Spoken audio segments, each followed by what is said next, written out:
Alright, welcome back to Assassin's Creed Valhalla, where we're gonna continue our journey with Eivor here. We are today all the way in Essex. We're gonna explore this place.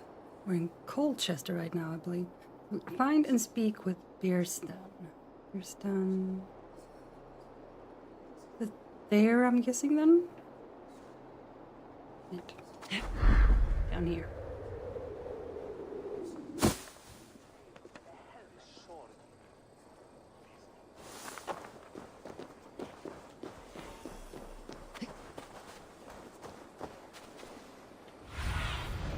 Go, yeah. Sunan. Oh yeah, there's also a...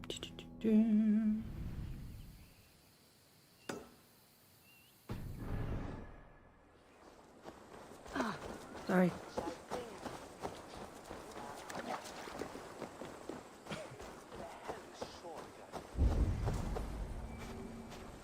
So far, so good. It seems Eldorman Biersten has made this ruin his longhouse.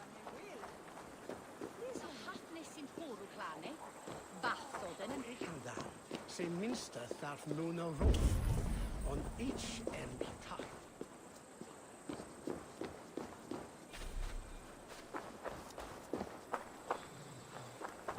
Let's see. There's another way in. Maybe.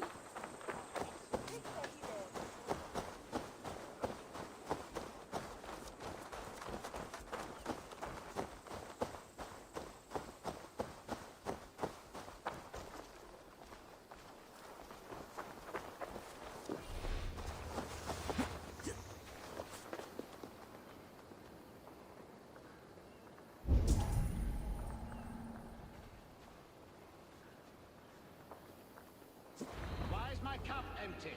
Perhaps because you have drunk the barrel dry? Alright, let's go back outside. Go the normal way.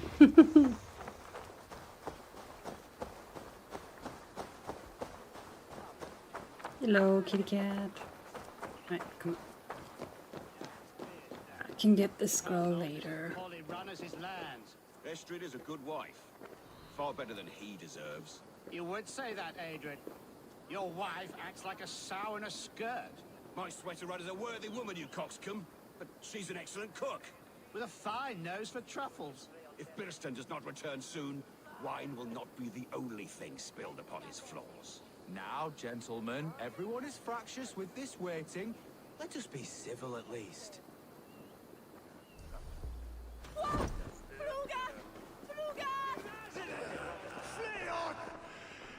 Lord, Ah, a heroic-looking Dane in our midst. I am looking for Biersten, the Ealdorman of this shire.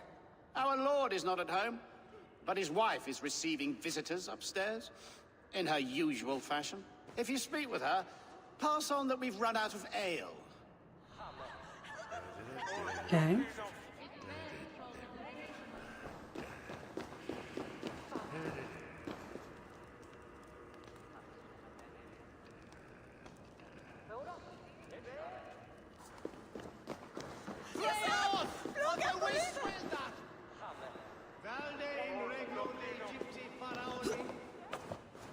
Obsessus cum profeta Mosi imprecari mala magna que fecerat. Deus Mosi et somnior. Biersten's things disrespect you, lady. Oh, I was supposed to go here. Muddy footsteps all over the floors. Ces Anglais sont des cochons. Les Anglais sont des hommes. And they've eaten us out of hearth and home. We have but one cask of ale and 2 roasted pheasants left. Let us hope Biersten has at least killed a boar or 2, or his stains will add inhospitality to their list of complaints. Cochon! Filthy swine! Shoot, ma chère. There is no use fretting.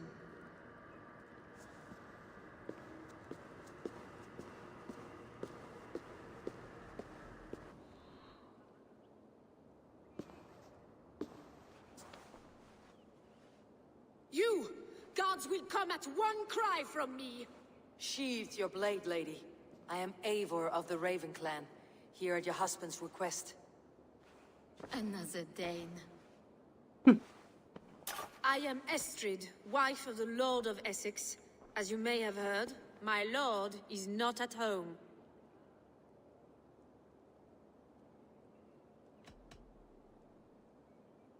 You do not speak as one from here. Where is your home? These rain-sodden bogs and fog-washed hills are not my home, thank Christ. I come from Francia. My grandfather walked on Frankish sod. He spoke of an appetite for conquest that rivaled our own. Sadly, my conquests are reduced to pettish thanes and graceless men, all Frankish fire extinguished. I am weary of rounding up Saxons. Is your husband stolen, drunk, or wayward? He'll be stalking the woodlands today, hunting game and ignoring the vital affairs of Essex. One such affair is why we called for you. If I can find him, I will remind him of his duties. Ah, such would be a miracle. His favorite haunt is southwest of here. The lavender fields there attract the prey, God help him. With luck he hasn't been eaten, but I will return either way.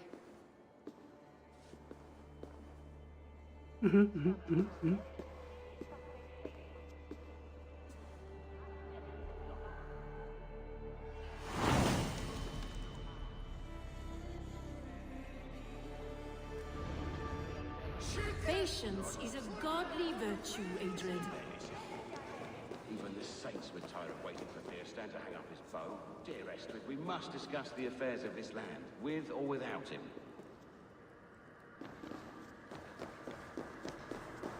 I want this. Here we go. The last saga page.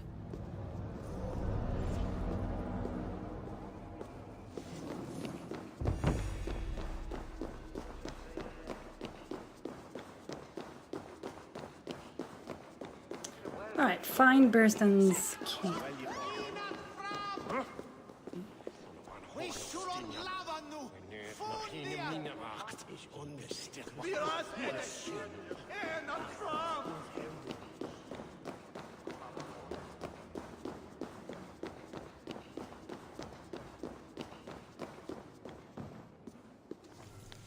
Annals of History 5.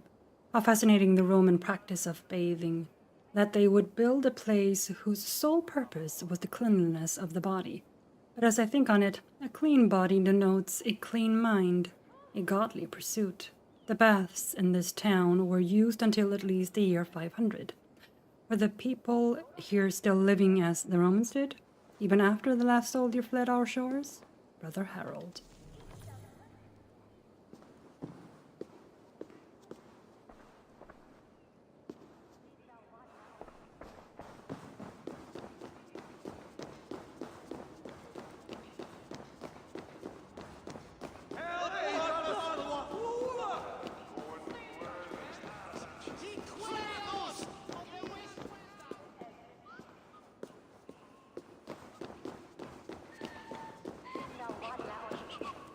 Alright, let's find Burstyn.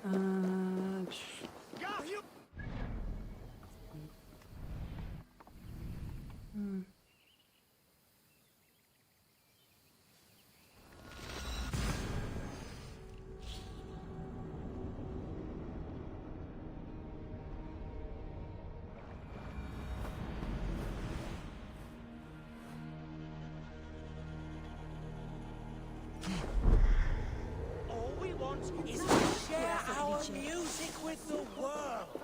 Devote yourselves to godlier acts.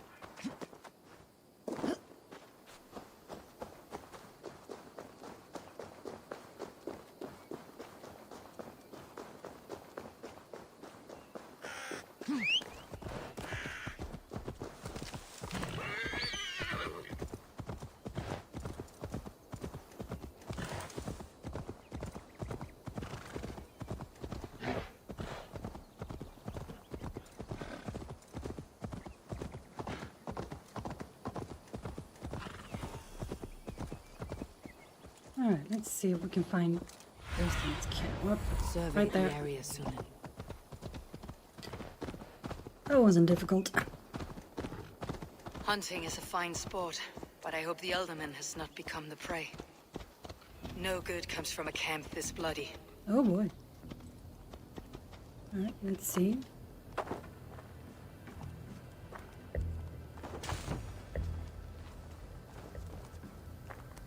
They were caught off guard as they supped.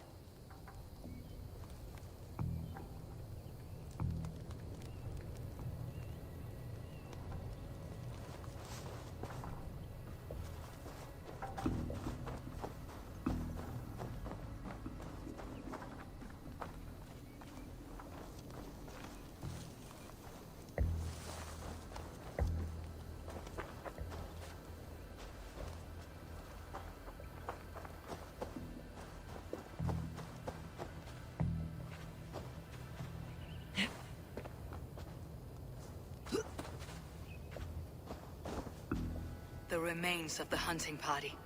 This one was savaged by a large animal.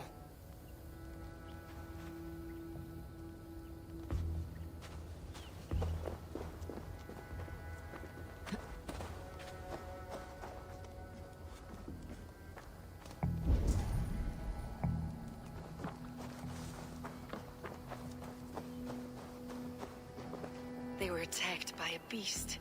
Something strong enough to kill a horse.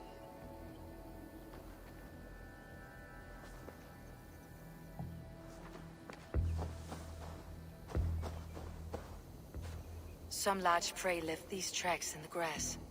The hunters were prey to a large beast or two. I can only hope that Beastin still lives.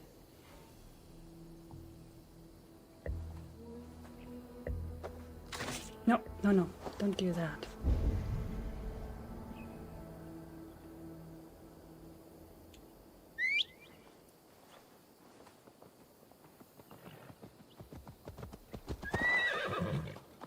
Alright, let's see here.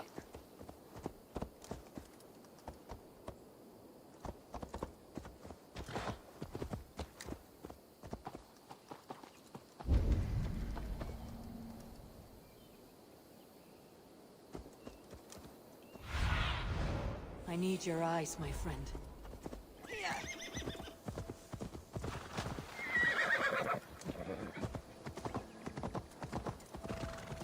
Yep, there we go. Beastin! Ready your weapon, or accept your fate as a feast for bears. Do not let them charge you. This is one Saxon you won't kill today.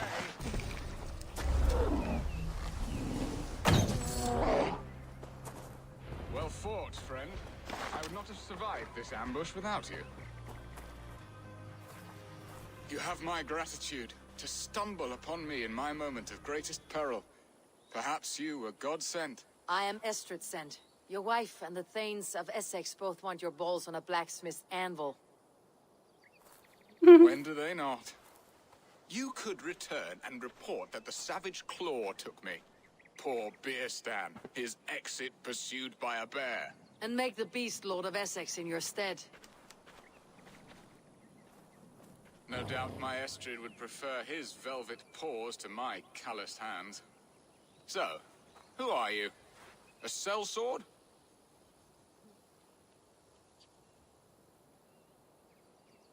I am Eivor of the Raven Clan. You hinted at an alliance for the loan of my unique talents. Blood, yes. Let us return to Colchester at once, and we'll speak more of the delicate matter on my mind. I'm glad you answered my summons. I did not expect such a skilled fighter. It's good I came when I did. We lost many men on this hunt. Good men, all. They will have the proper rights, and their families will be cared for. Your people sacrificed much for your sport. They did. Come in, come in. They did. There is no balm for my tortured heart. Why did you ask me here? Do you believe in true love, Eivor? I have loved. But have you truly? Has a longing burned in your breast, a sweet lingering pain, paralyzing you with its sting? There is pain enough in battle. I do not seek it out in love. I long for it. The thrill of a fight softly won. My wife Estrid lacks fire. She is a fish out of water, cold and dead. She showed great passion when I met her, keeping your things in check. Oh, they love her, it is true. Some with too much devotion. And I have not been a good and attentive husband. I have always been a plucked goose in matters of love. And a piss-poor ruler to boot. Strong must be the hand that steers the ship, Beeston. My hand would rather tug the catgut of a well-crafted bow. My eyes narrowing at the sight of prey. Aye, a crown sits heavy on the head. Then let us run wild and free in the woods as the wolves do. Live on our wits, prowl and stalk and feast. You have a romantic way about you, Beeston. Do not fret. My guards will not worry you when we are together. You must mark me if you think I'm capable of worry. You built your city in the ruins of another. No, these builders are lost to the annals of time. Far advanced of the Saxon hovels of Wattle and Daub. I have ambition to build a great palace myself, with mosaics and balmy courtyards. What stops you? That which stops all but the most creative minds. Coin, imagination, talent. And your people? Is Essex happy? That is a question I never really ponder. I suppose they are. I hope they are. Alfred believes I rule like a chickless hen, flapping and squawking over nothing but the farmer's dinner. He interferes. No, he disapproves. Is that not infinitely worse? But look, we are nearing my hall. I must face the wolves at my door before we discuss your favor to Essex, Abel. It may be I can speed your business along. Hey, fellas! Oot! Ga! Blue!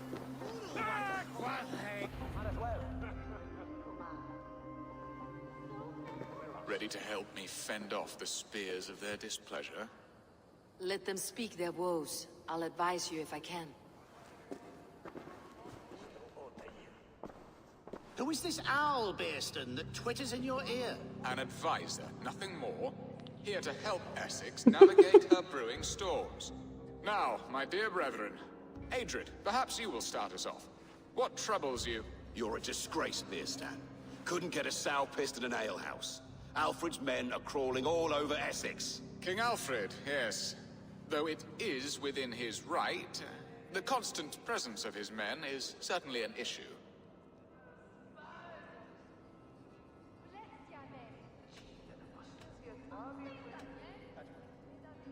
Oh boy, An issue that must be dealt with. Indeed. Oops. And you, Wyatt, what do you say? Your preparations for the Lammas Festival. How can you think of spending so much coin when your people are starving? He should put his own ham-fist in his purse and contribute coin to the festival. Yes. You worry about the cost of such a festival? One that thanks God for our great harvest? Contribute your own coin, then. And Aldrich, do you yap like a she-hound as Adrid does? You know my thoughts, Beerston. The feared. How can we give men to Alfred for his wars when our harvest suffers day by day? Do they not defend your land? You'll need all the men you can muster to fight the coming wars. The Danes are a great threat when provoked. Those we cannot ally with, we must fight or lose our lands. There. Have I not answered all your questions? You are a stain on this shire, Beerstan. Useless. Useless. That's right. Yet still you haunt my hall. Be gone. I haven't time for your squabbling.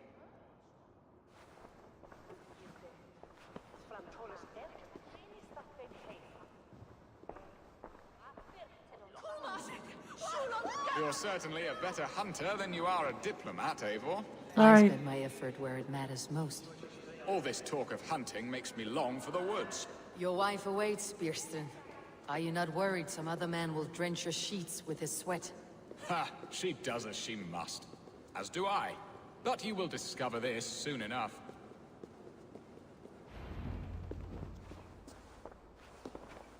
You have done the impossible, Dane.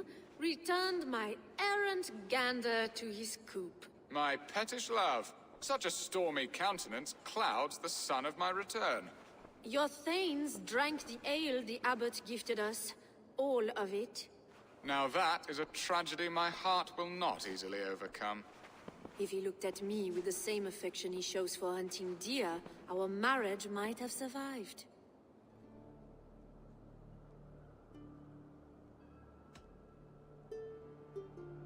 So, what do you need of me?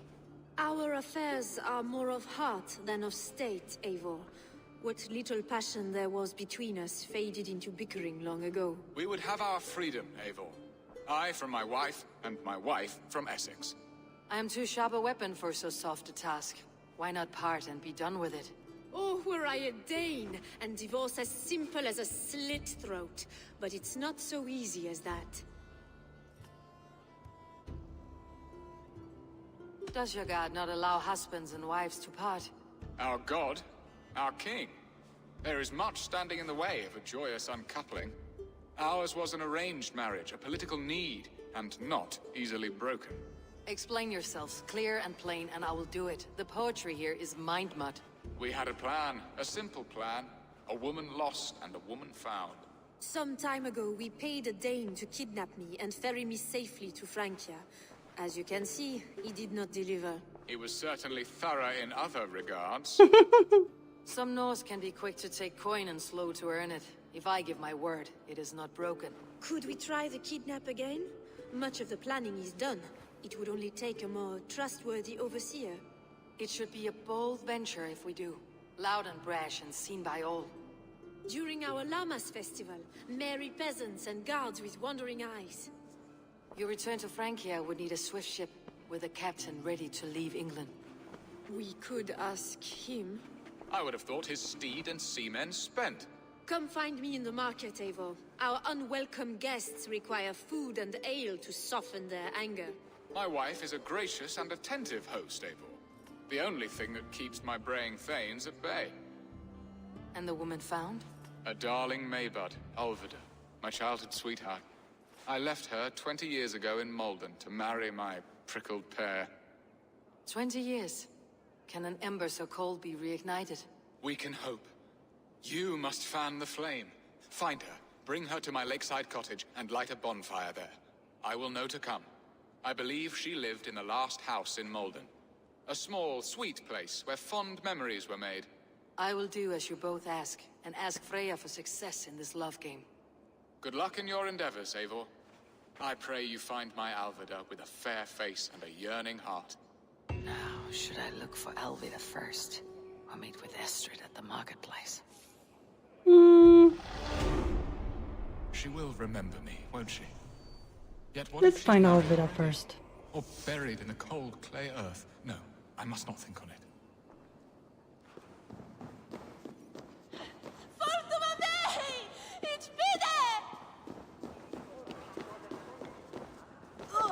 Sorry.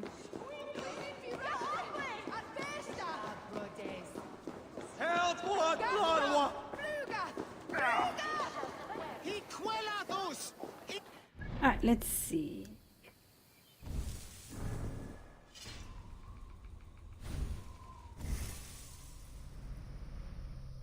Now, what do we have here? Right. This is what I was doing.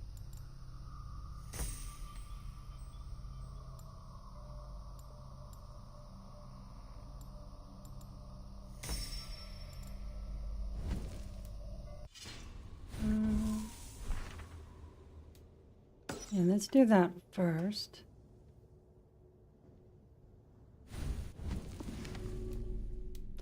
And then we have codex, people.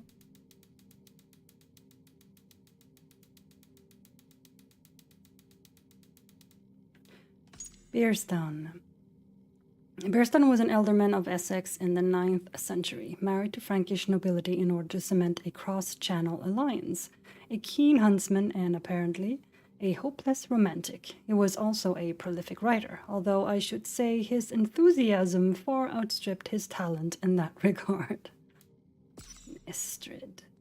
Estrid was a Frankish lady of noble birth who was married at a young age to Beerstone, ealdorman of Essex, by her father. Though she was by all accounts witty, beautiful, and intelligent, her diaries show Beerstone was more interested in spending time with his hunting hounds than his wife. Alright, let's see. Over here.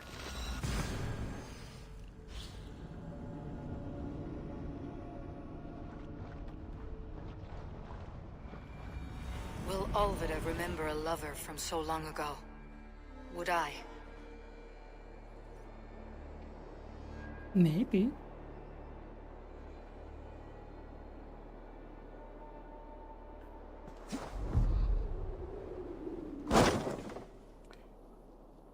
Alright, let's see if we can find... I think we're fine here. Ooh. You drunk? Probably.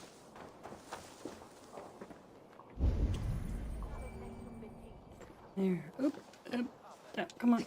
Come on. There you go.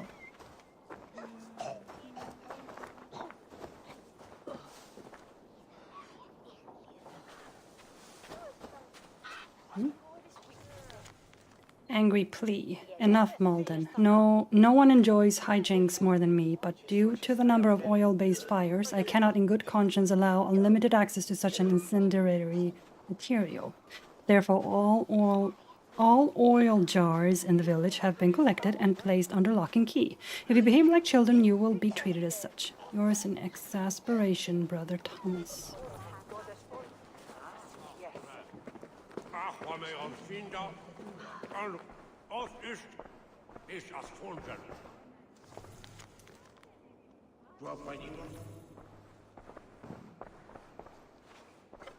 Fortunately... Oops! Howard, shoot! Lumber into you! Take care of that.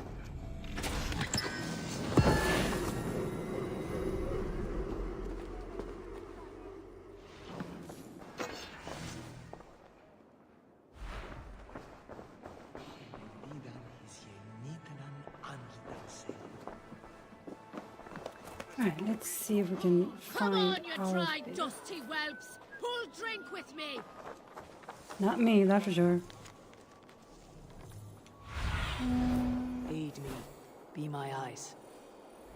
Over there. Excuse me. There's a shop, yeah.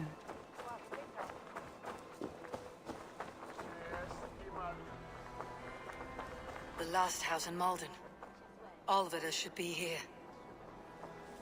Best not to draw attention here. Oh, okay.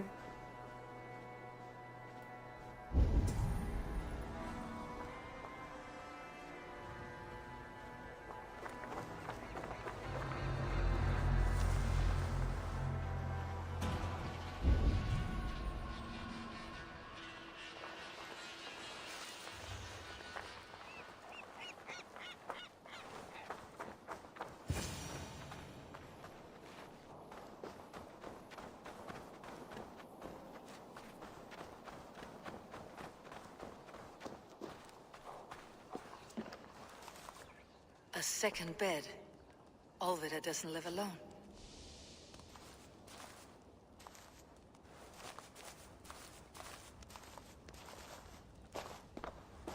Someone was interrupted preparing their supper. Taken or fled.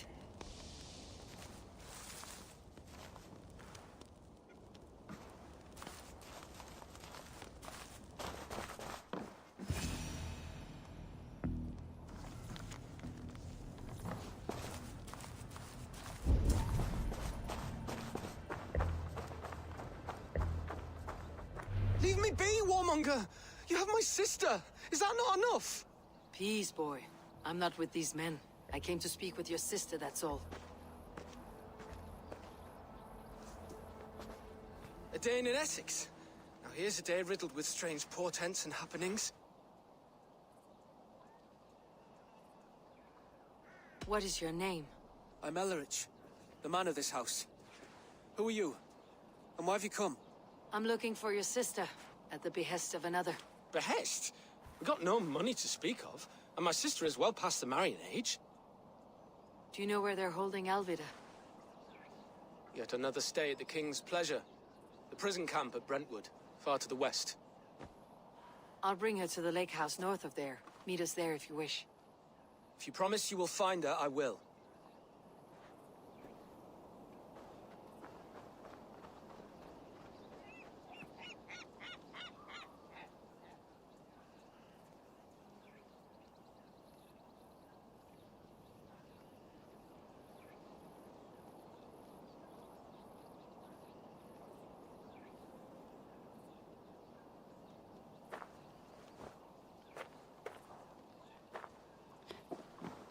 All right.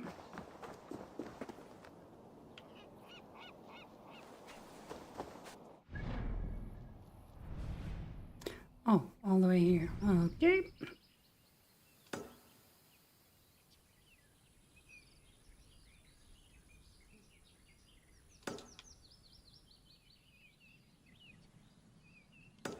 Might as well.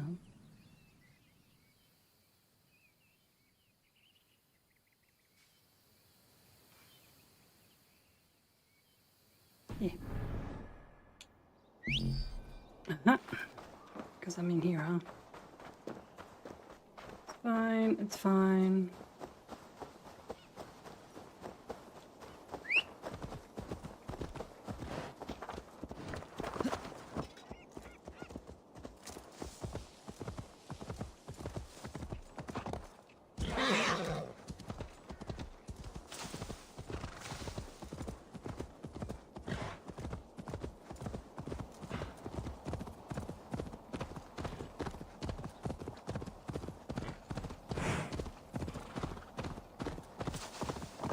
Excuse me.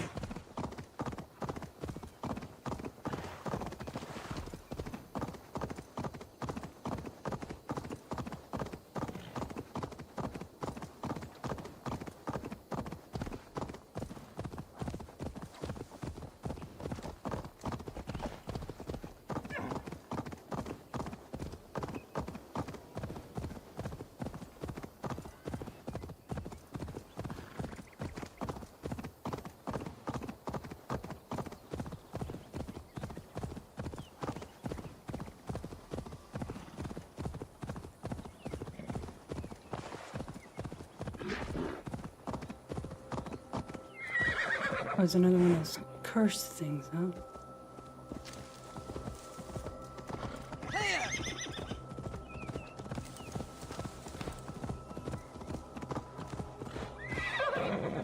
Alright, let's see. Where is this?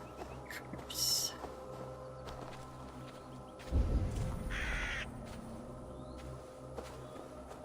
Probably.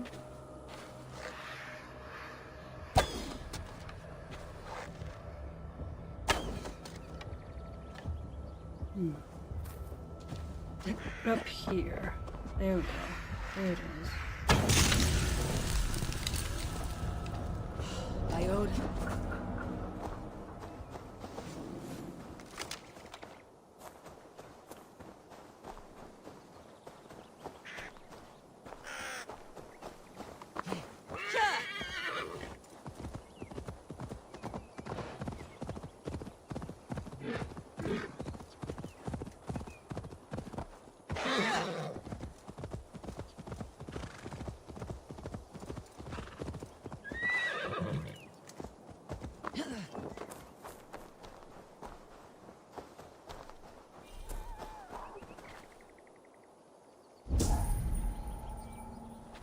Alright, lots of people here.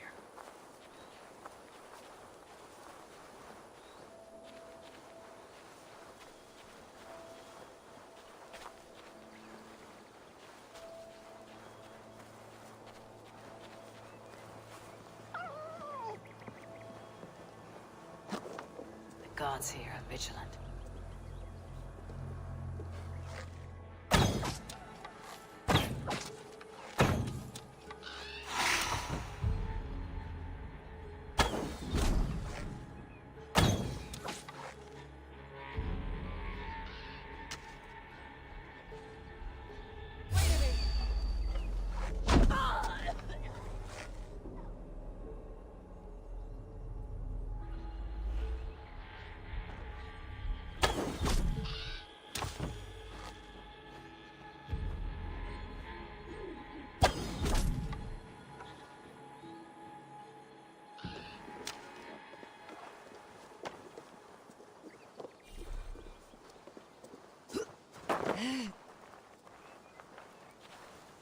Right, now we need to find the key, because of course there's a key. Oh, there.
Dreams of a bandit captain. Our numbers grow steadily, and so does our luck. I managed to find a new hideout. We buried ourselves deep in the forest in some kind of remains of an old village. All the bones and skulls of our dead enemies serve well to keep intruders away, and their weapons and arrows are a welcome replenishment of our stocks. But now I need to open that damn door. I feel all has led me to this, to somehow make me stronger, more able. No one can keep me away from destiny now, and perhaps it will not stop at Essex, King of the West Saxon.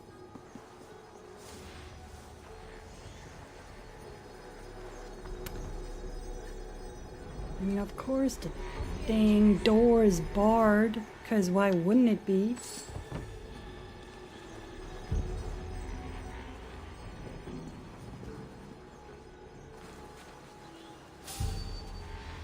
You'll see nothing. Now get back here, you spider!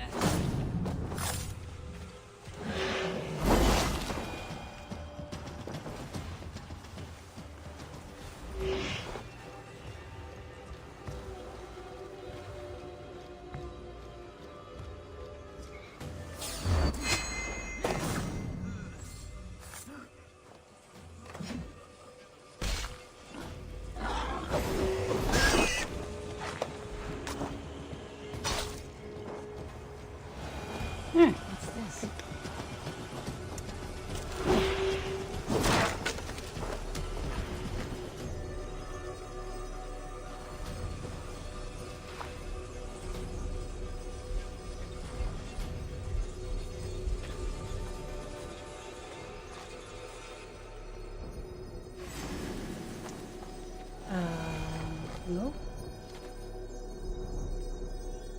There we go. That worked.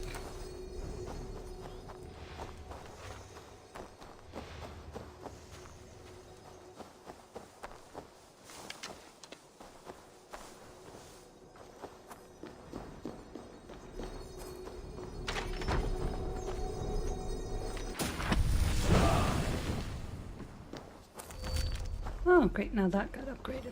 That's nice. Another one down here somewhere. So many of them.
Right.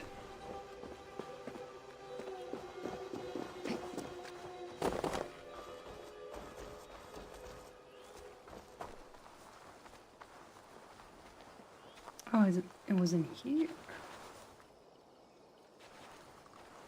Hmm.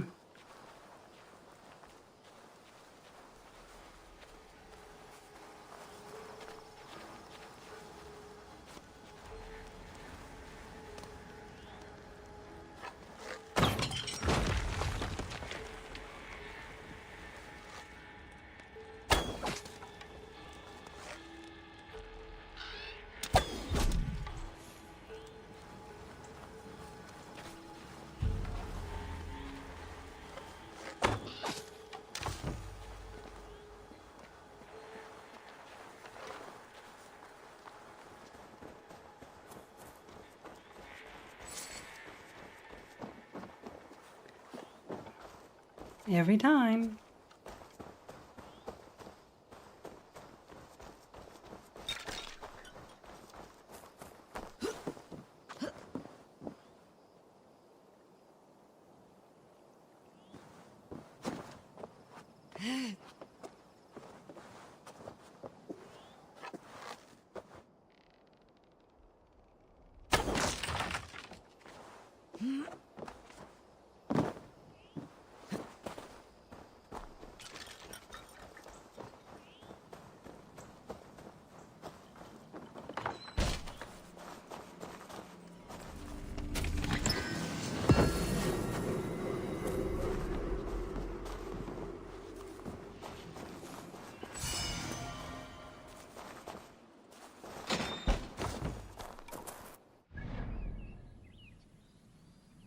That's good enough.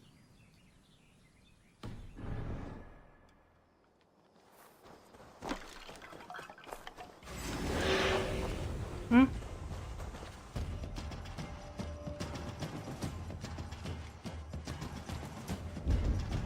Who saw me? Who's coming for me? Nobody. That's who. Nobody.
That worked. Could have done it from the other side, but it worked.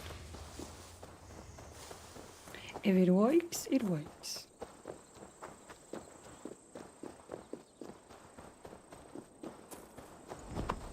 I must be careful now. Mm-hmm.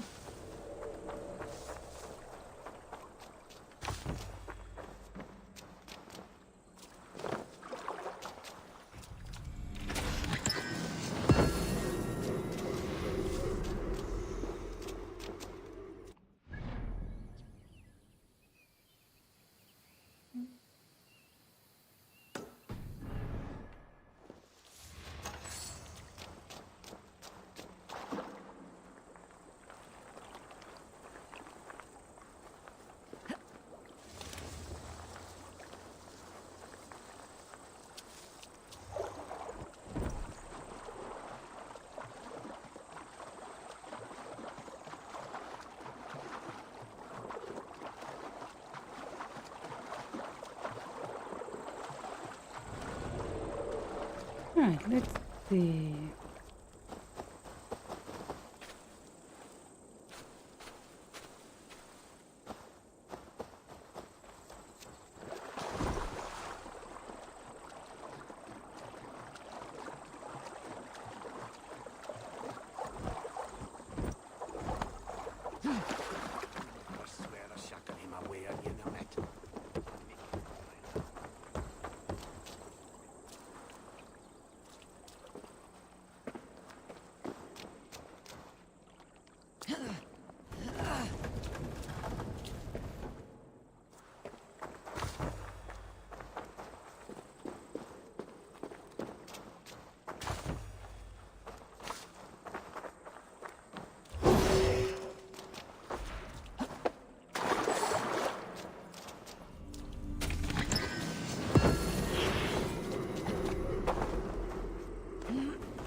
There we go.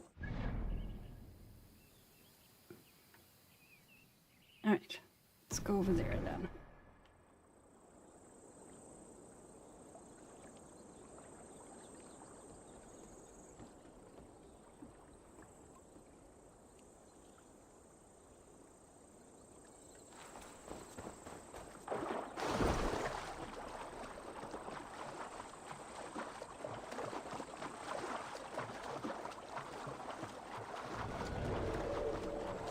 This area is off limits.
Alright, let's see here.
This key should unlock Alvida's cage. Wait. At least I found the right key.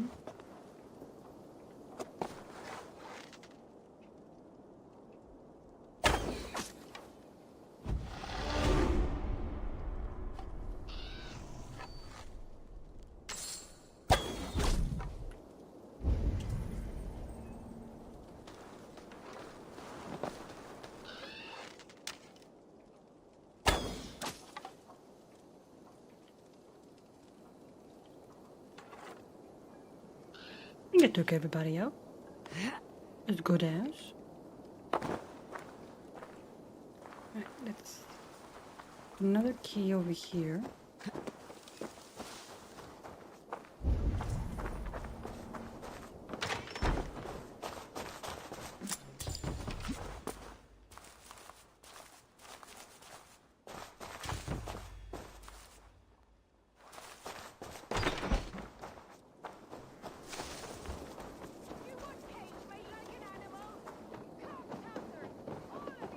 This must be Beerston's love, Alvida. They haven't broken her spirit. Good. Okay. I think that was all the keys.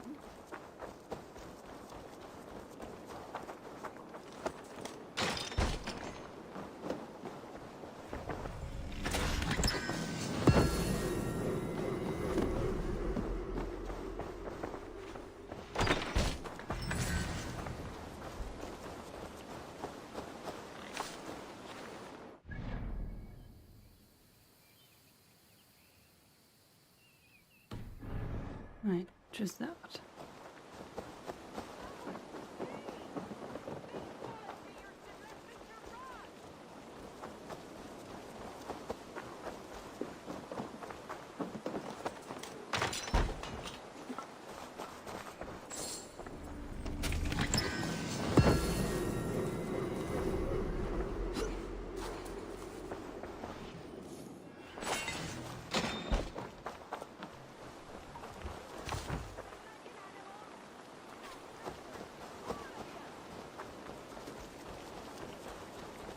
Oh, got a mastery. I haven't gotten those in a while.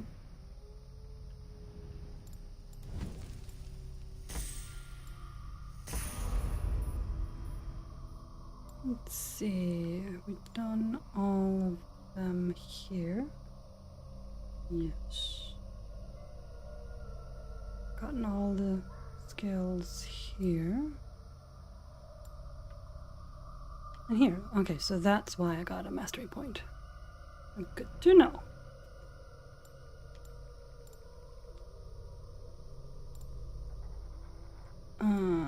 Let's do that. There we go.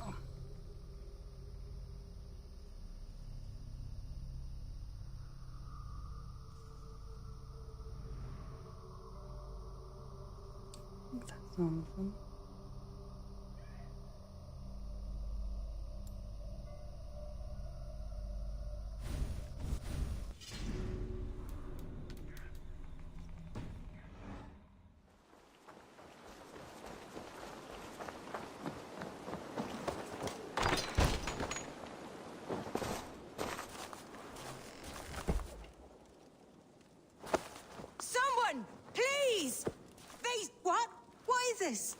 You're not one of them? Stay quiet. I'm here to free you. I cannot walk. My ankle. They were not gentle with me. Then I will carry you. Who are you? Who risked so much to save me? A friend. Of Ellerch's? Is he all right? The poor boy? Not your brother. Someone else who wishes to rekindle a friendship.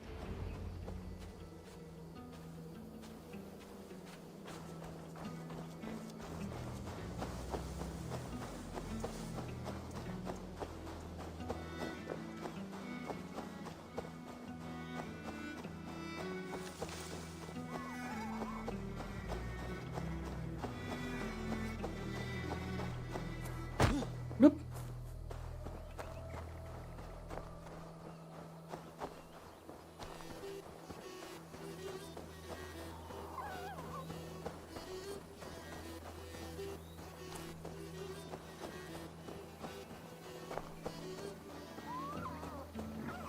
ankle. Oh, the pain.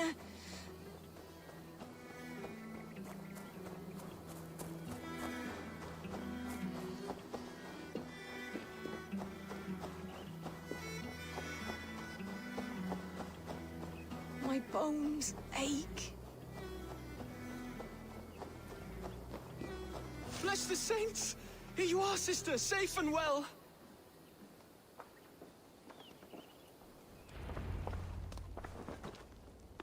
Rest now. Soon you'll be up and about again.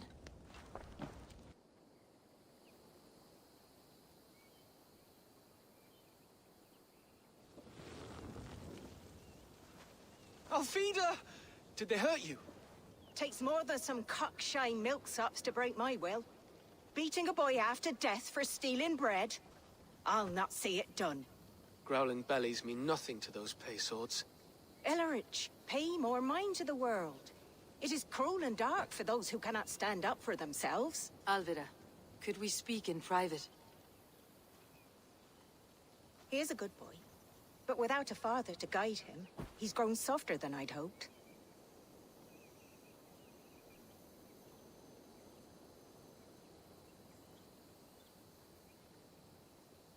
You raised him alone. Where were your parents when he was a child? Dead of the plague that came when he was 3 months born. So to shun your door when you have a babe on your teat. Now it's your turn. Why did you come for me? I am here, at the request of Alderman Birston. He wonders if you could love him again. Love him? Dear old Birston, he remembers. He does. I've thought of him sometimes myself. But with my brother to fend for, I could not waste a life mooning. He has thought of nothing but you, Alvida. And with his wife Estrid returning to Francia, he sent me to find you. How it would work between me and him? I'm a poor woman. Have been always.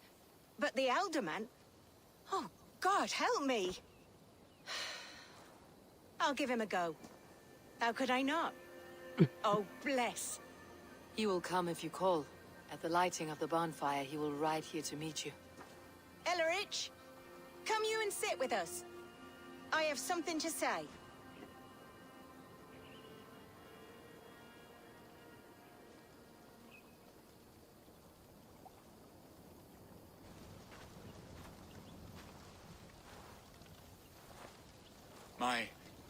My apple blossom girl. Is it really you? It is. Though crows have left their footfalls round my eyes. They still shine brightly, as when we were children. Has Eivor told you all? Aye, she has. And do you accept me, love? My heart feels like it will burst.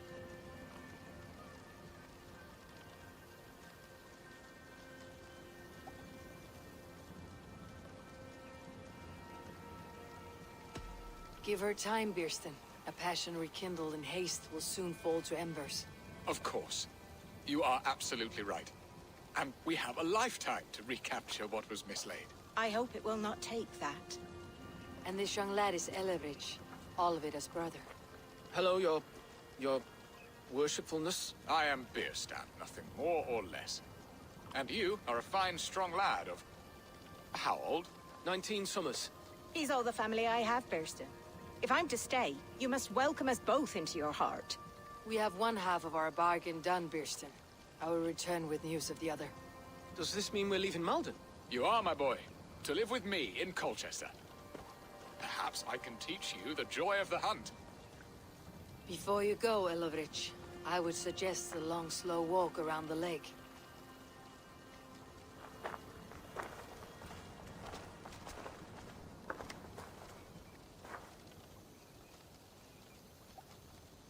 Now to plan the kidnap.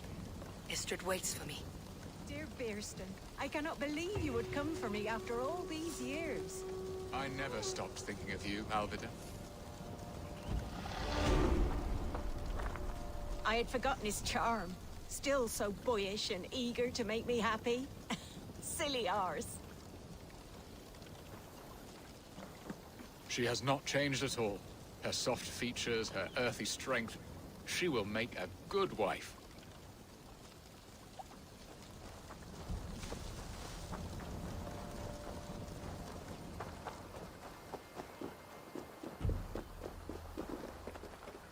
What will I be in Colchester? A gooseberry in the Elderman's patch? Guess we'll find out.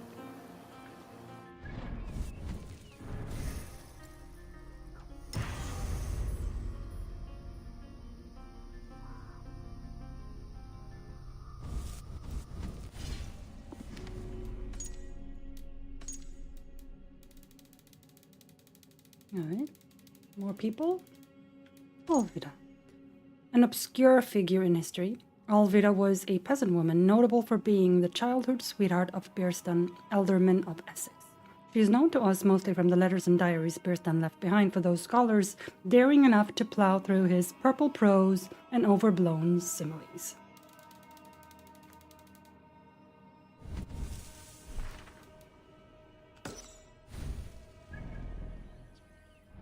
Alright, time to meet Estrid again.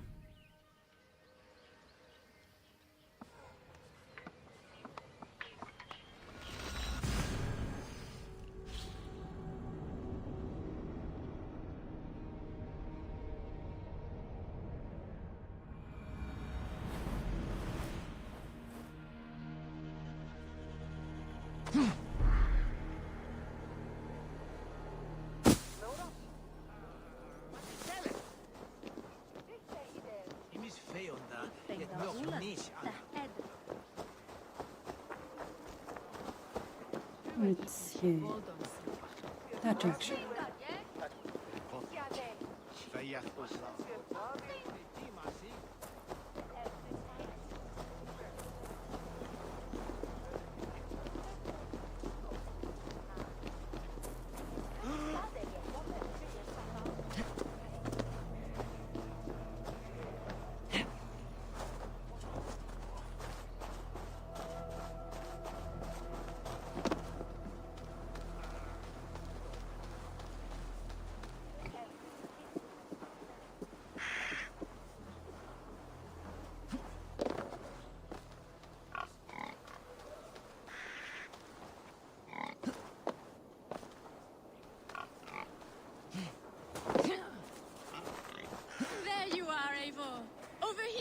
Come in.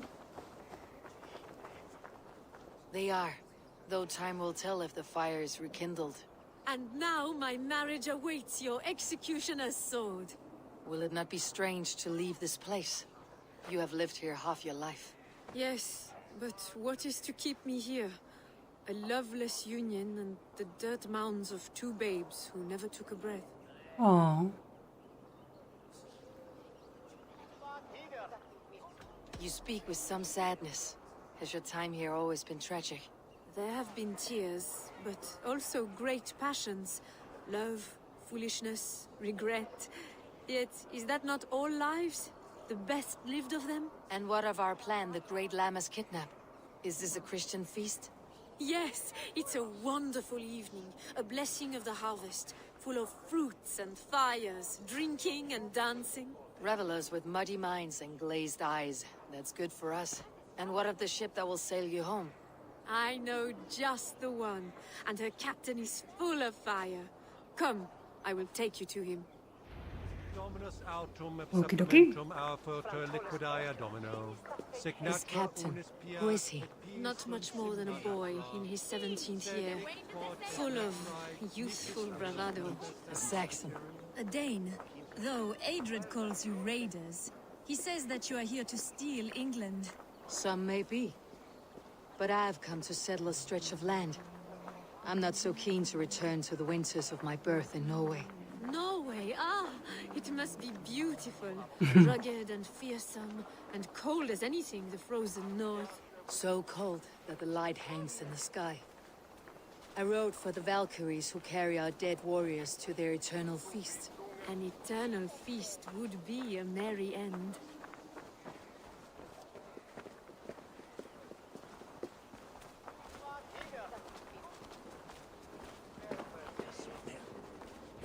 We are here.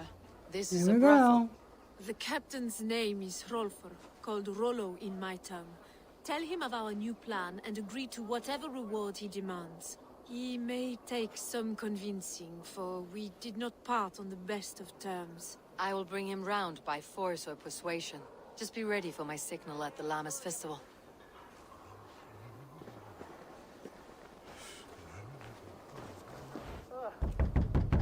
Rolo!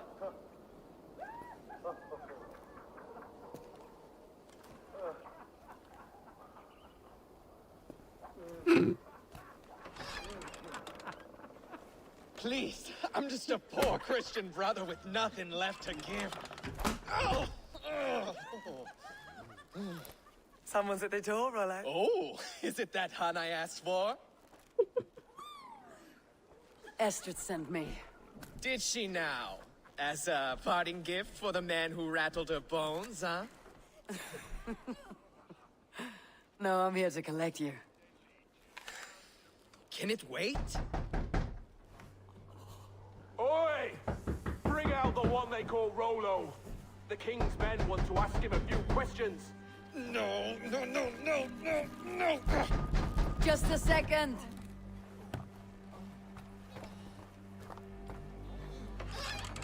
Good day, sir. Come in.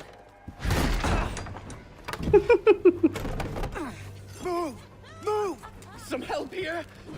Bloody fucking Danes! Open this door! Out! Now! Follow me. We found you. Okay. Dane. Your friends are all trussed up. No one. Quick one.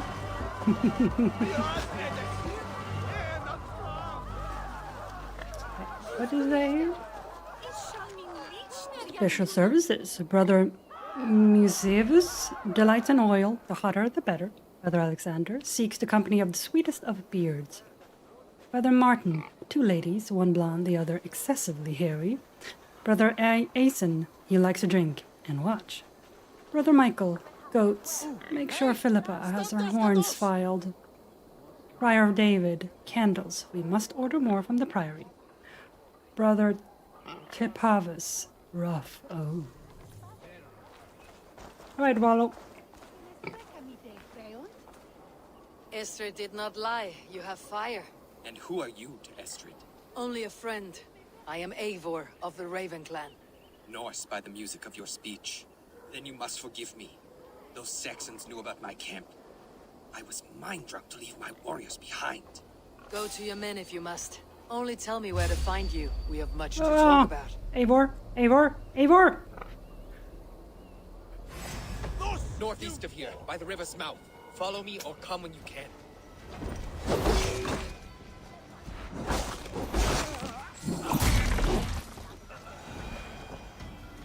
Okay, there we go. Join Rollo at his camp.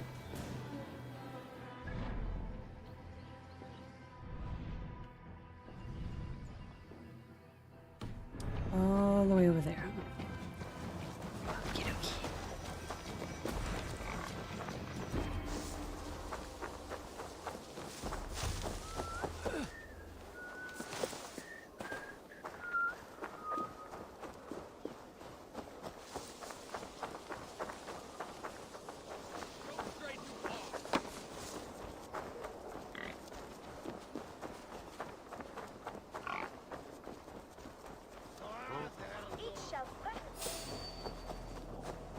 Nope, not today. Not today. Bye.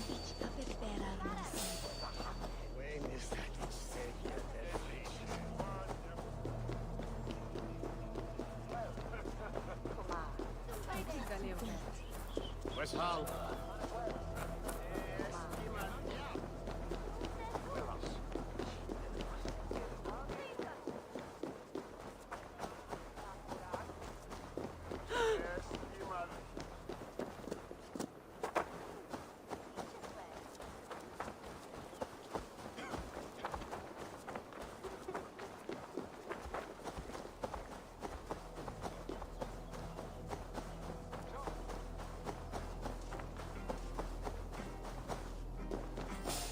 This place is heavily guarded.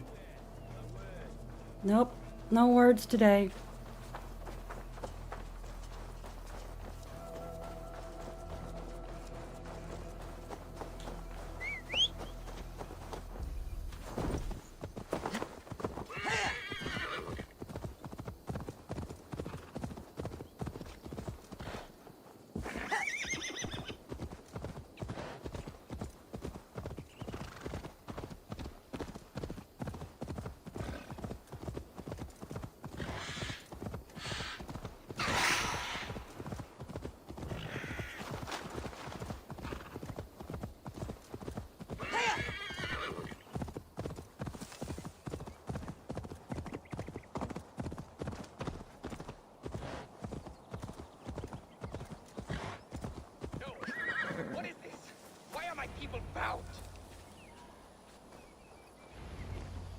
It's worse than I feared. So many of my people gone. And the rest at each other's throats. They believe one of your number is a traitor? Lork and Gerhild have been at my side all season. I don't like to doubt them, but my people are taken and my ship is gone. If the traitor lives, all of you are at risk. Let me talk to them. The innocent have nothing to hide. Very well. But do not let Loki whisper lies in your ear. While you were drinking... Have you made your decision? Oop, no, not yet. On second thought, perhaps there is more to be learned. You were drinking and whoring, Rollo. The Saxons attacked us. And these two were nowhere to be found. Neither betrayed us, Ake. Gerhild is my sworn shield sister, and Lork served my father well. Seems like the Saxons didn't get all of Rollo's clan. I should speak. Gerhild, is it? Aye. Rollo's sworn sword sister. I've served him proud and true. You cannot think I betrayed him? You were not here when the Saxons attacked. I was hunting. There's fine game in the trees outside the camp, and our people need meat. What was your prey? Rabbits for stew. Rollo's favorite. Who are you to Rollo? I am shield sworn, so long as England and that Frankish witch do not sway him from the true path. Our people deserve better. I hear envy, but of Estrid or Rollo I cannot tell. You know nothing, Ravenbeak. My concern is for my fellow Danes. You'll find no treachery here. That is all, for now. I should speak to both and see if I can find some evidence around the camp. Lork, yes? What is your story? You want to hear my story? And bring me a mug of ale, and we'll sit and talk as equals. Elsewise, you can have. Where were you when the Saxons came? Hunting rabbits, wasn't I? Sick to death of carrots and turnips. Then I heard Gerhild shouting, and all hell broke loose. Did you see anything at all? Gerhild talking with a Saxon. Couldn't hear them, but wasn't nothing good. Sure of that much. Why should I believe you? You could be lying to save your own skin. Ask her. Says she's loyal to Rollo, but I've known her since she was a babe. Full of spite and ambition, always was. How long has your sword served Rollo? I owe his father a blood oath. If that means wiping Rollo's arse until I die, so be it. And if Rollo was dead, that oath would be fulfilled. You must tire of battle. I'll feast in Odin's hall one day, but not with the stain of dishonor on my hands.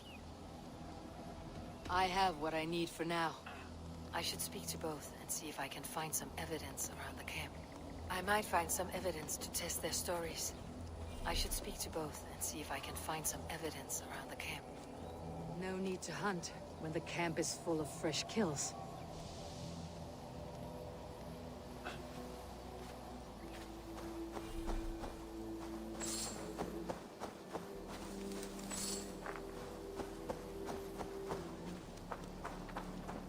While you were drinking and whoring, Rollo, the Saxons attacked us. And these two were nowhere to be found. Neither betrayed us, Ake. Gerhild is my sworn shield sister, and Lork served my father well. Seems like the Saxons didn't get all of Rollo's clan. This looks like a good spot to hide. Somewhere to wait out a Saxon attack.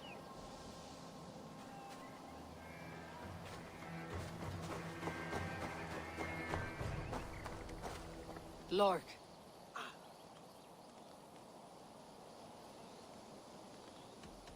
You're lying. I found a rack full of game nearby. Enough to feed the camp for days. Told you! I was hunting. Stick to that story and I'll tell Rollo to take your treacherous head. I was sleeping in the forest, wasn't I? Heard Saxons tramping through the trees, so I hid. Not fool enough to face him on my own. I have what I need for now. Gerhild, can we speak again?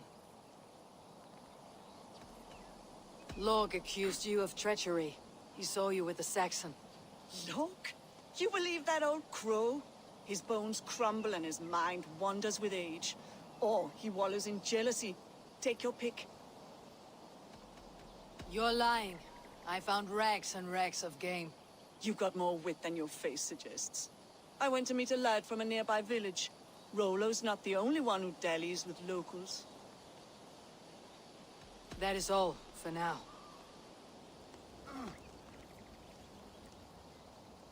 All right. Have you made your decision? Yes.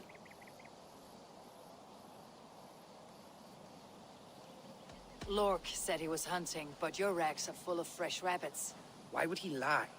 Unless he had something to hide. He tires of his blood oath, and with your death, he would be free.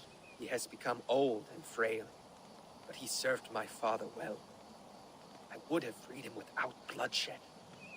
This man knew the Saxons were coming and hid. He was either in league with them or a coward. A sad fall for a great warrior no longer in his prime. Gerhild claimed to be hunting, as Lork did. Rabbit. She rarely hunts. She's been a terrible shot since we were children. Your shield sister is jealous. She thinks you neglect your people by sleeping with the enemy. She always had ambition, but she accepted my leadership, swore on her shield. Lork saw her with a Saxon. She claimed he was her lover. Yet she has berated me many times for taking Estrid to my bed. I did not think her a hypocrite. Have you come to a firm conclusion? Yes. I have. Let me hear it.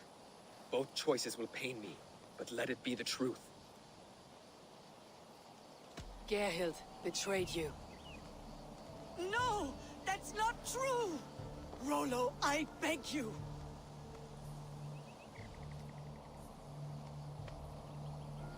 Bye! A shameful death on bloody Saxon soil. There can be no feast in Valhalla for a break faith. She was always a jealous crow, beak pricking over every decision I made. Nothing more can be done here, but your warriors might still be alive. And I will need your help after they are free. There's a Saxon camp with a dock at Port Walton. It might be they were taken there. Always knew there was something wrong about her. Spare me your sullen words. My heart is torn. Go. Find something useful to do. I've heard of a safer place than this south of Colchester. Let's you and I go take a look, shall we? I am sorry that your people suffer, Rollo. Thank you, Eivor. I have much to think on as we journey. I'll leave you to those thoughts. Okay. Moving on.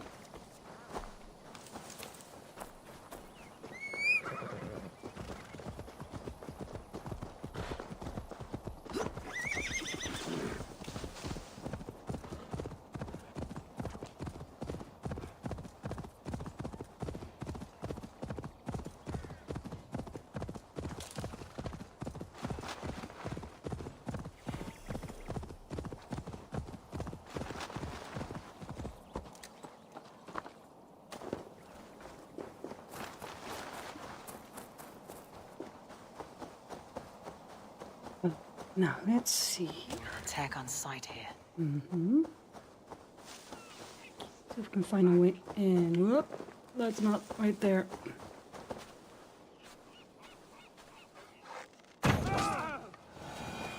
I mean, that works.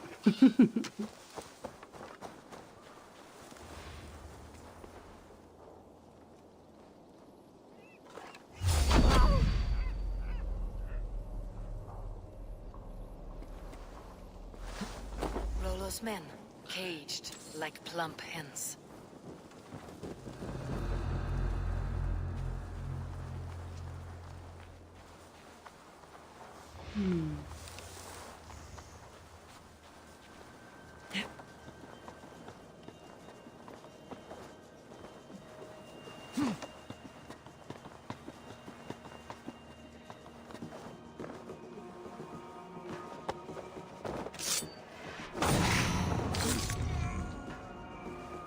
Oh.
just in case.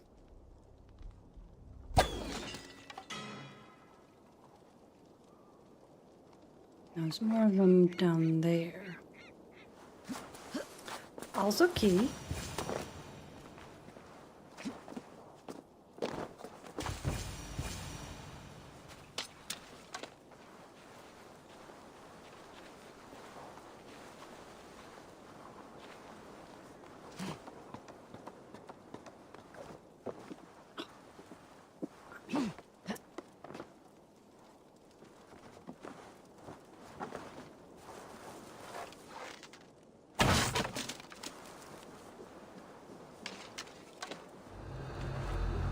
Alright, let's see here. We have you.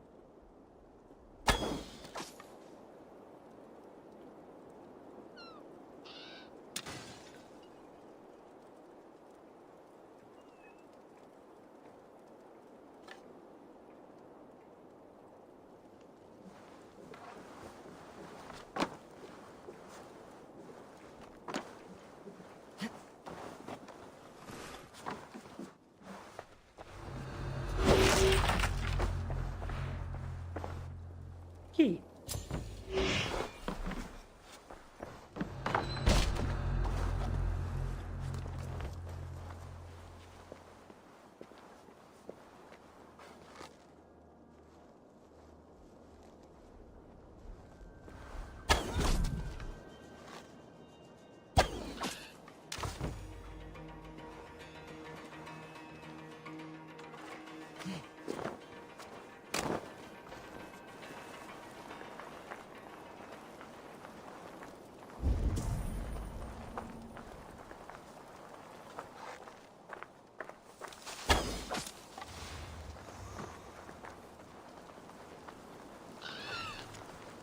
Attention! This is now the site of an oil factory by order of Alfred for the needs of his army.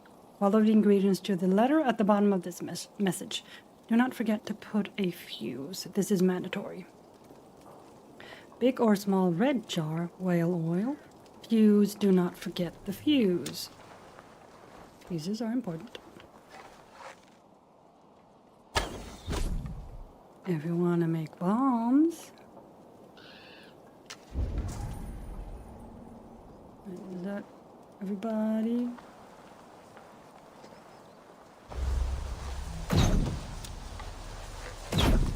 There we go.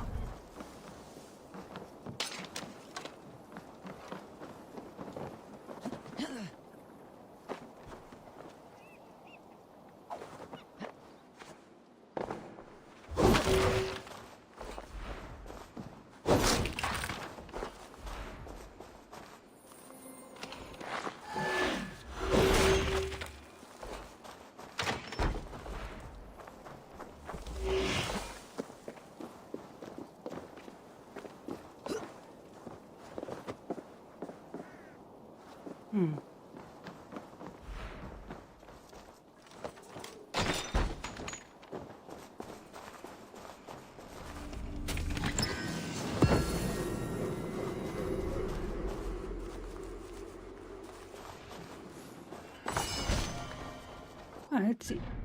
Nothing else here. No. Alright, let's free our Dane buddies over here.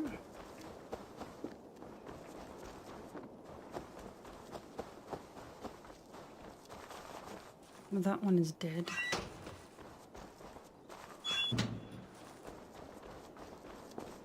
I cannot thank you enough, friend. Rollo's men are free. Now we discuss the terms of the kidnap. To the dock! Make the ship ready to sail! Your axe arm is strong, Rollo. Never doubt me, Raven Feeder. These Saxon king slaves did.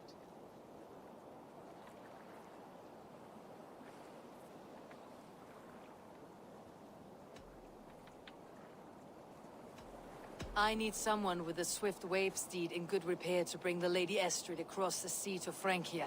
Another kidnap scheme. Estrid is unshakable. All right then. Let we two triumph where one failed. I need you stout-hearted in this, whatever your passions for Estrid. We had our time together. Now that's done. I will not fail you here, nor her.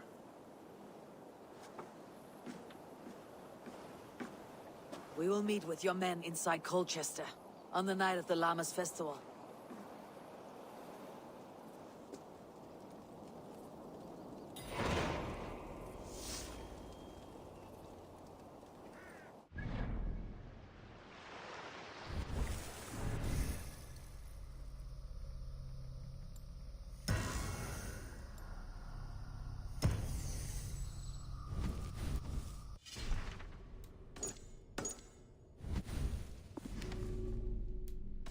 No, let's see. People. Is it Rollo? Yeah, it is. Rollo. We know of Rollo first as a hot-headed youth that sailed from Norway to England during the latter stages of the Viking invasion. There he made a small reputation for himself, but history does not take proper account of him until much later, after his early promise was fulfilled in spectacular style in Francia, the land now known as France. Not known to be short on arrogance, it would no doubt have pleased him to know that while many of his heroes have been relegated to the history books, there are statues of him standing today in both Europe and America. And for those who don't know, Rollo is the great-great-great-grandfather of William the Conqueror.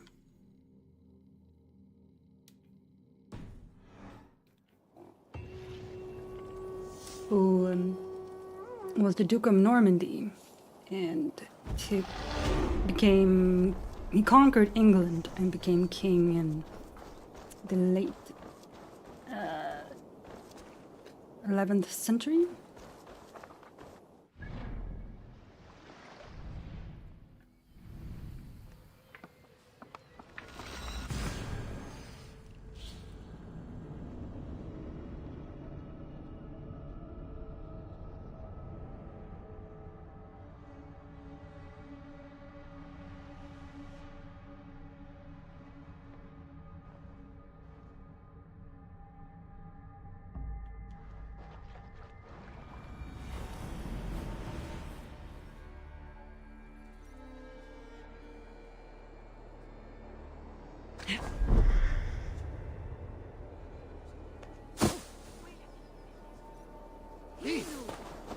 Alright, where's Rollo?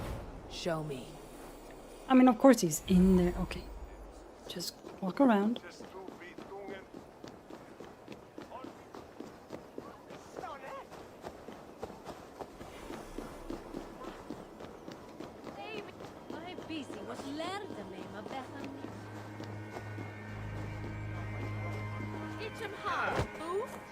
Well, you met them.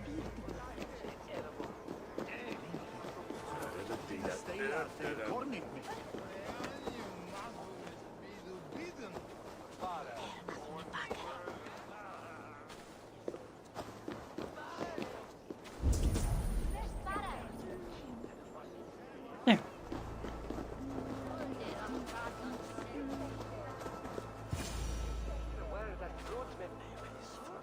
How are your people, Rollo?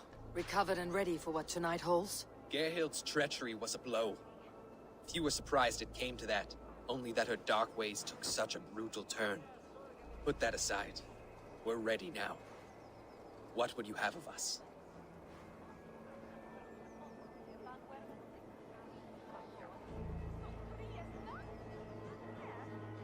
Unleash your war dogs. Set things afire. Bring panic.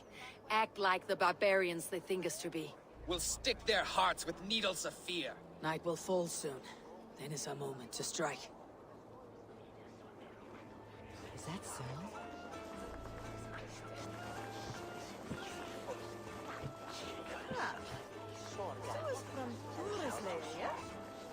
Time to kidnap a French lady. Now Odin owns you all! Cower before your master!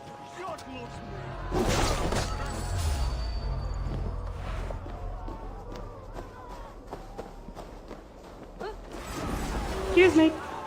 Pardon me. Coming through.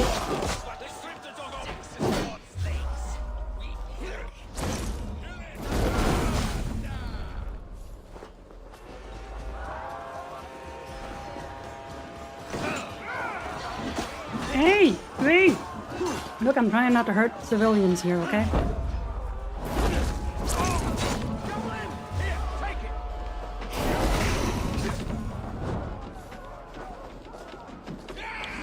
Take care of him, Rollo.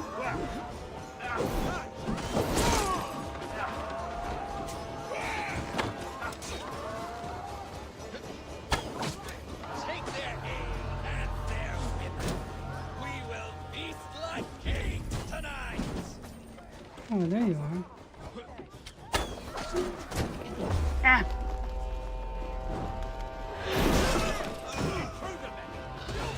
Stand down, you Saxon dogs. The Lady of Essex is ours.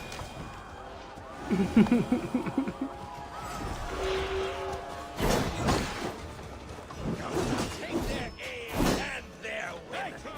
We will feast like kings tonight. Ah. Oops. Let's end this.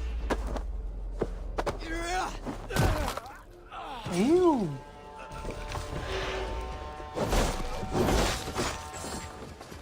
Rollo. Up you go. I am ready when the time comes. Oops. That's nice. Saxon dogs. The Lady of Essex is ours.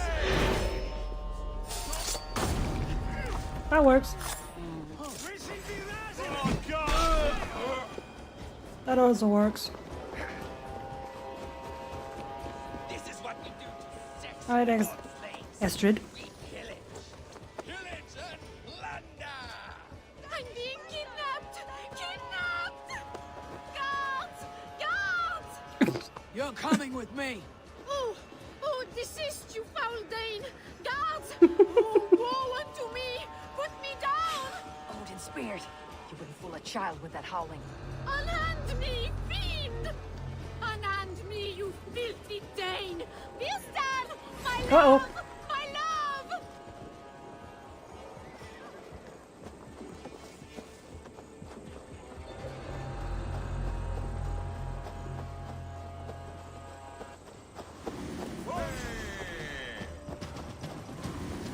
Ah, I shall faint from the sheer horror of it all! God dang it. Oh, nope. Keep running, keep running. No, no, run, run. What will become of my virtue?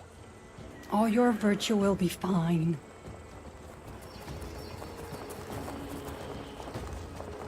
Up.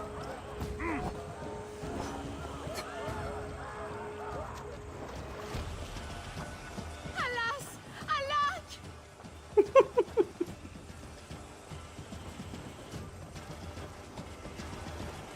Oh, horse. Do I have to carry her? Can I not use my horse? Oh! Oh my god!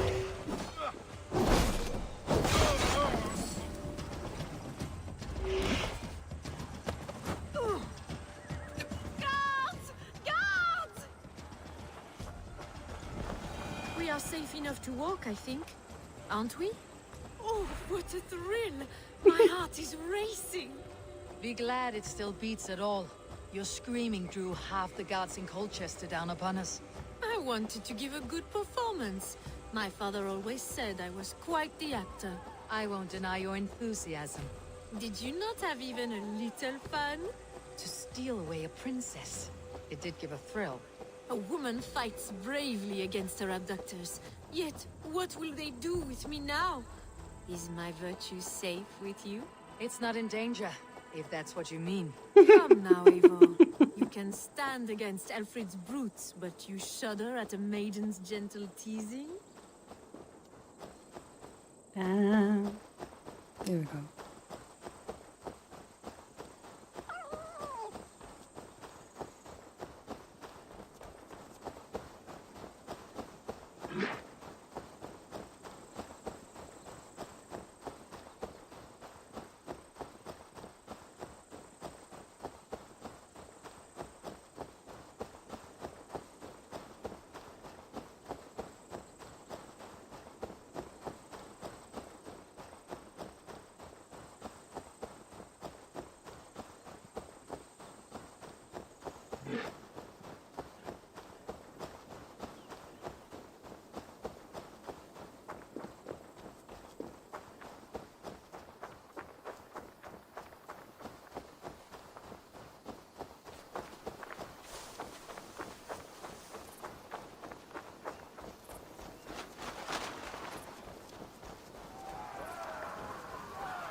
It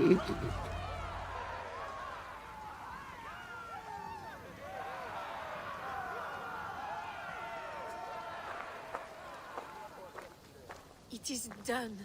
And all that stands between me and my home now is a foaming ribbon of surf and silt.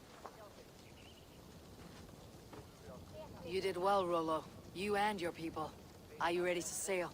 Loki's hissing sun churns the waters between our coasts. We'll need time to rest as we wait for fairer weather.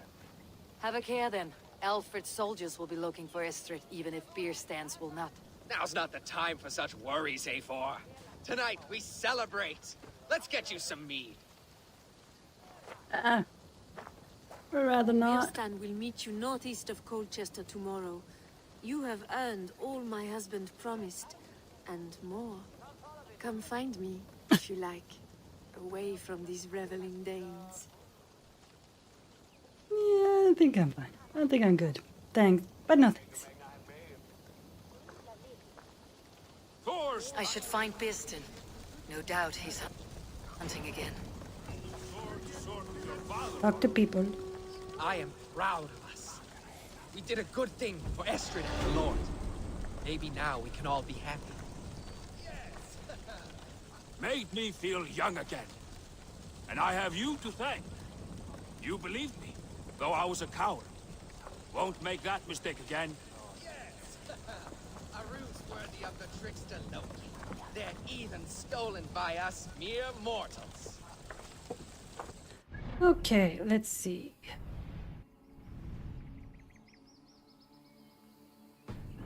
Let's just get a horse. Over there. Oh, sorry.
Okay, Birstan is Sunan, guide me. over there. Yeah.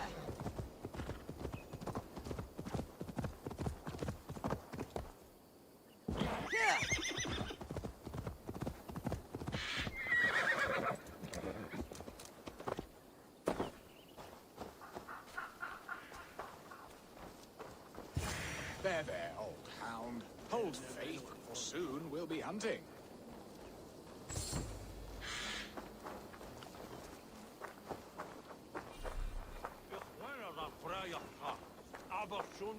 Birstan, Estrid said you'd be here. Eivor, dear heart, you who drew back the bow of Eros and reunited me with my one true love. Have your thanes asked why you do not look for Estrid? Pish. They have asked, yes. I said it was hopeless. Then I lay upon my couch, sobbing and wailing. A pretty show. That may not be enough. Tut tut. The wind is soft upon our faces, and I am far from the whispering doors of Colchester. Come, let's hunt.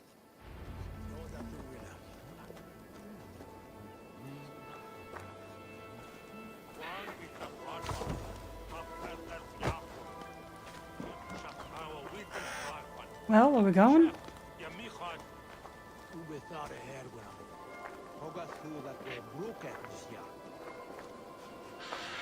What are we hunting now? Boar. A majestic animal, don't you think? Driven by a fierce fire, blazing eyes, and sword tusks. I once knew a strong-armed shield maiden who rode a boar into battle. She named it Bristlebolt. How wondrously strange. Your tales are worthy of the hearing. We'll not ride our boars, but eat them. A feast in Alvida's honor. A feast for your mistress. Birston, if this ruse falls apart, King Alfred will strip you of your title. Our alliance will be worthless. Have no fear, I shall be discreet. We will eat and sup at my hall with a few friends and family. It is there our friendship will be sealed. So soon after Lammas. Will people there not recognize me? No, you are just one more Dane. And in that chaos, who remembers anything but the screams of dear Estrid? These are your lands. I trust in your judgment. And how is Alvida? She is a firebrand. We have rekindled our love as if we were teenagers. Even Ellerich is a welcome addition. A younger brother to me, yet more alike to a son. The things I should like to teach him. Ah, this is the spot. The best boar here. Don't you say, huh?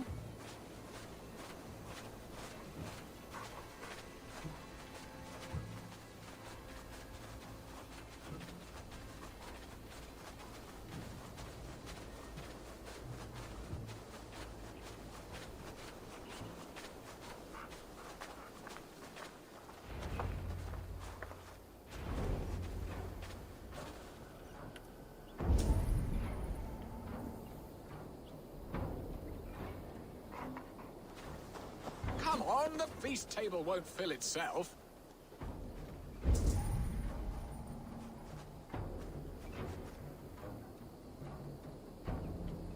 Yeah, but where are they? Oh, there it is. There's one.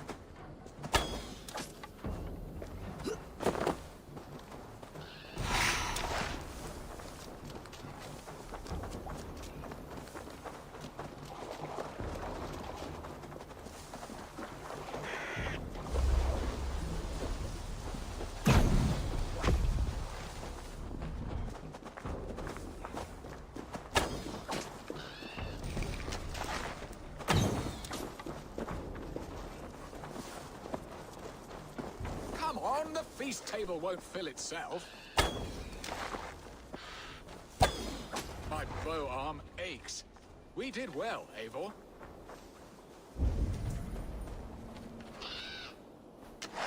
All right. A good hunt, Birston. And enough for one day, I think. Even my thanes will not go hungry with this catch, and they are as voracious as wolves snatching at my carcass. They may give you grief, but I have been nothing but amused. They're a welcome change to warring jarls and piss-sudden politics. You have brought us all true happiness, Eivor.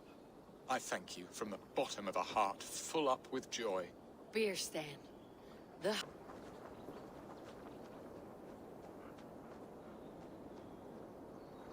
Sorry about that. Seems OBS disconnected for a second.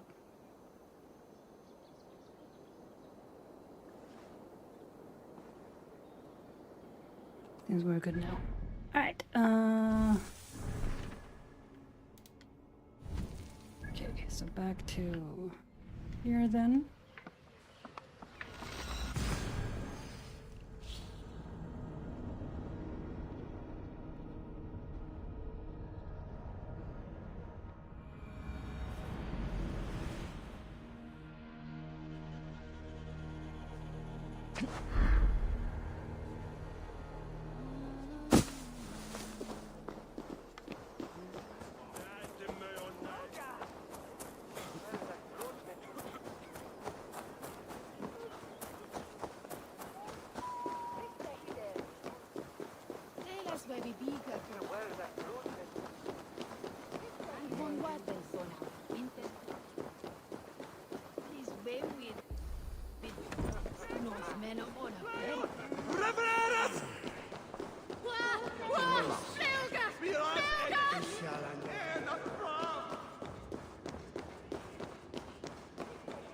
Home and hearth never used to stir the soul as the hunt did.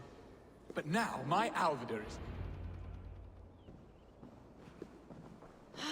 Birston, you promised we would never be apart, not for one waking or sleeping moment, and already you're sneaking out to hunt. For the feast, sweetling. We owe our mutual friend a great debt. One that I promised to repay over suckling pig and ale. Sister, have you forgotten where you are? I have a right to happiness outreach.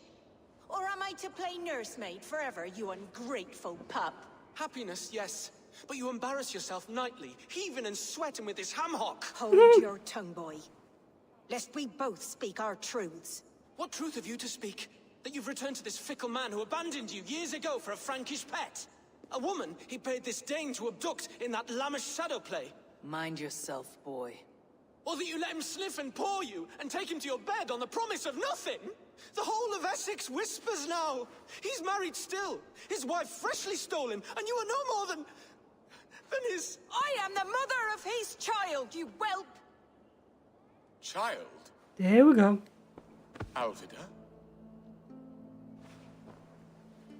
Please, my boy, I will never forgive you for this. Never.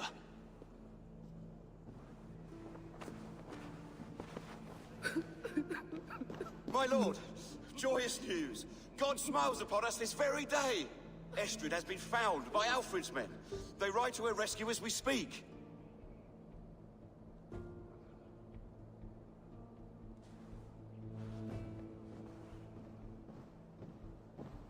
I will not let this plot be undone. Nothing is safe till they are away to Francia.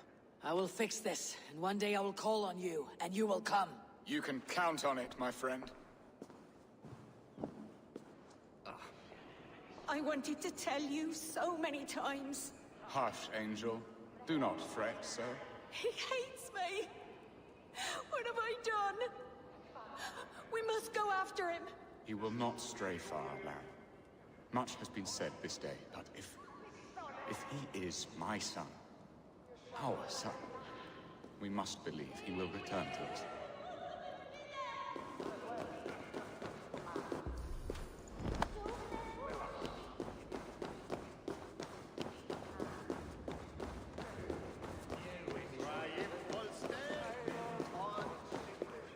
Are you leering at me, Lord? Your Bearston's hired Dane. Do not think what you did went unseen. Yet tell me one thing. Is Estrid safe and happy? She's happy. That much I know. Good. Now leave. And if we meet again, you will fall by my sword. Damn. Estrid should have ruled this land. I would have followed her anywhere. Oh, I see what's happening. That's why they all love her.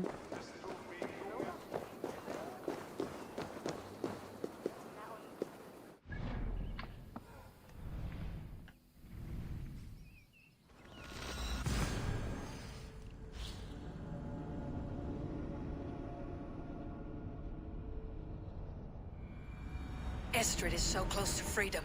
I hope I'm not too late.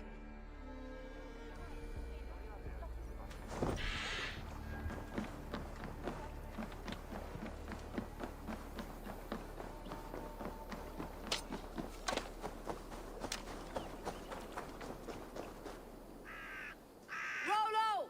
Alfred's men have found you! What? How can this be? Lork, stand by Estrid. Guard her with your life. If she's taken, all is lost for us and Bearston. Come, lady. It would not do for them to take you back. Watch out! Oh. No! Oh well. Come on. Come on, you little bastards. If she's on her,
That worked.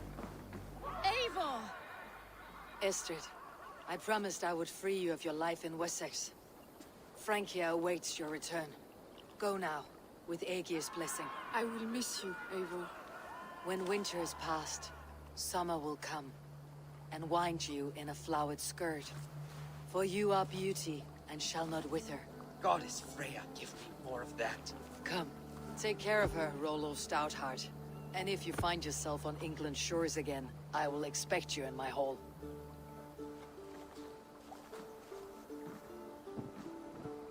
Good.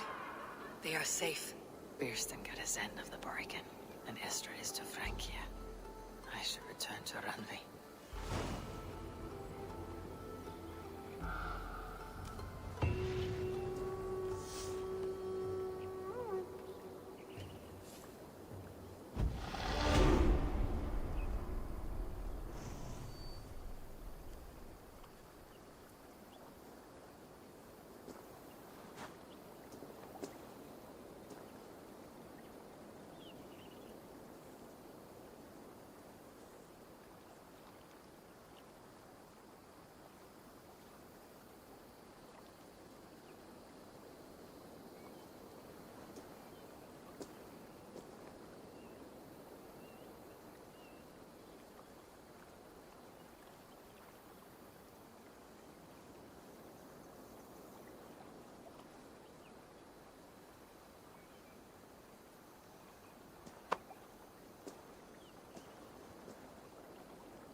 Okay, let's see here. Go back.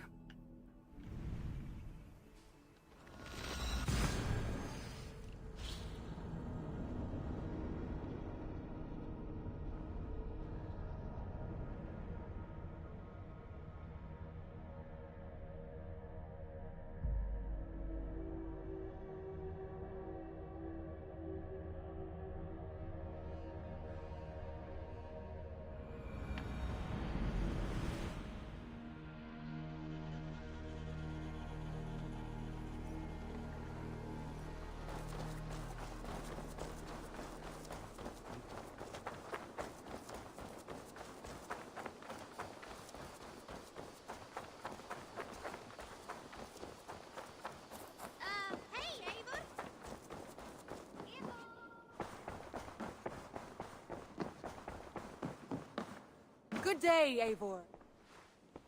In Essex, I played a matchmaker and a heartbreaker. An easy way to forge an alliance. But let us stick to war and diplomacy. Understood. Thank you, Eivor.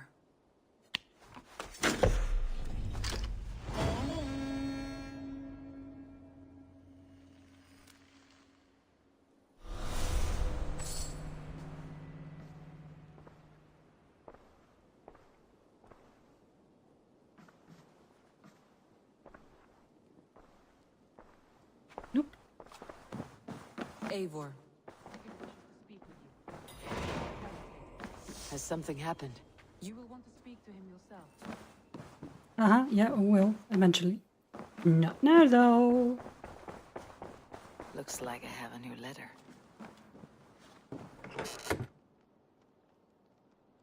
Tefter. Eivor. A passage is crossed out. It feels so odd to put pen to vellum after all that took place. I have recovered and am thrusting myself into my eldermanly duties. Oh dear, have I started to speak like Kunon? Or Kunon? Sometimes I feel his spirit linger, like it takes up a space in my brain and cannot be exercised. I ramble. If you still think of me and Gloucester as a friend, then I welcome you to try the first cider of Elderman Tefter. If you've time. God knows, it is a long ride from your home to mine. Your servant and friend, Tefter. He's added a drawing of horns to his name. Birsten. Hello, Eivor. I've sent you a small gift. I bet you'll like this bow. I wish I could do more. You've helped me get back on track and reconnect with Alvida. I'll never forget it. Thank you, Eivor. Birsten. Ooh. I got a bow. So I can put this here, The jackal, the lantern. Cute. Right, now, what I want to do is not that. We're not going back to Norway yet. Not yet. Not yet.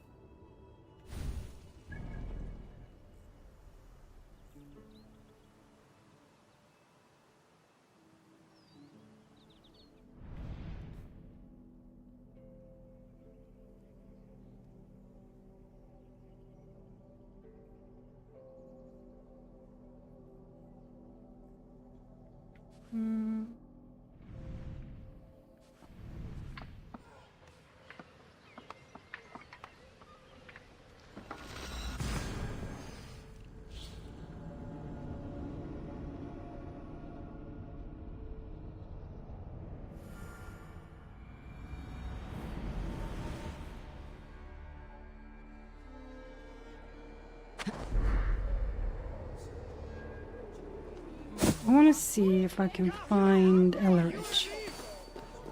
Go away, go away, go away, go away. Okay, let's see.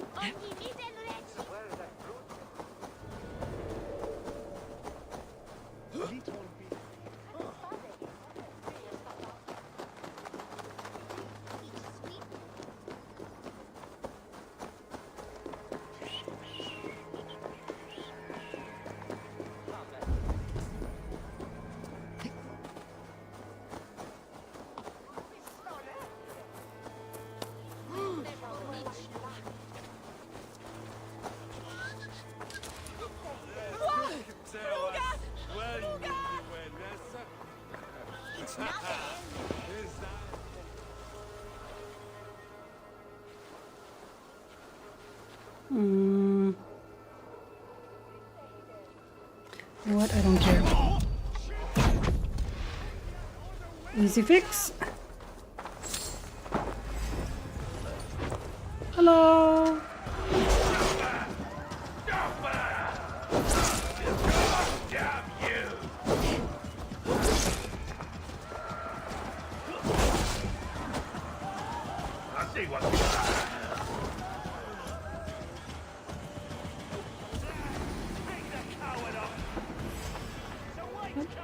Oh.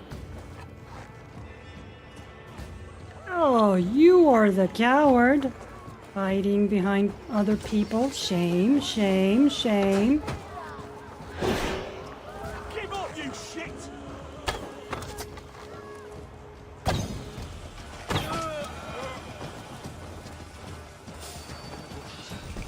But there was more of you? What? Oh, there he is. And you're dead. Alright, moving on.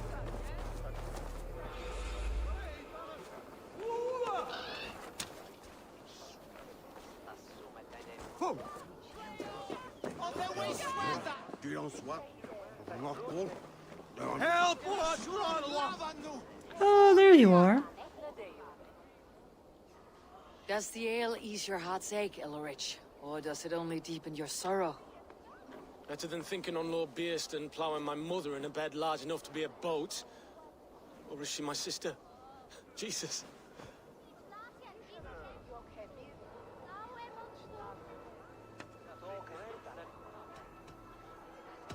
Your mother loves you, and your father wants to. You hurt yourself by hiding. I hurt them more by returning. They have their love. They don't want me around. There is no profit in spite and self-pity. Forgive those that meant no harm. Go back to them. It's a better life than this. More to the point, why pay for ale when your father is the elderman? You're right. You're right. Perhaps I just needed to hear it spoken aloud. Thank you, Eivor. You're welcome. Alright, done that.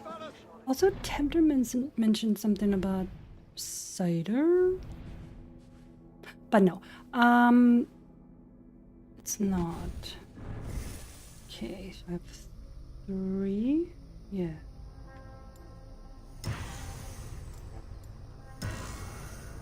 Only place I can put them right now. Oh, I can upgrade. I feel like I should upgrade my weapons. Always a good idea.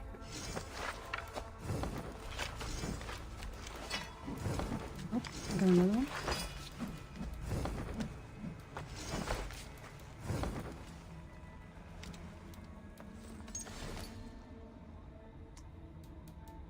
Also, I now have the entire Megasaur saga here. Let's see. Should start from. There's 10 of them, yeah. I'll do that later. Okay. Nope. Here we go. Alright, since we met Rollo and Frankia was mentioned, figured we will put a pin in the main story here and do the first DLC. Because why not?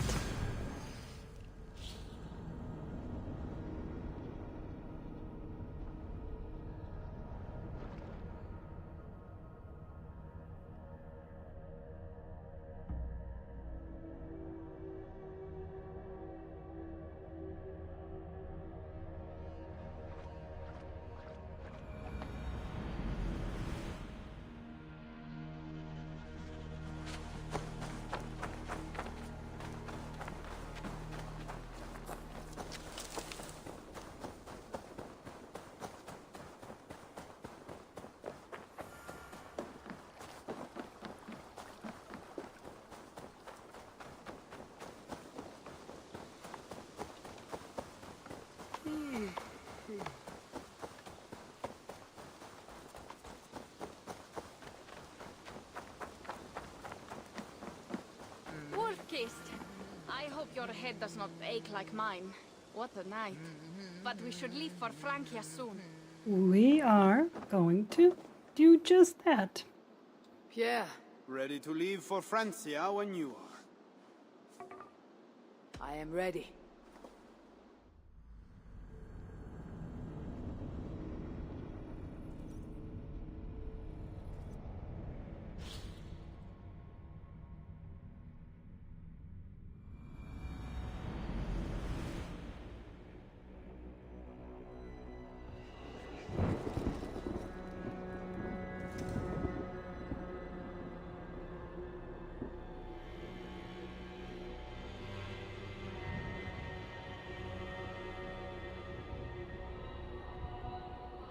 Francia, the land of Charlemagne, and the bitter price of Ragnar, who sacked Paris for a fortune in silver and sorrow. Now a new king rises, uniting Franks against Norse in open battle, and casting angry eyes toward England. I must stop this mad king from sending war across the sea. Already his armies assemble, and crows gather again over Paris.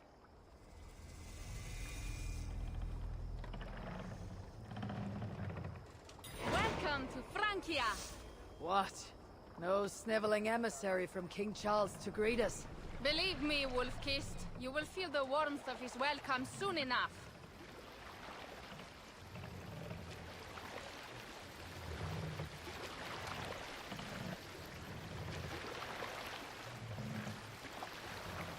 The mad king did this. We all had a part in it.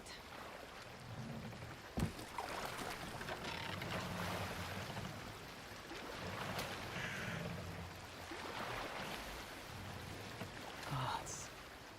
This is what he would bring to Ravensthorpe. It is. We are almost there, think you're doing? but we cannot take the longship around Paris as the Franks' bridges block the way.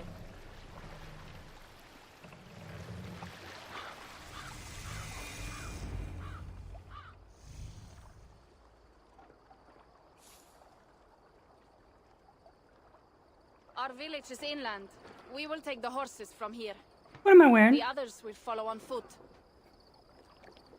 Is there danger of an ambush? Not this close to the water. and not at night. Siegfried has done his work too well. I will finish unloading the ship. You two go ahead. Many thanks, Pierre. And Eivor, there is something we should talk about when I arrive at Melun. Until then, ride safe. Mount up. The ride is not long. How will I face Siegfried? He entrusted me to gather Yep. Oh, why am I wearing that? Frankish travel cloak. Okay. That's cute. No. Don't want to wear that though. Thank you. He wants me to lead one day, but I... Also my horse. Much better. How will I face Siegfried? He entrusted me to gather axes. He wants me to lead one day, but I failed even this. The failure was not all yours, Toka. Jarls are ever busy with their own concerns. Ah, just give me strong ale and a good fight. What else matters? Frankish scouts. They have been watching us closely of late. What do you think it means, Eivor? That Siegfried has not finished his work yet. Siegfried will not be finished until there are no more Franks left to fight. Scouts have been gnawing at our heels ever since Charles forced us from the north. He pushes hard against your people. You might have to lead sooner than you expect, Toka. I may not be the best one to do it. I see the longhouse. We are almost there. Ooh, there it is.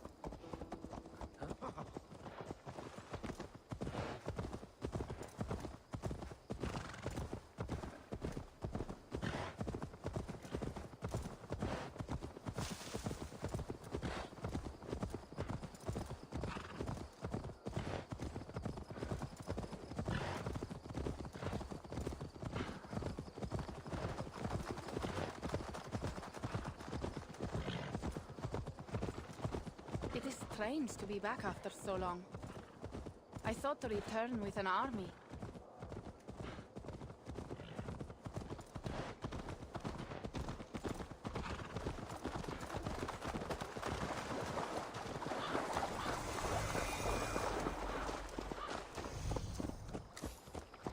Welcome to Milan. We should find Siegfried. Oh, ik heb hoor! Different doggies. Hit the doggy. Hi, cutie pie. Oh, look at that face. All went well, I hope. Are the others you brought coming behind you? I need to find Siegfried. Of course. Well, you will find him I where he believe always there's is. Yes, different he types will of be at the cats burial here grounds, too. staring into the mist. It is where he begins Not those his big fate. chonkers, This but way. smaller ones. Or slender ones, I should say.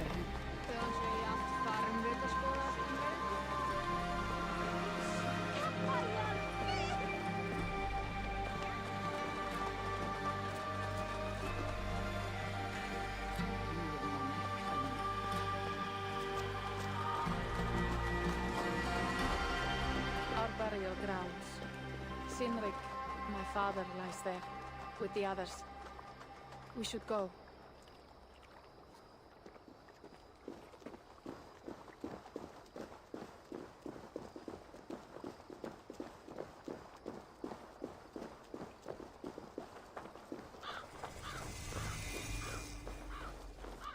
There is something calming about this place. It is a beautiful land.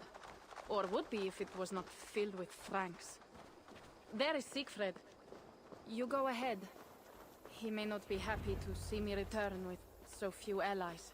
I will not rest, brother. We are almost there. Your honor will be redeemed. I swear it.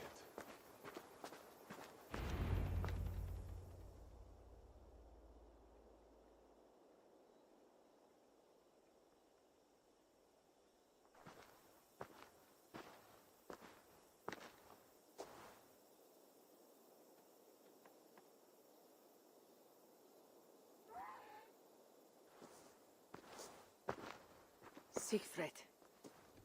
You came, wolf-kissed. Good.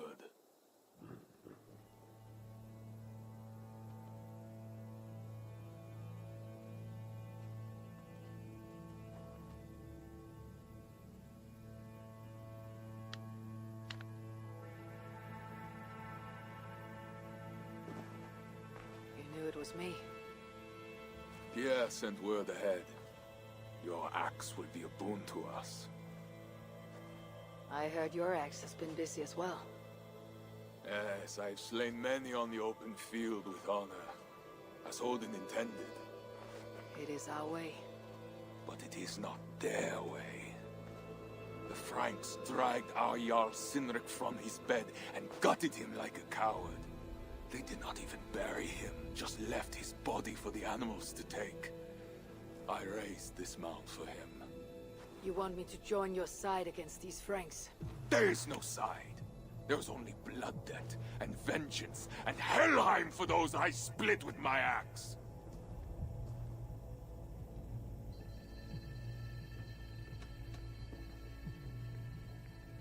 How dangerous are these Franks? What do they want? Do you not understand? They want us as Sinric, dead and dishonored, but I will teach them what honor means. Now we will feast, and I will tell you of my plans for Paris. Okay. This is Vidar, a more noble beast I have never known. The god of vengeance. It is a good name. Many Franks have met their end beneath his iron hoofs. He hates them almost as much as I do. You placed a carving at Sinric's grave. Sinric won it from me in the Holmgang when we were children. It is Eiktherni, who watches over Odin's hall in Valhalla. He was holding it when I found him. It was the only way I knew him after the animals had gotten to his body. Oh.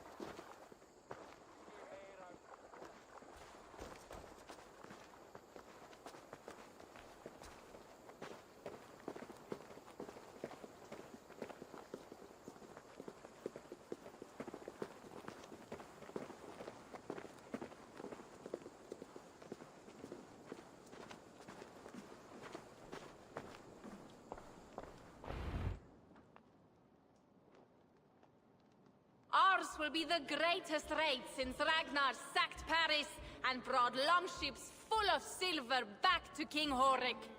We will fill our war chest with silver and our mugs with mead. Blood and glory! Skull! This is not just about silver, Torka. He hates being disturbed while he eats. You know, Ragnar returned with more than just silver. More than silver? What was it? Swords, precious jewels, wine! Stories of a dead saint defending Paris. Horik was so awed he freed the Christians and executed his raiders. Really? That does not sound glorious.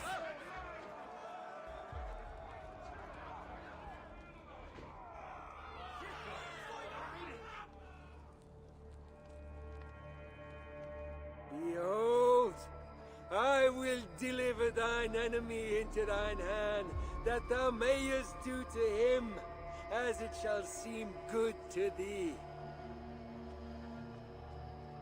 Kill the heathens! Bring me Sigfred's head, and that one as well. Leave the stripling alive to tell of it. Good luck with that. Bishop Engelwin. This is a good night. Oh, shit. Oh shit indeed. Gods here, vigilant.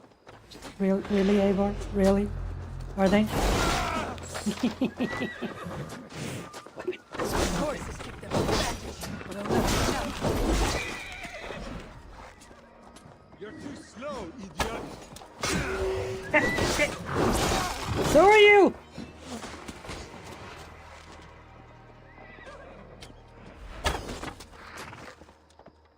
Oh god. There we Where go. did Engelwin go?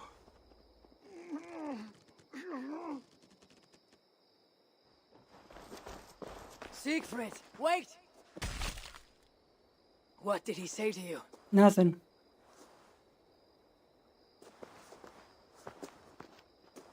Toka, see to the wounded, and find the watch! They should have warned us of the attack. I told you he doesn't like to be interrupted while eating. We needed that soldier alive to question. Wild heart, level head. Oh, I like that. Where's Siegfried going? My guess is to find that bishop, Engelwin. He hates him above all others. It was he who killed Cynric. Yes, his sword brother and your father. I am sorry, Toka. Nothing has changed. If anything, the attacks grow more frequent, as you see. Randvi was right. I have to stop this before it reaches Ravensthorpe.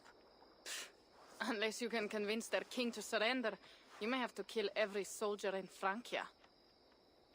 That can be arranged.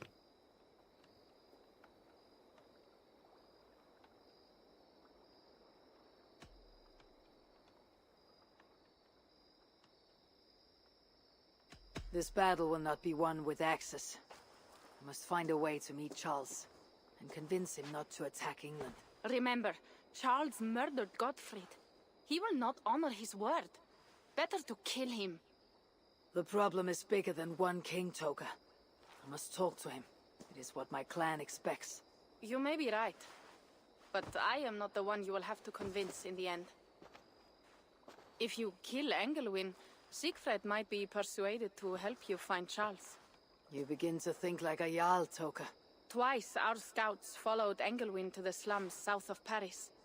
When you are ready, that is where Siegfried will be. I'll meet Siegfried there, and return when Engelwin is dead. Then we will find Charles. Eivor, over here. Alright. Yes, Pierre? Pierre, what is this about? We have a shared interest. You in resisting Francia's North-loathing loyalists, me in getting paid. Those do not seem connected. I am working with a rogue band of men and women across Francia who tire of the chaos Charles's rule brought. Their numbers are small. Few are foolish enough to resist well-equipped loyalist forces. You do not believe in their cause? I do not, but they do. This is where you come in. Help them, and you will have ample reward for your effort. It is strange that you support them, while believing their cause ill-fated. What kind of monster would I be if I were to dash the hope they hold in their hearts? Anyway, there is profit to be made, and only a fool ignores that. What do you want to do?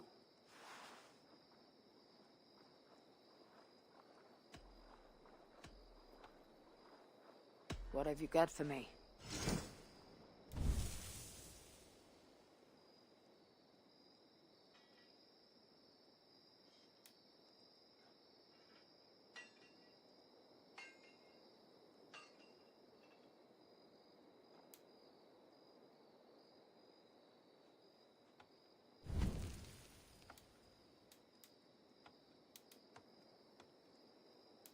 Okay.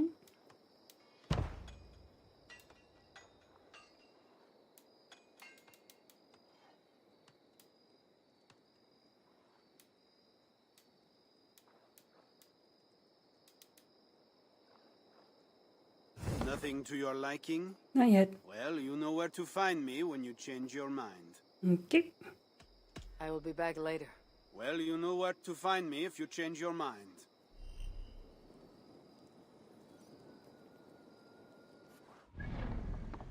Alright, and here we can see... It's a very tiny map. Paris over here.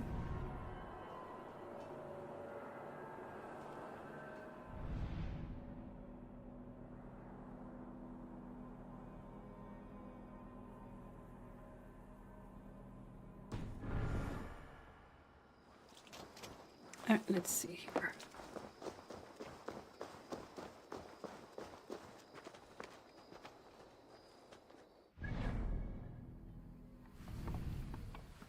Alright, so we're here, and I need to go here.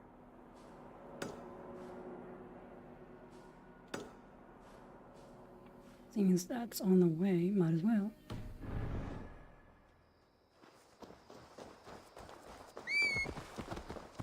If Siegfried has his way, there will not be a single Frank left in these hills by winter. He hates them, that is certain.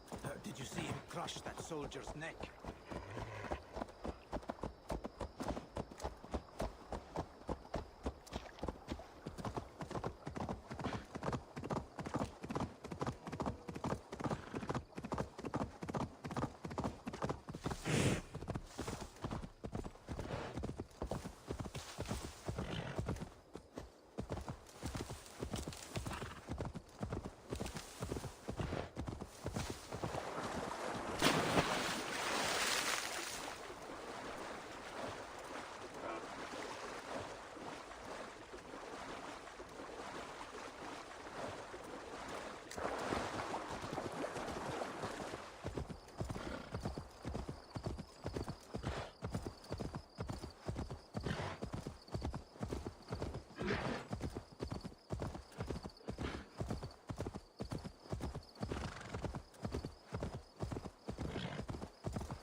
Dead.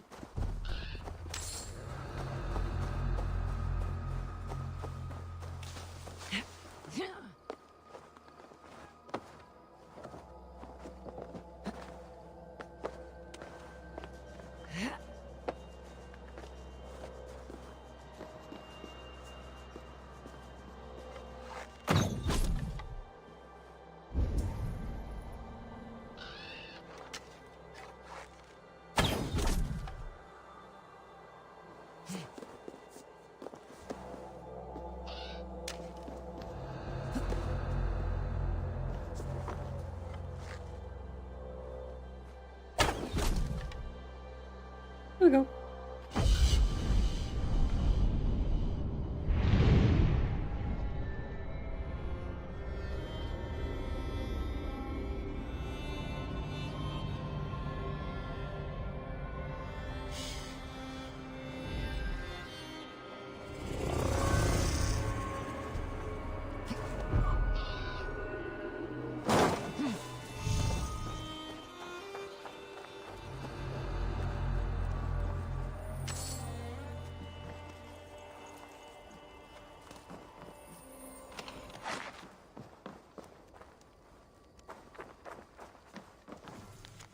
Captain, take a squad of your sharpest, stealthiest men and slip up to Melun.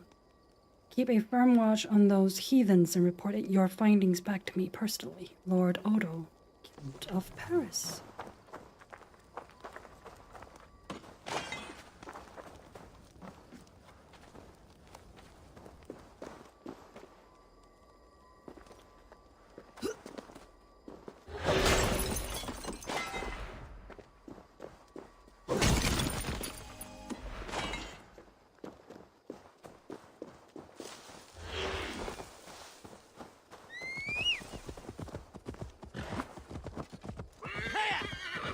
Alright, next one over here.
Oh. French kitty cats.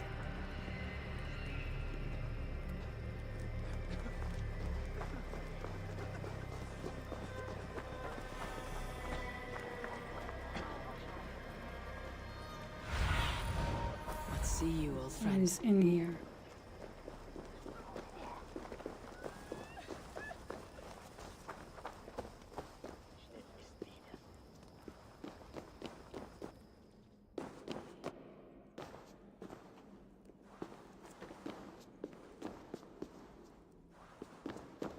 Nope, alright.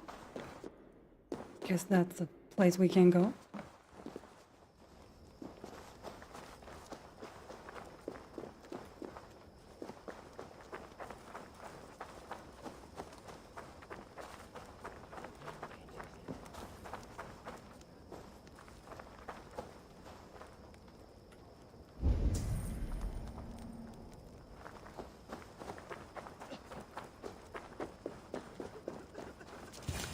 Ah.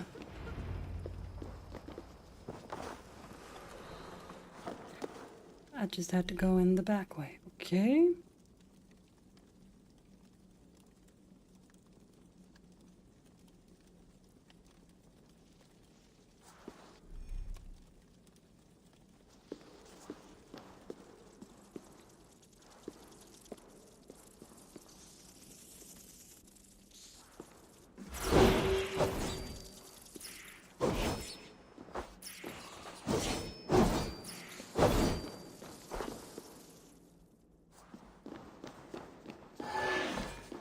Wolfkist, here!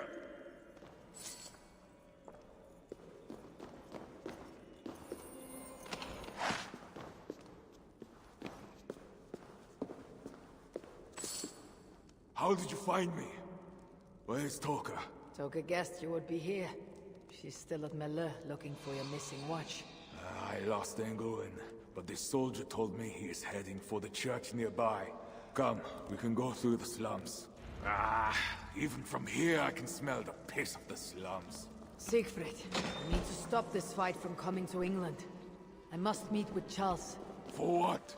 You cannot bargain with these thralls. Have you forgotten my fallen brother, Cynric?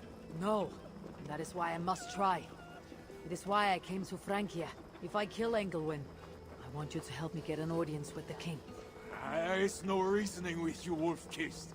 You are as wild as your namesake.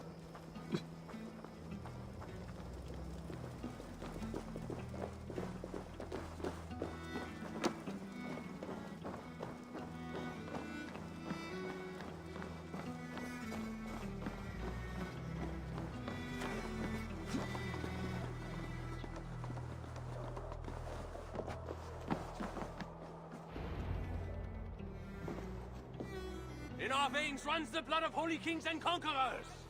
The Northerners may have numbers, but we have God. That is Odo, Count of Paris and right-hand man to the king. Drumming up support for his army, no doubt. Our courage and honor will not fail us, no matter how hot the fight. We will overcome this evil, as we always have. Self-important as always. The one next to him is Gosselin, Bishop of Paris and a fearsome warrior. For Frank.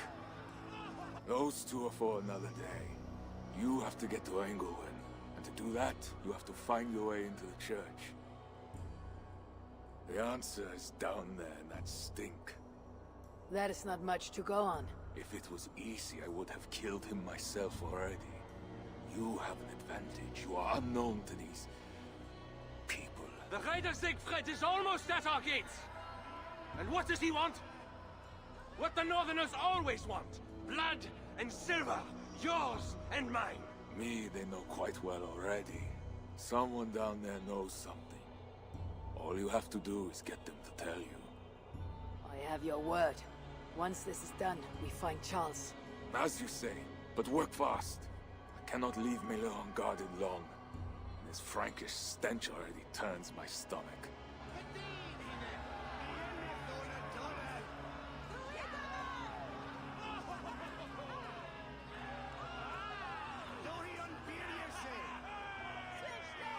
guards. Insulting.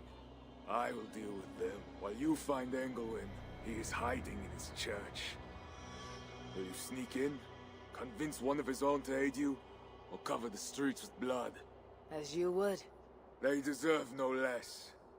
But you are the wolf-kissed. You do not need my advice. So what will you do? I will find my own way. As we always do. Speak to the locals in the tavern for clues, or explore to find another way in. Okay, so I should go to the tavern.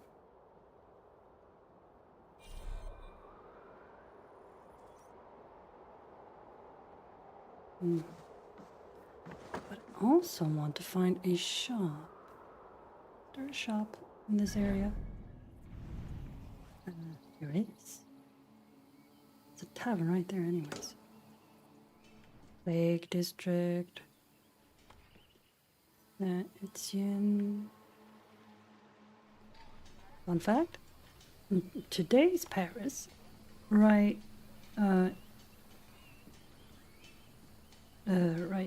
around here is where Notre Dame is today. And they tore down Saint Etienne Cathedral to build Notre Dame, which is here today.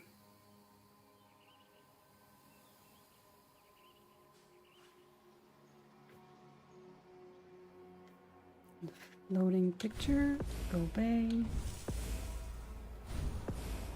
No spoilers today, thank you.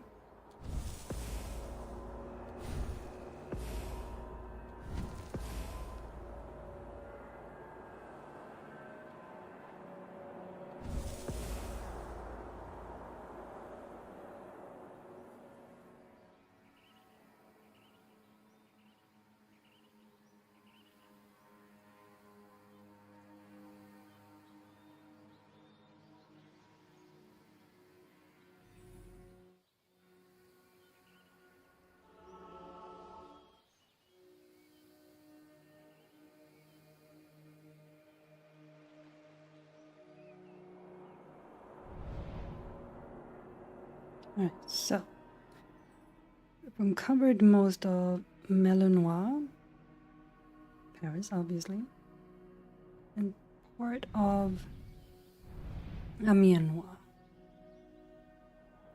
We have Present left to discover, okay, and the northern part of Amiens. Anyway, let's go to a shop first before I do anything else. Let me see if there's anything. Sorry, kid, to buy. Excuse me, pardon. Is the protector of Paris, the king's man, and he has told you the truth. You cannot trust the Northmen to do anything but be Northmen, because that's what they are. No. Bread or coin? Bread or coin?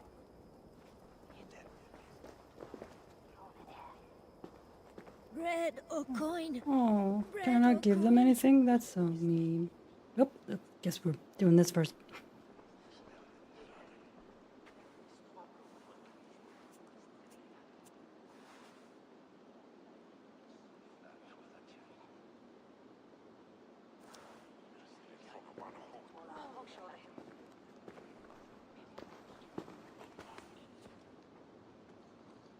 Are you the owner? Owner? That's such a naively hopeful word. What can I get you?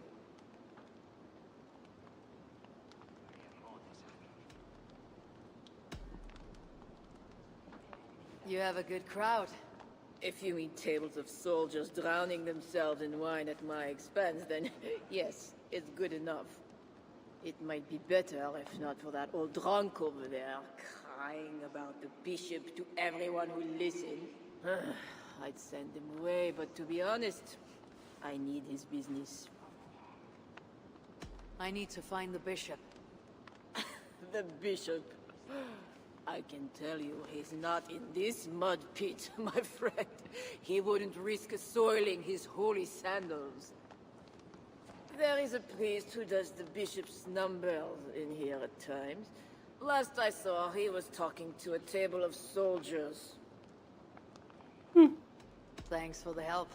You look the kind that enjoys a good complaint. You'll be back.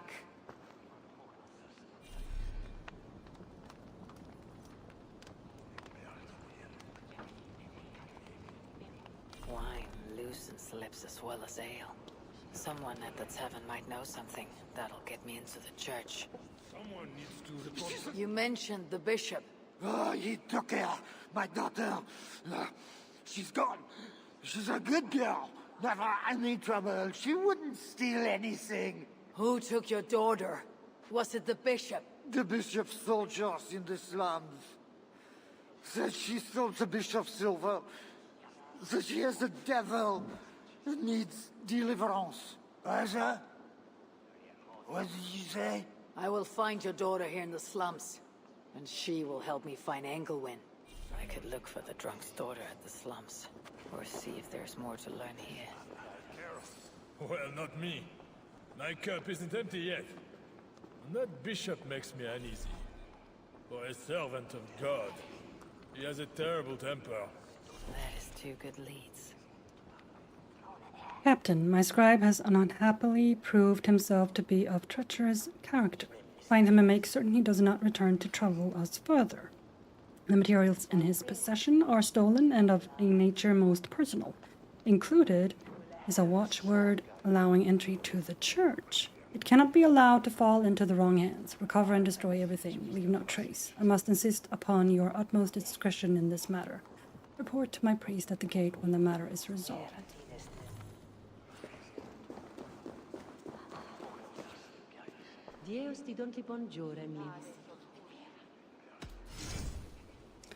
Alright, here we go. That. Let's see, what do you got, lady?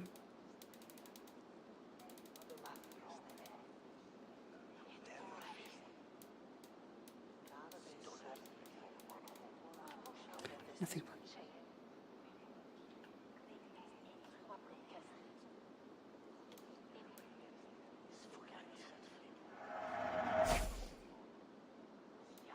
Need that.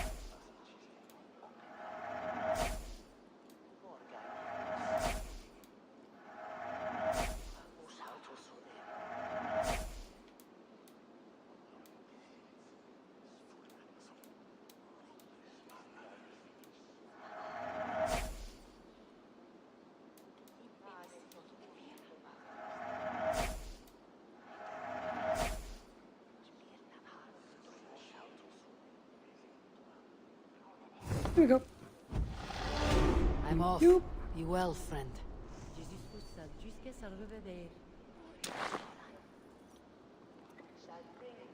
Free mastery point.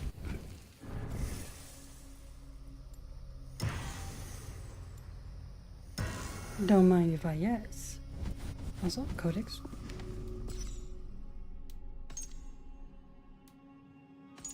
Locations.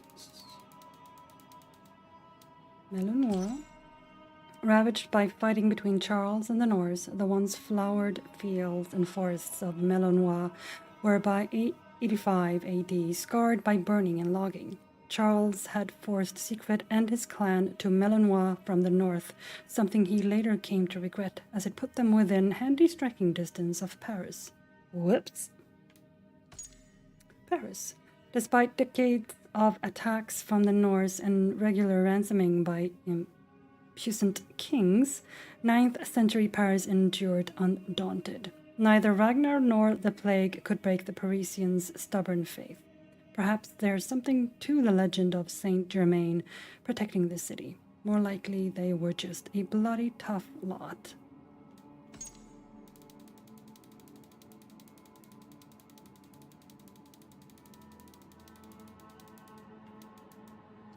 Count Odo. Few in history command the respect Count Odo of Paris does. The man was a complete military badass whose every word was undergirded with honor, even when forced to his knees in defeat. He would have made a good king or a fine martyr, and it could have gone either way. Bishop Gozlan. A battlefield firebrand and tough ascetic monk, Gozlan was Paris's most stalwart defender. He once repulsed an entire attack by walking to the front of battle, planting a cross in the ground, and fighting beside it. I suspect his aggressive faith masked a deeper conflict. Doesn't it always? Engelwen. Black eyes with a blacker heart, one-time Bishop of Paris, Engelwen, suffered from amyloidosis that caused the skin around his eyes to darken. As a high-ranking clergyman, his exalted position was useful for hiding a debased sadism. He was also a member of the secret group of cruel religious zealots, Delatores Dei.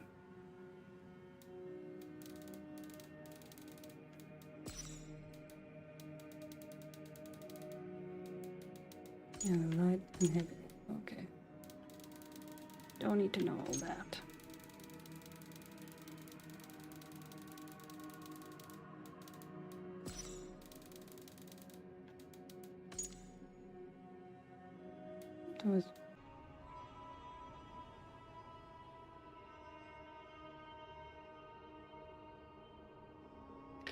Sorry about that. OBS disconnected again. I don't know why it's doing that.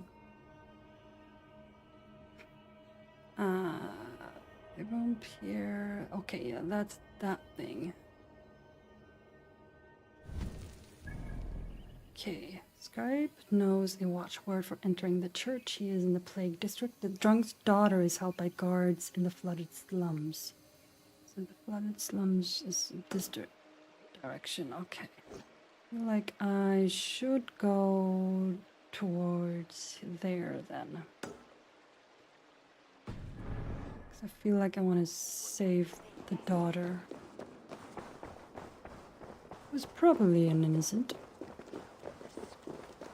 Odds are that she is.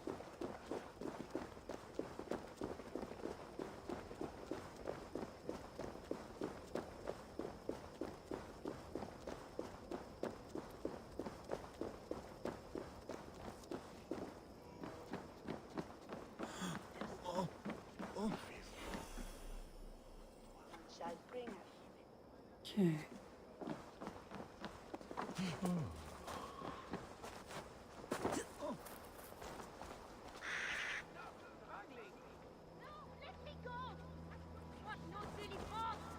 Best not to draw attention here. Oh, there she is. There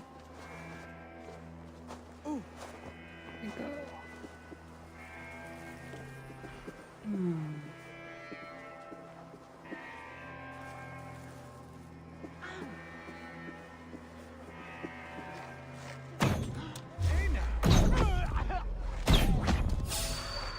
Keep our eyes on you.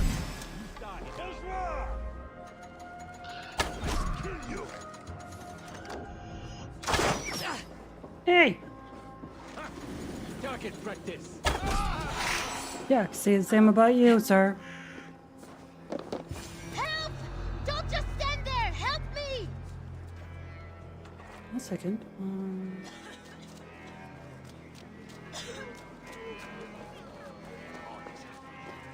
Yeah, it's a flooded area. I remember this.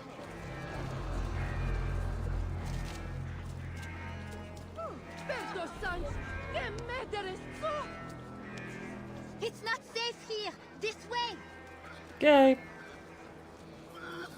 Oh, she really was a little girl.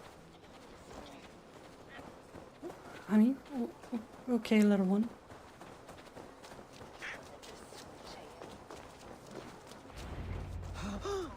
That was close. You're welcome. Your father told me the bishop took you. Calls her a French woman, but she looks like a little girl. The bishop's soldiers.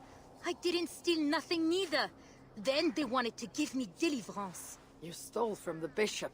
That was bold. I just said I didn't I? Well, I didn't take no silver.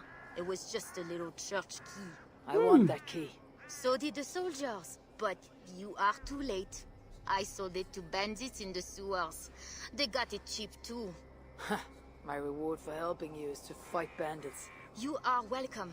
Good luck. The sewers stink. I have to get to my father before he is thrown out of the tavern again.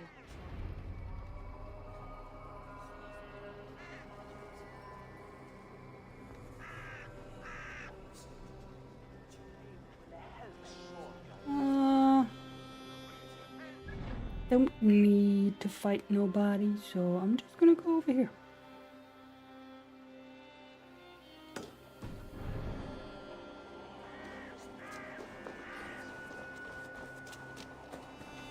Right.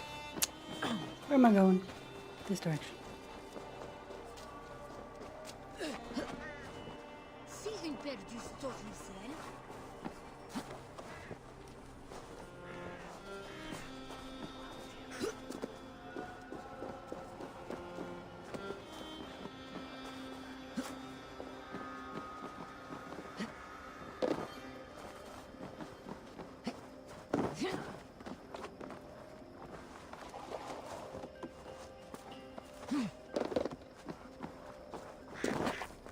Okay.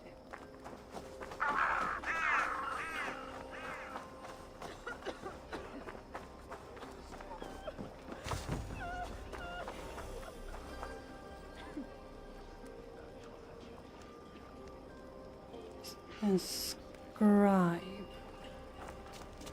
Now to find the scribe. Oh, he's over here. Found him.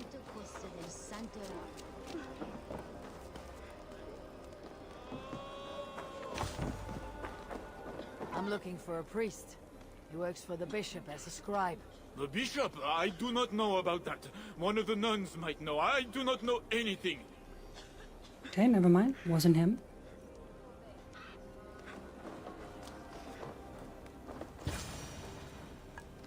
I'm looking for a priest who helps the bishop with his numbers.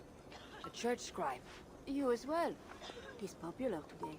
It must be serious if it's bringing you all down here. We don't get many visitors. Someone else was looking for him. Guards from the city. He didn't seem too pleased to see them. They got to arguing, then all left toward the sewer. No. Tell me where the sewer is. Just So over it all there. leads back to the Be sewers. careful, though. With all those plagued bodies, it's not clean and smells to high heaven.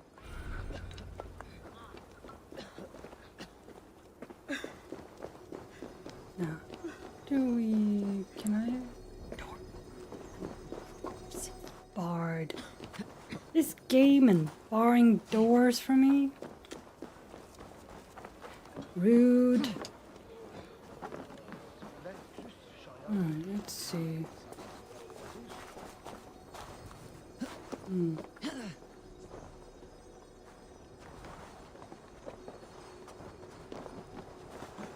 Oh, hello.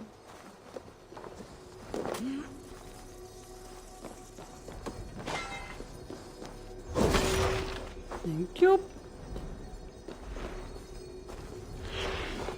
Diary of the Brave Cook. Day 1. Today I enjoyed my first porridge using my secret ingredient. Quite tasty, if a bit lumpy and furry. Did you pour? Rat. Yeah, okay.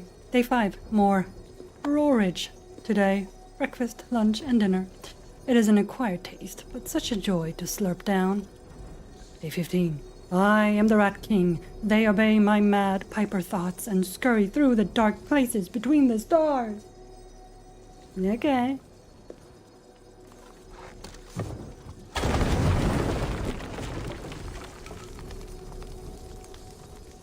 Oh, hello.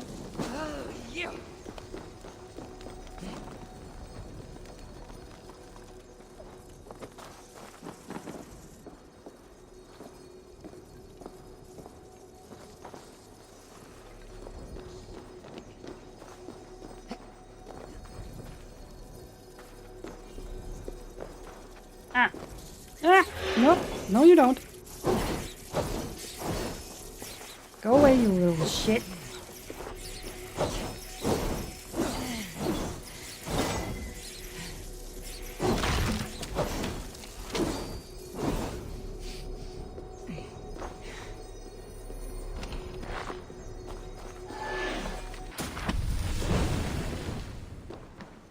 Plague of rats.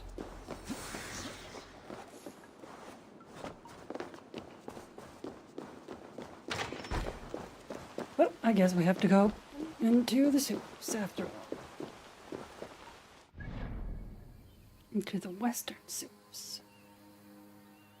The western sewers.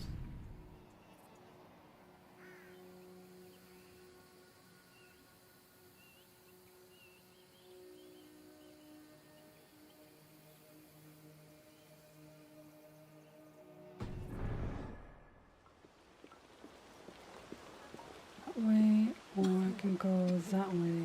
This one is closest, so we'll go this way. The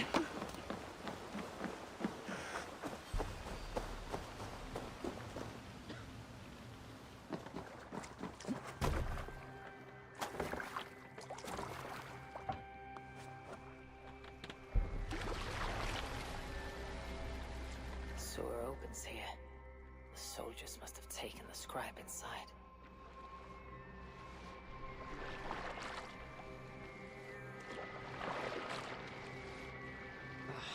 That is the stench of death. Yeah, that's usually the case with sewers. Oh.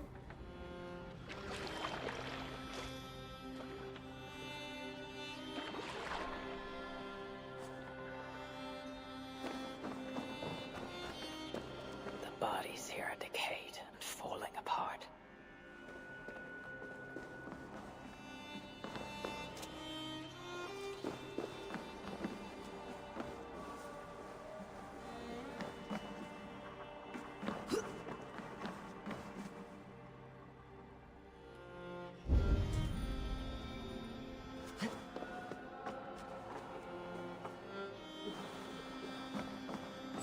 This body has rotted in the water. It's been down here a long time.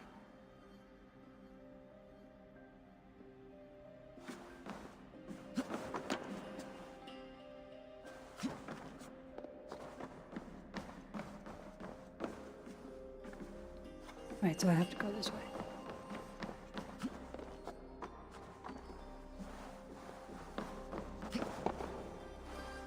Blurred by the water, but this is a list of some kind. It must have come from the scribe. Plague corpses, just as the nun said. Floated here from somewhere ahead.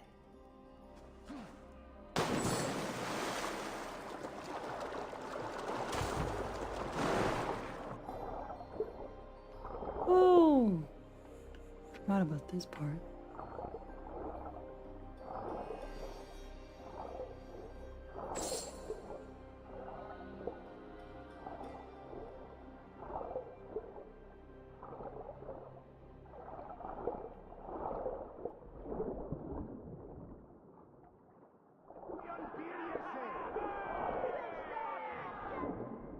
My mouth is sour with filth. Rats are small, their teeth are sharp.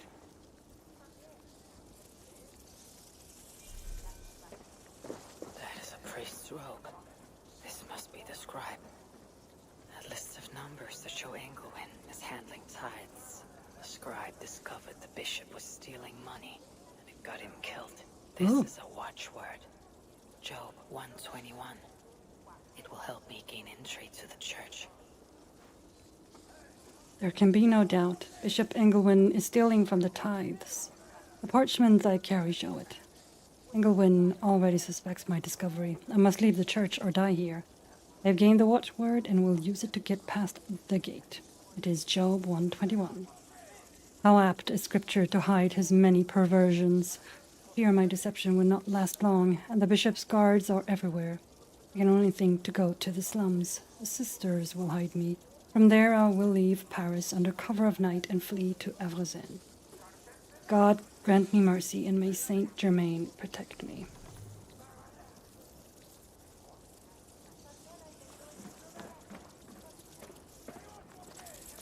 Ah, I forgot.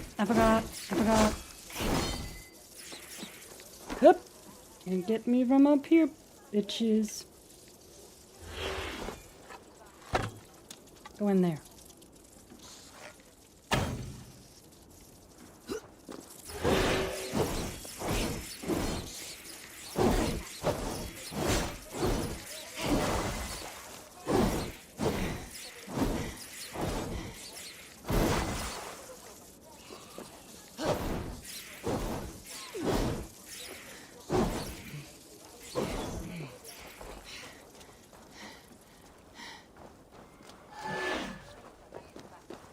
Is that another wanted?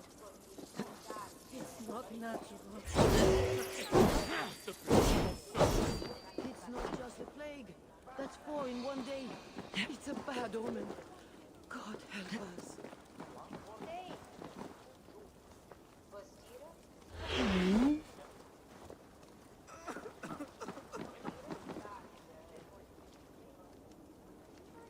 Yeah, that's the... What, maybe I should try and see if I can get the key as well.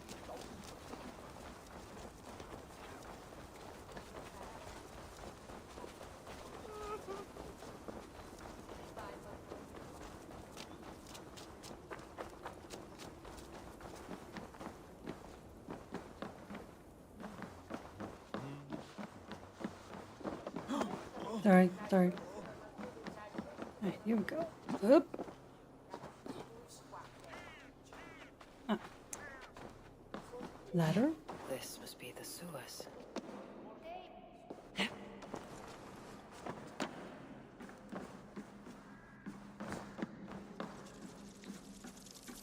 Fresh tracks. Bandits must be close.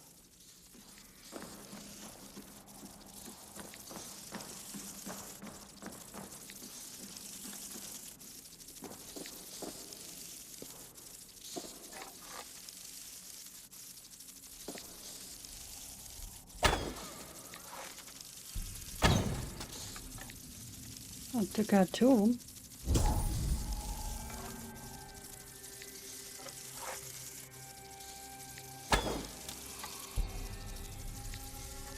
Maybe I should have done that. That was probably a bad idea. Whoops.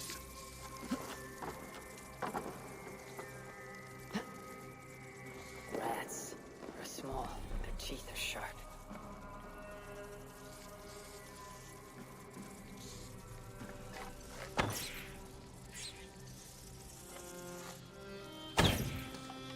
Go away. Thank you. Yes, I could do that if I need to.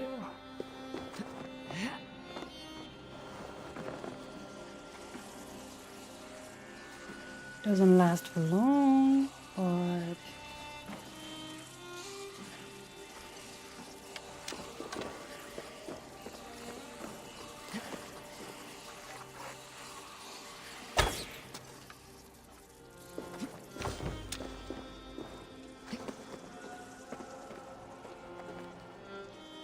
Let's see here.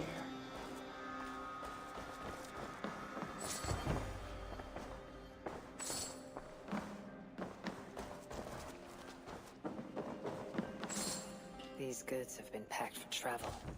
The bandits are smuggling.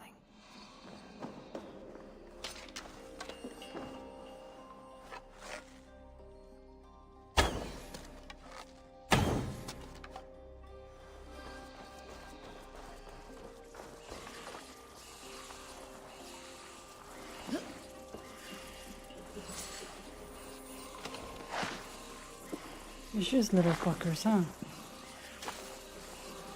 The key has a Christian cross cast into its bow. This is a church key. Big job, boys. Listen up, rats. We've been doing all right taking from the smugglers, but now it's time for something big. Everyone knows they're hiding a fortune in ransom silver underneath Saint Genevieve Church. When the Norse strike, we'll bust in, grab it for ourselves, and leave Paris to its fate. Everybody loses but us. Rat King. Yeah, that worked really well.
almost done here.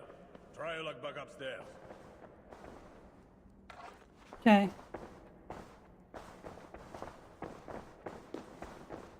Where am I now?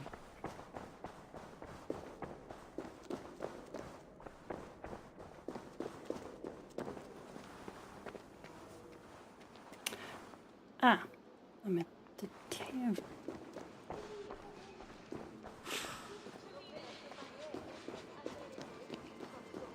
Alright, well, I found the key and the word.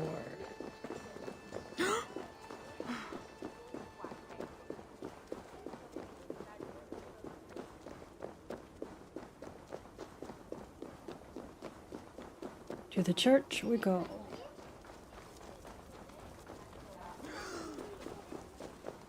The guards are heavily armed.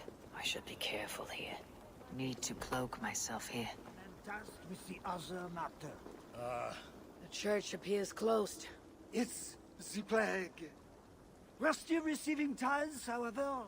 God will receive your offering to Northerner. Job 121. How did you come by this watchword? Is it not enough that I have it? Or would you like to question the bishop about his business? Strange that he told me nothing of this, but of course you may pass. Thank you. Through.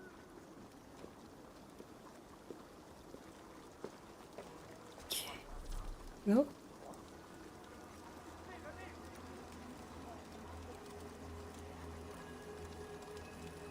Alright. Now.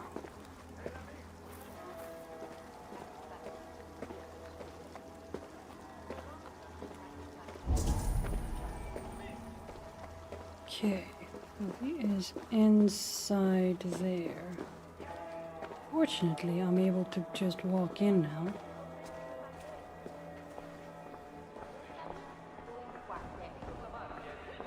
So he's in there. I need to find Bishop Engelwin. Do you know where he is? If you are here for deliverance, you have a long wait. My brother has been upstairs waiting for hours now. Okay. Excuse me, pardon. Is it downstairs? Check it out.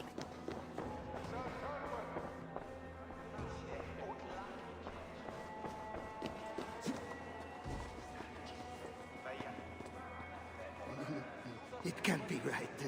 Bishop Engelwin didn't say anything about this. So why are they screaming? What do they do in the basement? Whatever deliverance is, it sounds grim. Deliverance. Child of God, do you struggle with sin? Do you want to walk more closely with your Savior? Would you like to know and understand your Heavenly Father's plan for you? God Himself has made the way. Come to His altar, seek out His goodness, and find your own deliverance. Yeah, well, while we're doing that, I'm just gonna take this. This will be and look ceremonial. It might be useful. Are you here for deliverance? Yes. I don't know. I want to be close to God, but those screams don't seem right. Does it seem right to you? Your deliverance ritual. Is it with Engelwin? Yes. He does it alone. I'm next in line, and I don't think I want this. I could take your place and see Engelwin for you. Then you could leave. Tell me what I must do. You need a robe. They won't let you in without their special robe. Then, you go down the corridor and talk to the priest. I have a robe already. Oh, right. Yes. Just make sure you are wearing it when you go in. They won't let you in otherwise. Okie I'll go dokie. to the priest now. You should leave. Yes, you are right. As soon as my nerves settle. Okay, let's put that on then.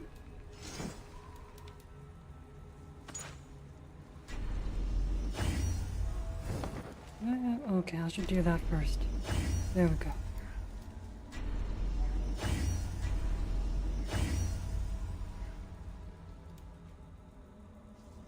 There. That's better. Okay.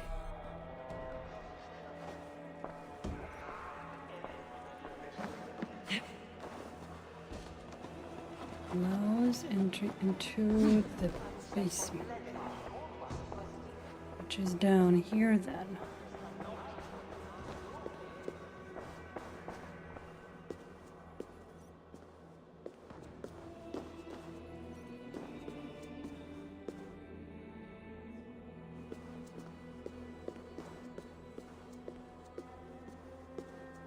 I see you are ready for the ritual. Oui. Take this key. Prepare your heart, and when you are ready, enter through this door. The bishop is waiting for you.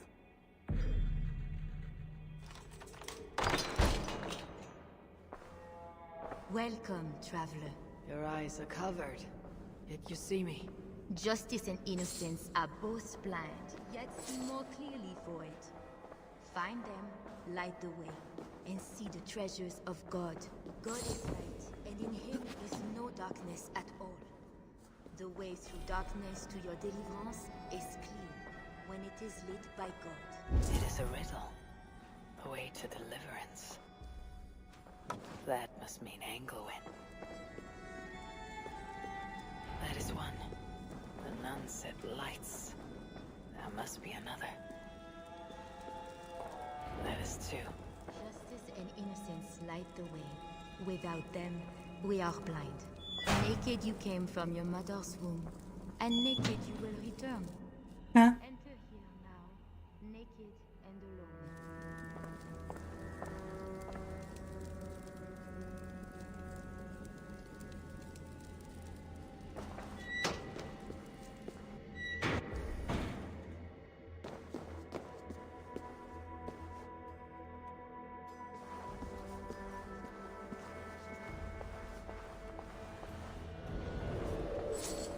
Anglewin. Let's see here.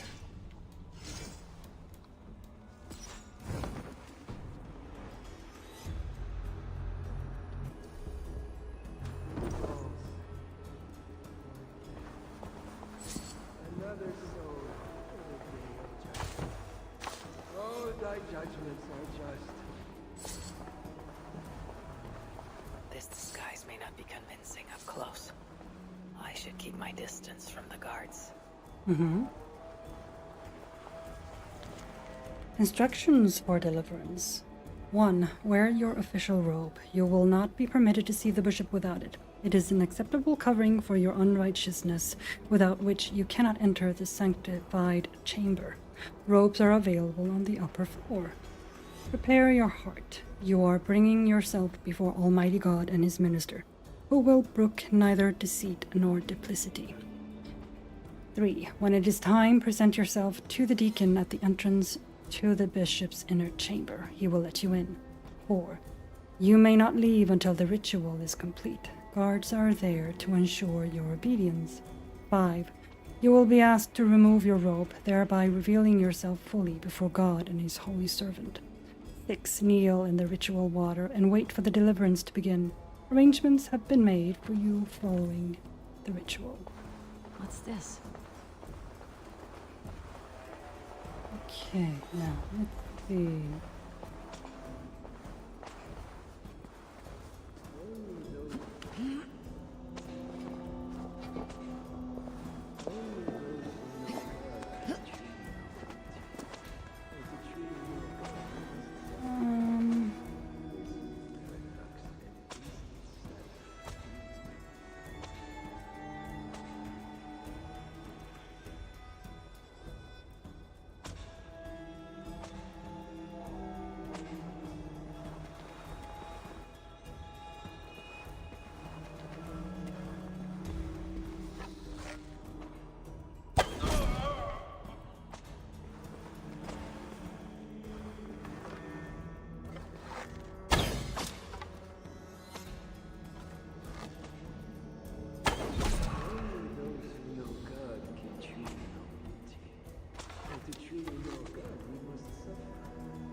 No.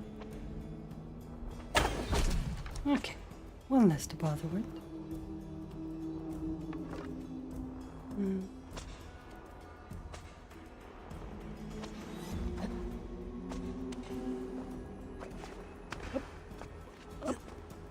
Up we go. Then back he comes.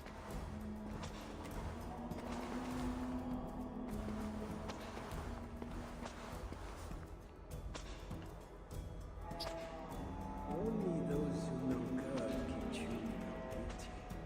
And to truly know God, we must suffer. This paradox is must enter the queen. Yeah, we dang it. cannot begin until you are cleansed by the ritual. There's an intruder! Dang it. Guards, to me! Oh, I fucked that up. I cast you out, devil! I will hurt you! God fights with me, heathen!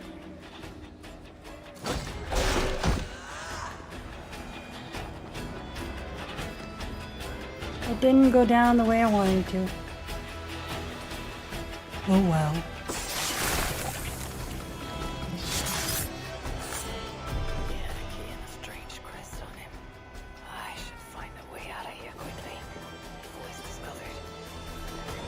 Eh.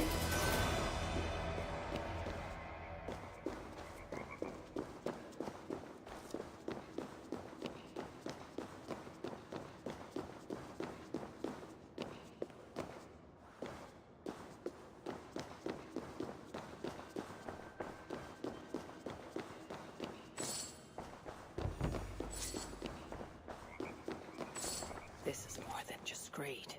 Engelwin is gathering a war chest.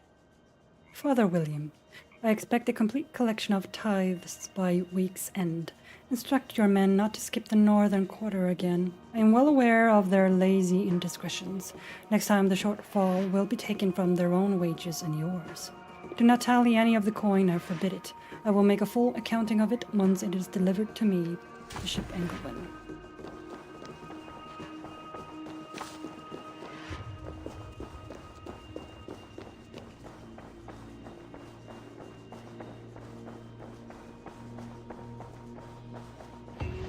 Bishop's mind was afflicted by a strangeness I do not understand. He held a crest and a key. I should look around for what it unlocks. Hello. This is a lot of wealth. Engelwin would make a good raider.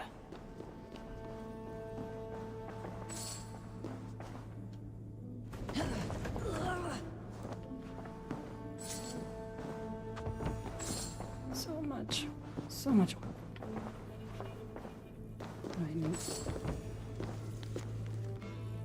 Isidorus, I am unhappy to report that, despite my most careful subtlety, the king remains resistant. The blame for this can be placed entirely on the queen. Her presence alone is enough to end any conversation. What little headway we make is undone as soon as he consults with her. Charles is altogether too weak-minded to move beyond her influence without our intervention. I believe our only recourse is to remove her. The king will then be laid open to our council. It will not be an easy task, but not more difficult than our recent success. A queen is not greater than a pontiff. I have taken the liberty of sending a small skara of our most faithful brothers to intercept the... something.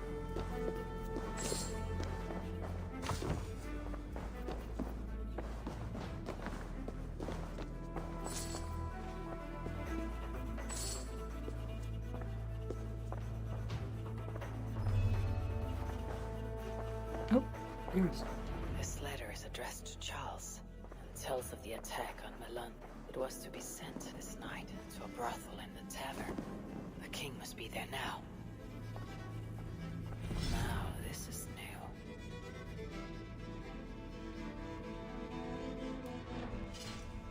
Okay, I have to equip that, apparently.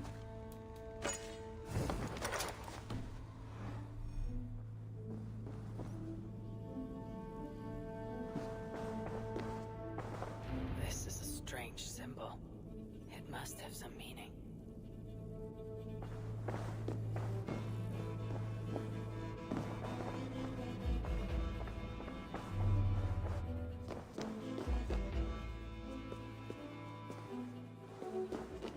there's more to be found in here. Oh. Right.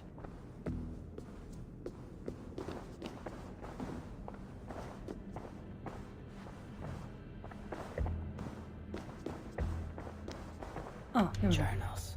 He seemed at war with his own thoughts. Let me just do this while I'm here.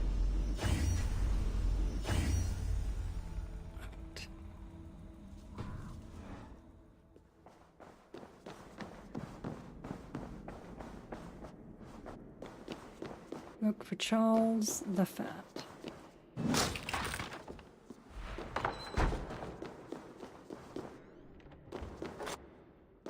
So I don't actually think I need to use this. It just wanted me to equip it for some reason. There we go. Oh, hello, little one. Oh. Look at this little cutie. Oh.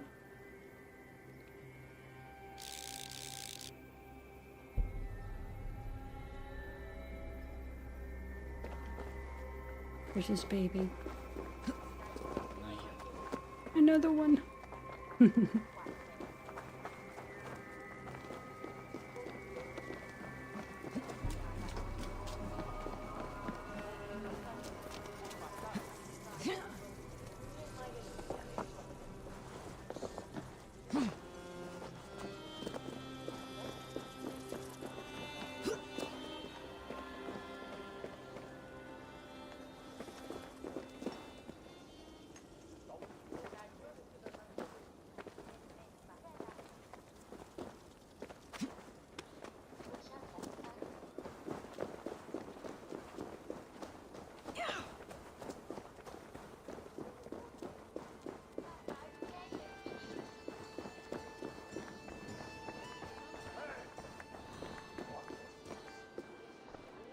Y es bien.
Tavern keep.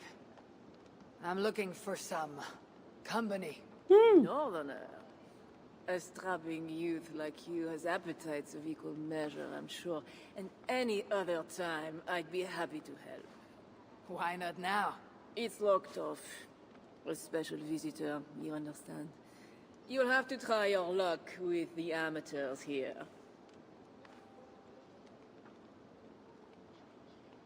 Is any visitor really so important that you'll refuse honest custom? That's a reasonable question, one which I can't answer for the sake of my head. Which is an answer of sorts, if you think on it. I would really like to change your mind. If your need is that great, you can try talking to the door guard. He's at the bottom of the stairs. Perhaps silver will help. You know, it just might. You're not going to get in the front door. But as with most things in Paris, there's another way. Go on. That big tree outside the front door might be worth your attention. You didn't hear anything from me, though. Okay. Thank you. My thanks. Big tree.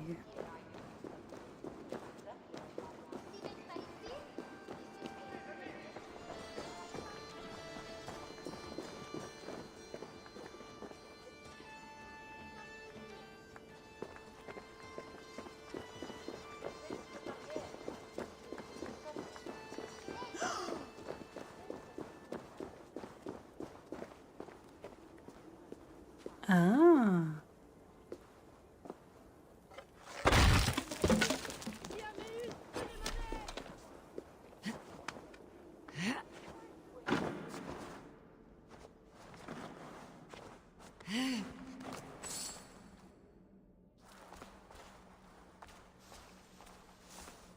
A hidden entrance. Where does it lead? Now to find the king. Okay, that wasn't.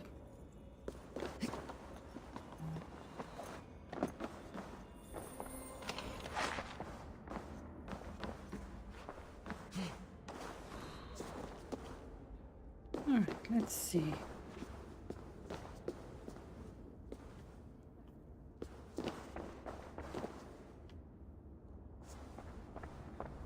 Yes, my holy queen. You are sinner and saint. My confessor and my lover. How I admire and desire you.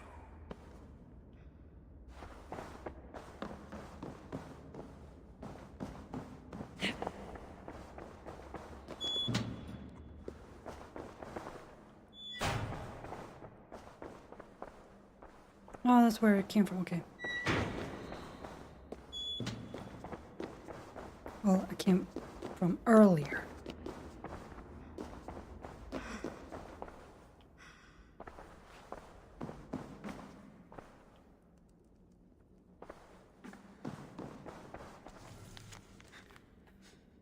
Ladies, business has picked up with the threat of northern raiders just outside the city. We've been busy, but that's no reason to start calling our guests by their true names.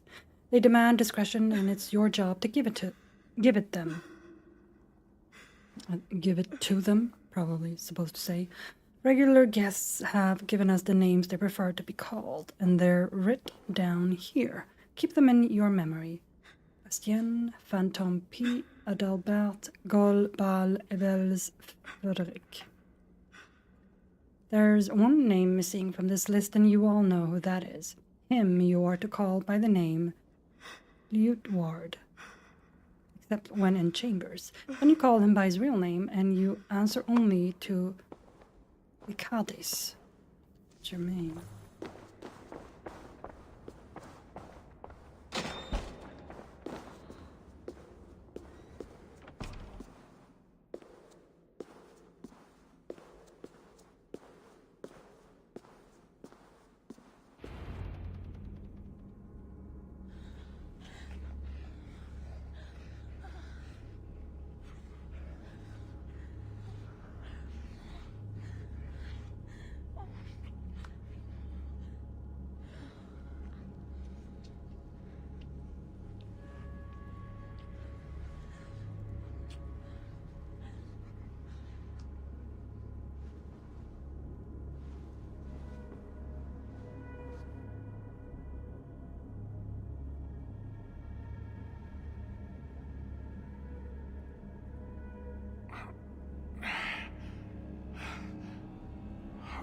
Are you real? Or what are you? Another Diable? Not an enemy, not yet. I am Eivor of the Raven clan in England. Flesh and blood.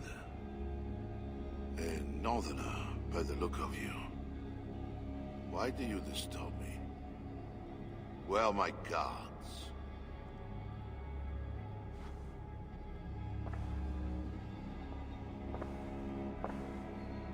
Your guards are not coming. Your bishop will not be joining us either.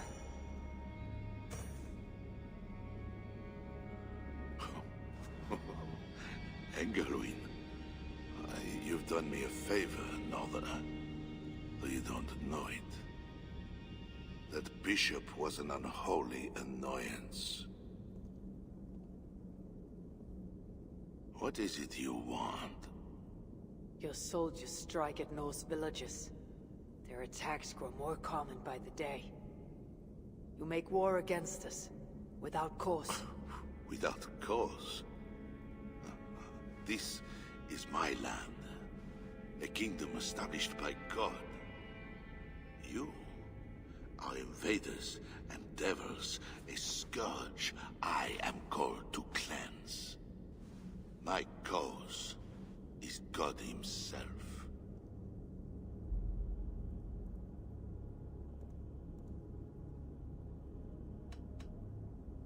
War is uncertain and dangerous.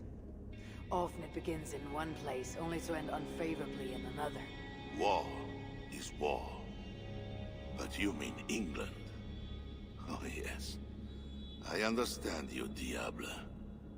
You came to plead for your own neck. I came to make an agreement to save many necks. Perhaps even your own. You murder your way into another land. And you think to stop me driving you back out with negotiation? I am a king. You are a godless invader. Who are you to parley with me? I am one who might have killed you already, yet you live.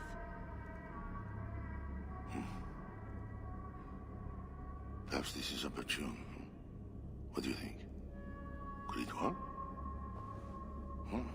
It might work. There is something I require. If you accomplish it, I will be more open to consider your proposal. A deal within a deal. How like a king. What is this task? My queen, Richardis, has been taken. I want her returned to me. She is in danger.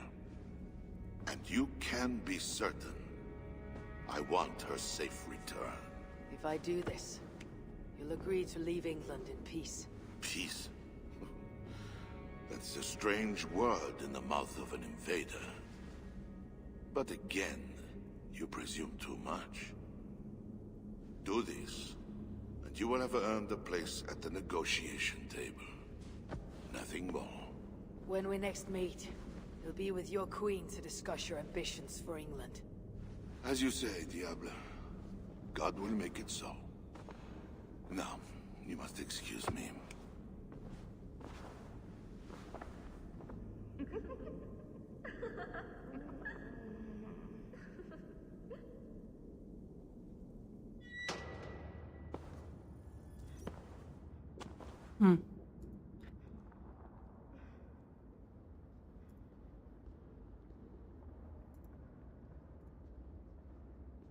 OBS is having trouble today. Not sure why.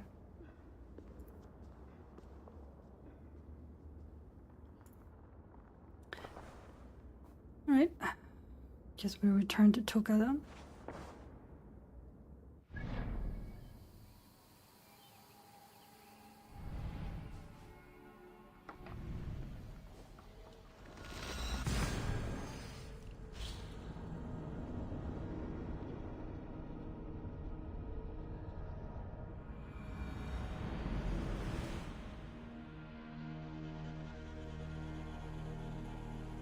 Let's check something.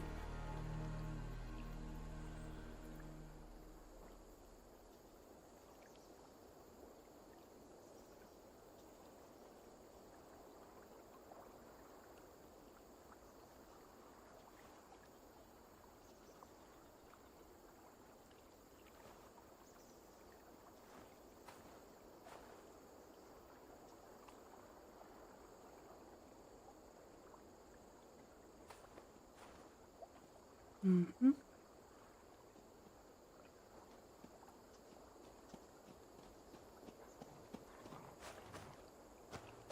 Okay, let's see. She's up here. It is not right. They dishonored our brothers. Siegfried will make sure the Franks answer for it. Great, now I can read this. Ah, agent report. My brother. I scouted the ruins west of the slums of Paris, as you asked. Within, I found an ancient door bearing a symbol much like the letter A, yet strangely altered. So they found another assassin bureau, or hidden one bureau. Perhaps you know it. The door would not open. While I struggled with it, I caught movement just beyond the edge of my sight. Careful search of the area revealed nothing, yet I cannot banish from my mind the image of a hooded figure. The area may already be in use. I think we must search elsewhere for our new campsite. Vive la rebellion. Yeah. Ah, little bit. Little girl.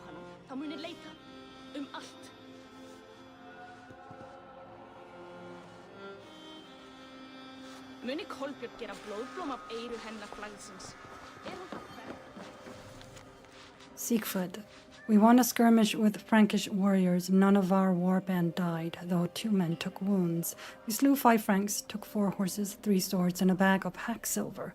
Best of all, we took a casket of wine. It was full, but now it is not. Go.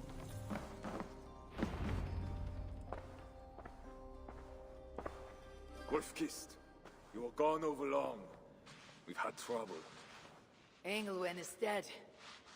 Though there is a sickness in these Franks, I do not understand. That is very good. It is as I told you. You see now why it is pointless to try to deal with them. Yet I must. Information with him led me to their king. Charles and I have reached the beginnings of an agreement. You met with their king? Do you make yourself my enemy now? Toka failed to bring me any but you, and now you defy me!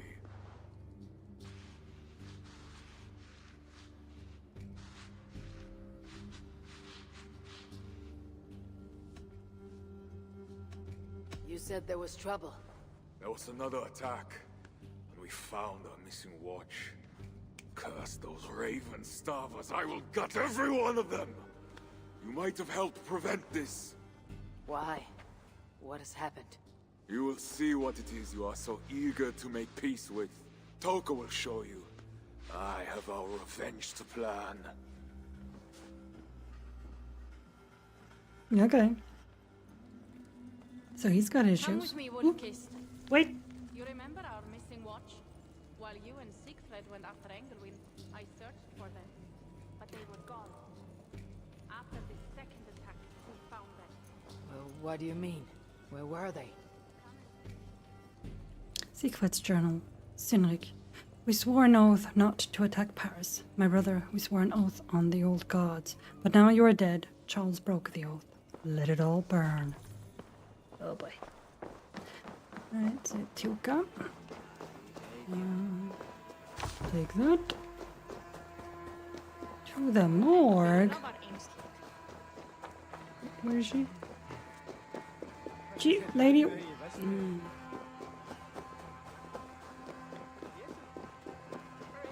No idea where she went. She just woofed.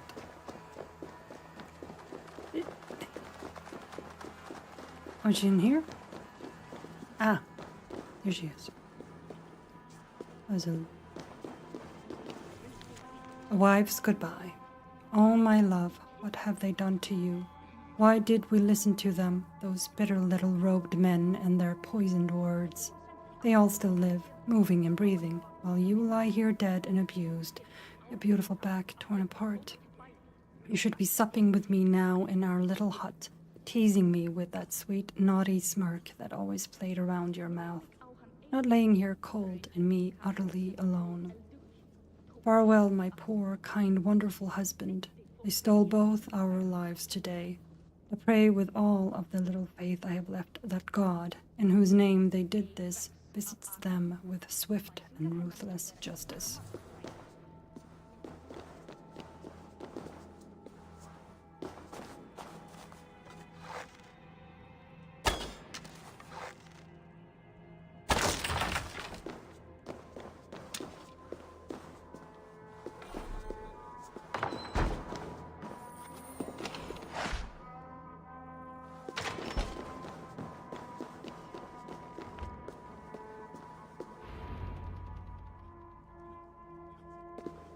Look.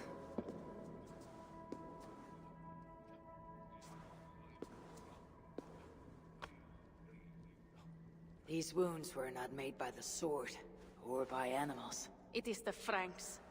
You said yourself, there is a sickness in them. There is no honor in what they do. These were my friends. I have seen this before. People disappear sometimes. When they return, they are like this.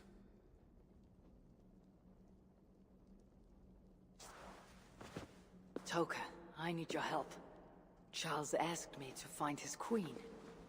If I can, I might stop this sickness reaching England. The queen was at Evreux yesterday, in the company of priests.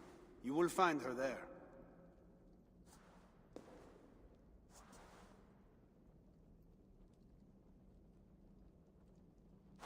You think all I do is drink wine and bed handsome men and beautiful women? Merde. I have eyes all over Francia, and they see many things. Some of those things I must attend to now. When you have the time, Eivor, come and see me. I have more work for you. Okay.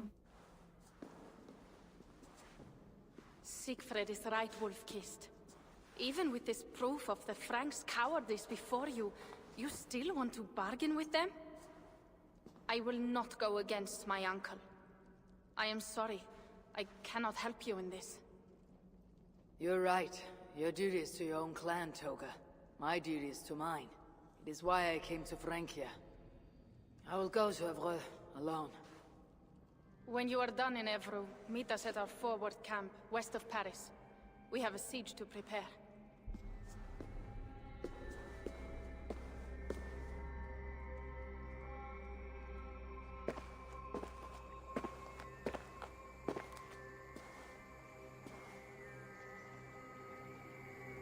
To keep Charles's armies from England, I must find his queen.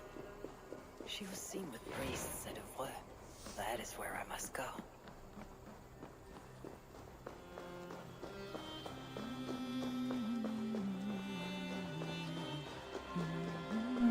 Let's go to a blacksmith.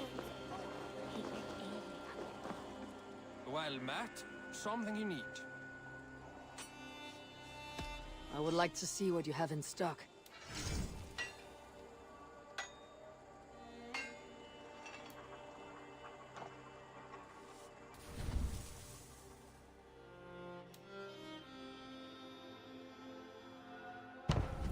Oh no, I don't need to change.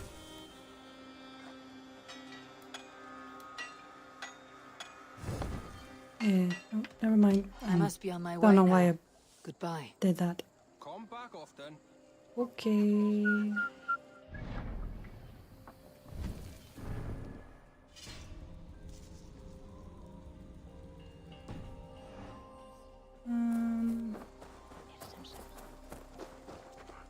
Is there a shop here? Doesn't look like it.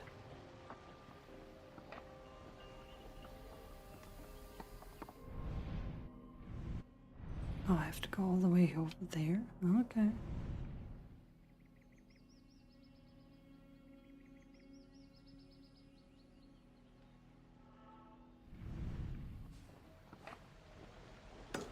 Oh, no. I guess I could do one of these. Just go in here. Just look around. Deal. I do not want what happened during the last mission to repeat itself. Stay alert, be wary, and do not be heroes. I will see you and the rest when you are safely returned. Pierre. P.S. Tell Anna to reserve her recklessness for Orlog.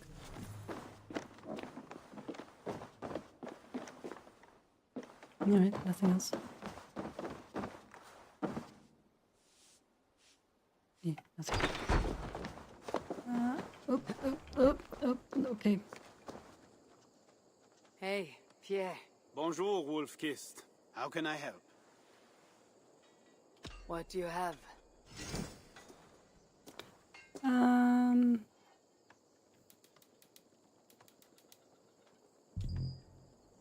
Yeah, let's do that. So it begins. Good luck, Eivor. Wrong button. Okay.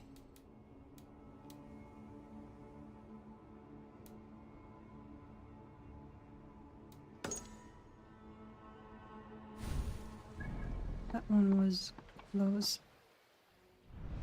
by. Yeah, over here.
Oh my god, why?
Yeah, you.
Well now.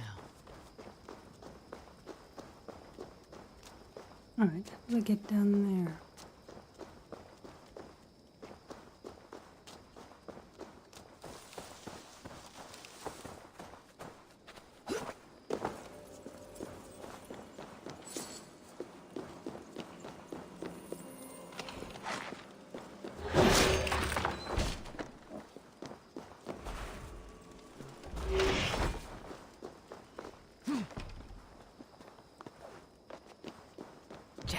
Need to get on the other side. Ah, for fuck's sake.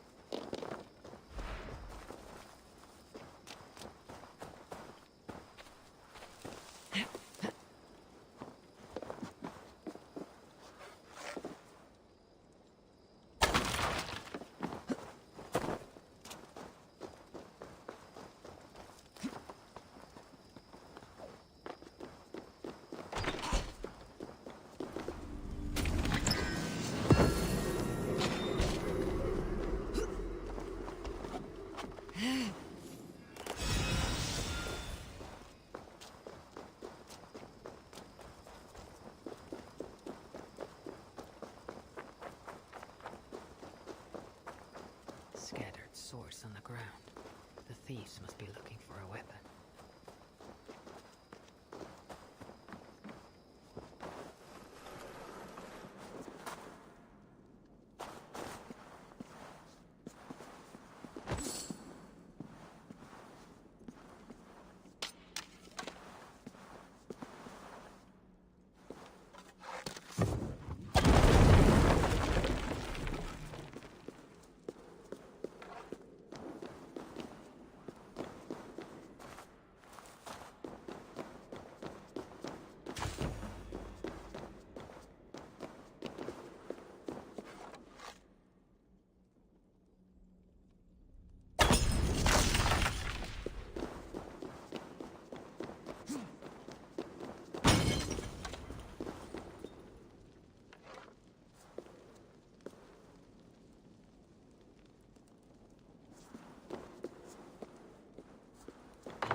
Right. No.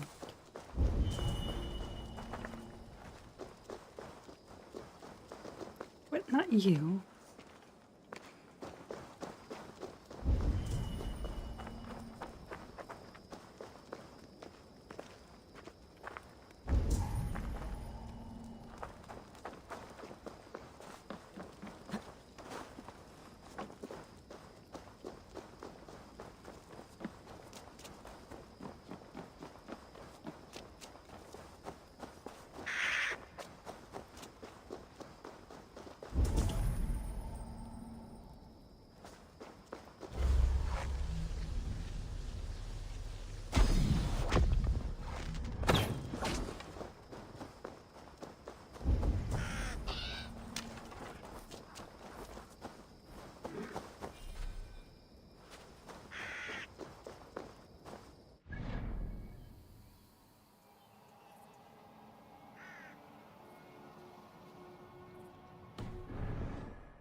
Well, that's a very confusing. Oh, hello.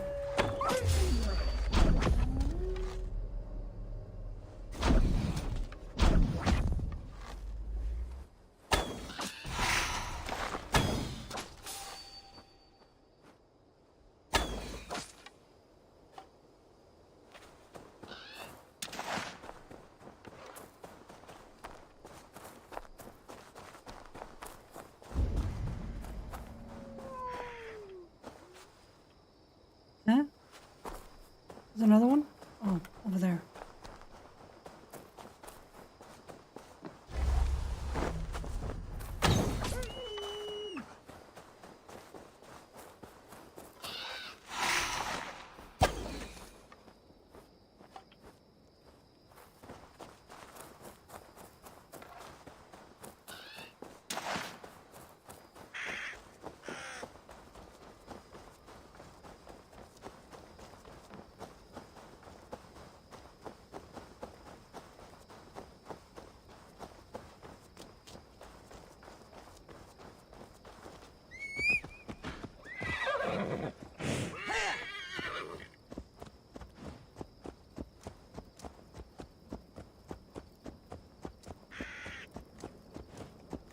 I could run faster. Come on.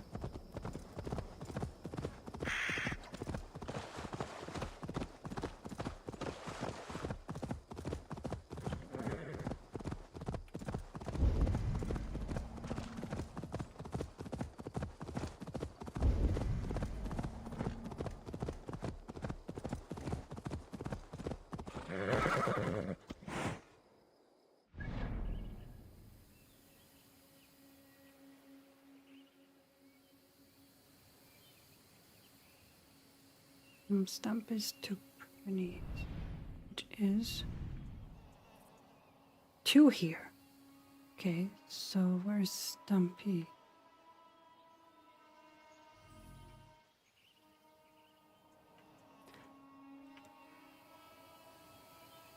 Oh, right. All right. Good to know.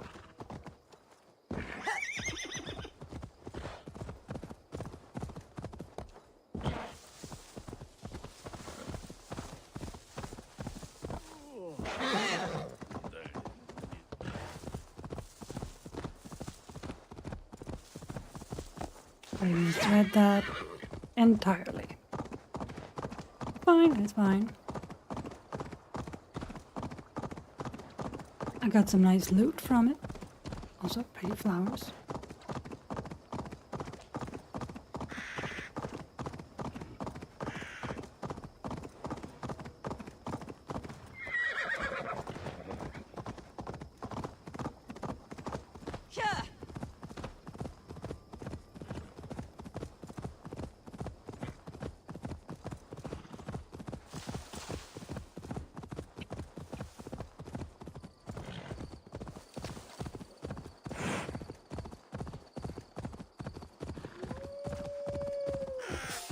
Oh, these silly wolves. Go away.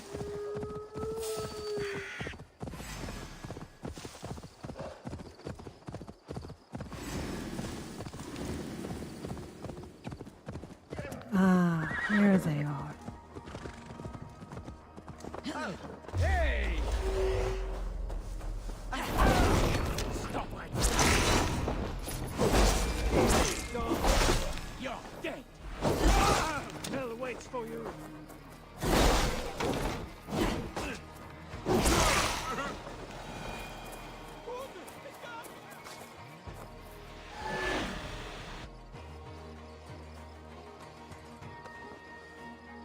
Hey, Betty.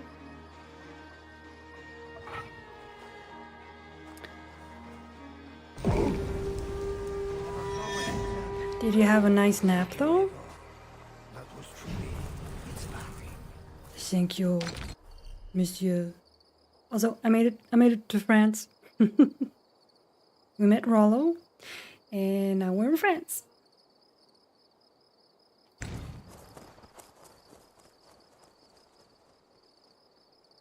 Turn to Pierre. I can do that. I can do that.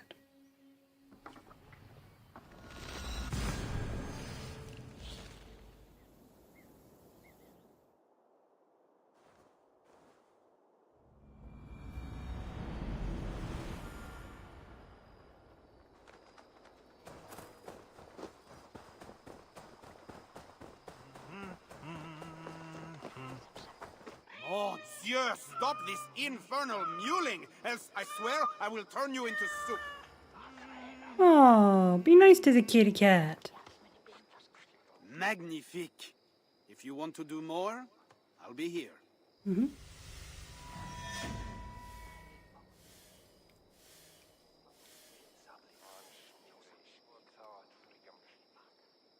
I did not take you for a lover of cats. I am not. One of the rebels picked it up during a mission. Nearly cost the fool his life. Animals are true-hearted. A cat will be a loyal companion to the end of its life. I doubt it. Felines are crafty, sly. They follow their own agendas. Much like myself. Once he has had his fill of food and drink, I predict a quiet disappearance. Speaking of disappearances, the loyalists grow fewer. Our missions are going well. Am I detecting some sentiment? We are making small change, but it is not enough. And it matters not, so long as we make a profit. Hey, so what will it kitty. be? How you doing? Time we made improvements. Yeah, okay. Earns deniers, which can be used to purchase upgrades, armor, runes, and cosmetics. Eva earns infamy. Each infamy level unlocks access to new upgrades. Okay, let's see. That's a rebel fighter to the squad. Grades 2 rebels to swordsman, increasing the effectiveness. Can't do any of these anyways. I'm not sure. I mean, I'm doing better than I did a couple of days ago.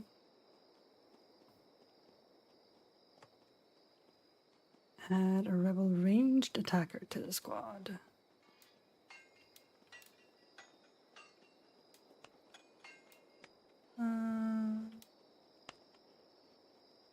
Let's do that for now. Okay, do shop, can buy some stuff, can buy rooms, can buy tattoos. Don't want tattoos. That's all for now? What do you want to do? Let's do another mission.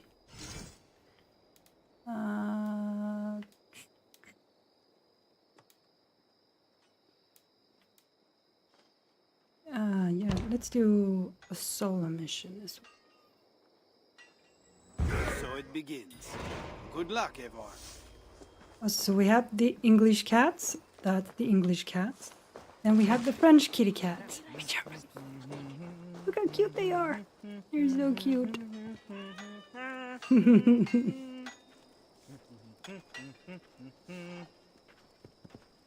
Also, there's French dogs around. I believe there should be one around here somewhere. There it is. There's the French dog. Hi. Hi. Hi, puppy. Aww. Look at this cute little boy.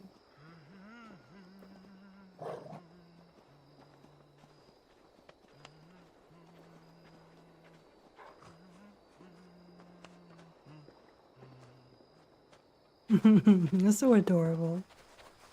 I love the animals in this game. So cute. Alright, so eliminate target. The combo reaches its destination. 450 meters that way. Oh, they're moving. Best be moving myself then. They be moving, so should I.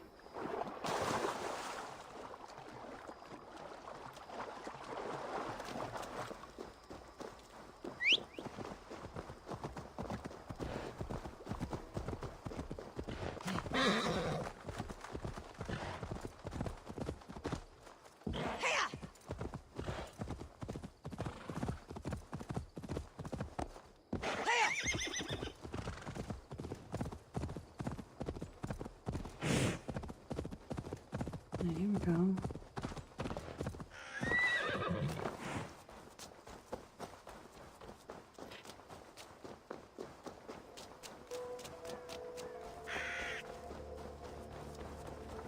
Hello, boys.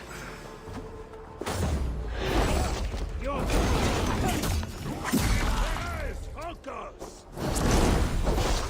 cost you.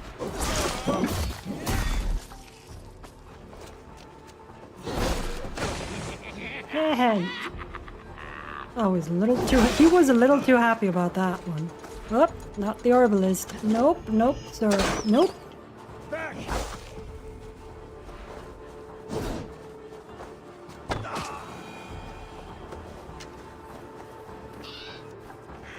Sacre bleu indeed.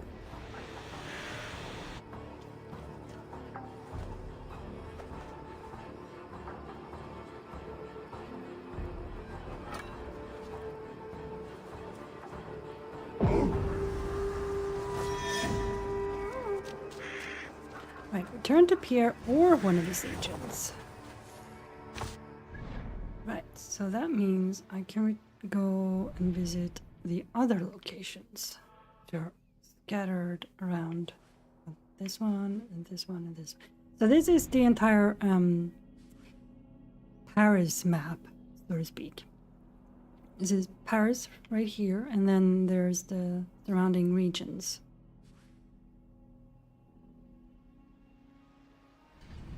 And like I said, over here, right here, this area right here is where Notre Dame is today in modern times. But when this game takes place, it hasn't been built yet. Instead, we have Saint-Étienne. Now, they are going to tear that one down in a couple of centuries and use around that location to build Notre Dame. Did I take a picture of it? Of Saint-Étienne? Yeah, I took a picture of the angels. But yeah, so this is where Notre Dame is, right here. And today.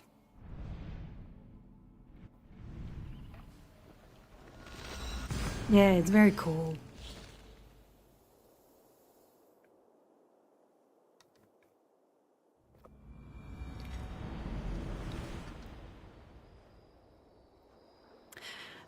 We also met Rollo earlier in Essex, and Rollo is the great-great-great-grandfather of William the Conqueror. It's a black kitty cat.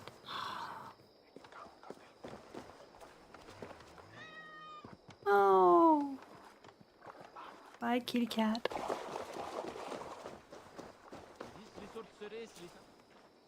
Good work. Let me know if you're looking for more to do.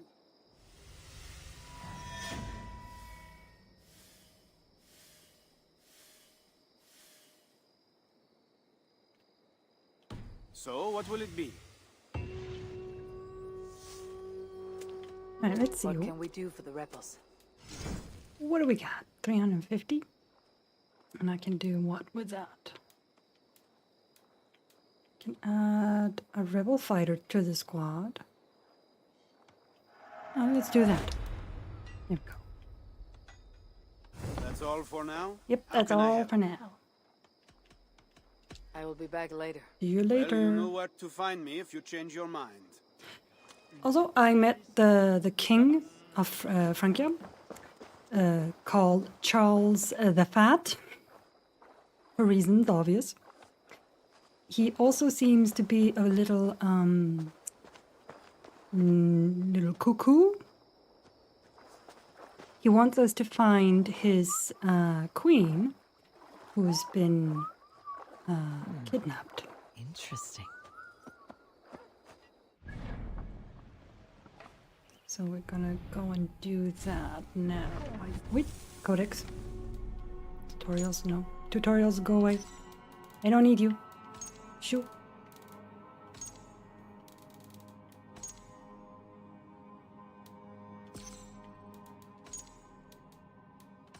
Actions.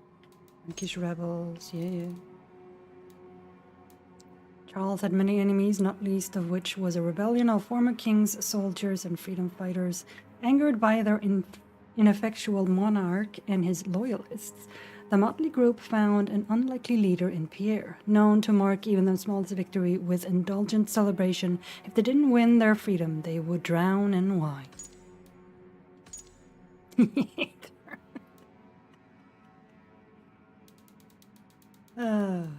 Wouldn't be surprised. He was quite large. Ah, Charles the Fat. There he is. The great-grandson of Charlemagne, Charles inherited all his ancestors' ambition but little of his power.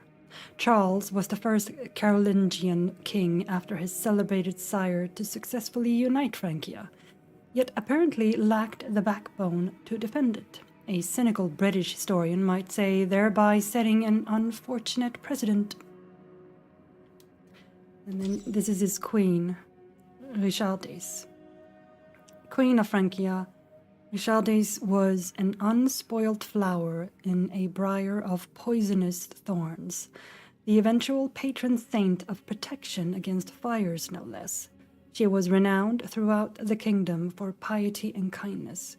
She and Charles never consummated their marriage, though one could hardly blame her for that. She liked bears, and apparently they liked her back.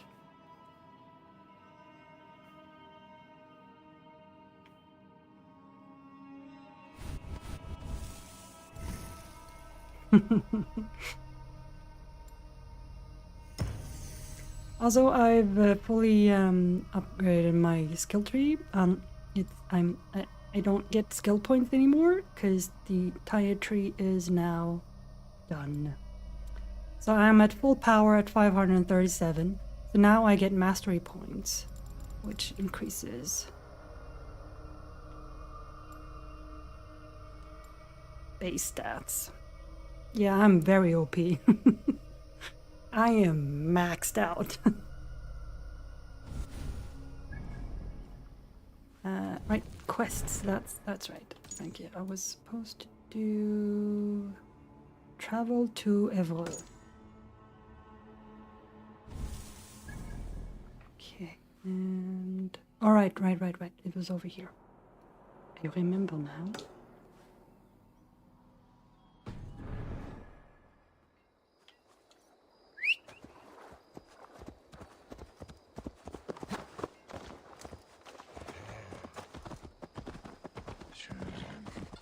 Oops, sorry, chicken. My bad.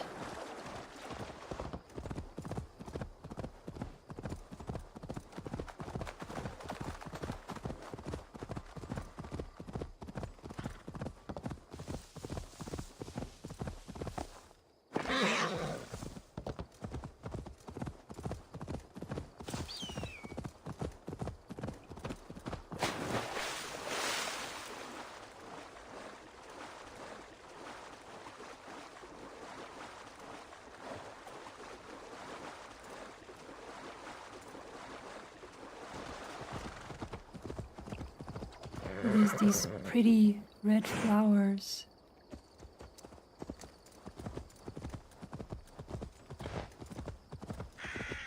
Oh yeah, and also there's the plague. There's a plague in France right now.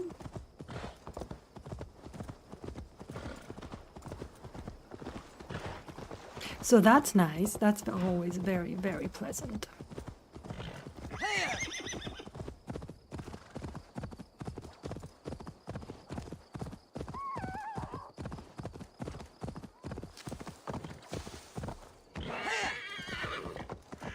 What? Oh, Jesus! Ah!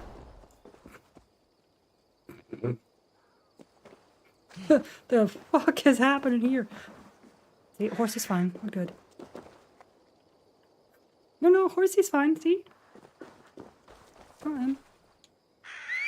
Come on. Heck. Oh, it's a sort of mystery thing. Okay, well, let's avoid this for now. Stay away from the exploding bits.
Just gonna make sure I get this fast travel point.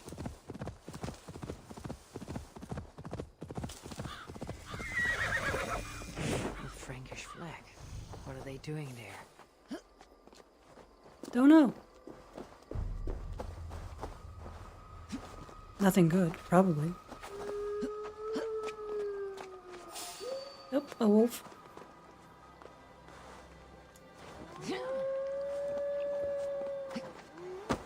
Okay.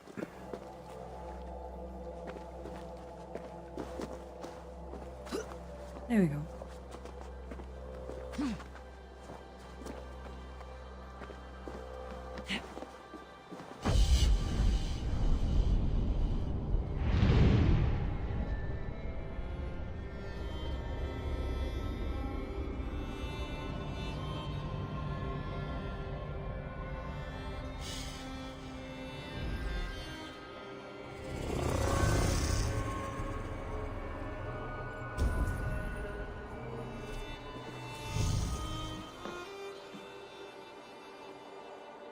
It's just wolves. Although I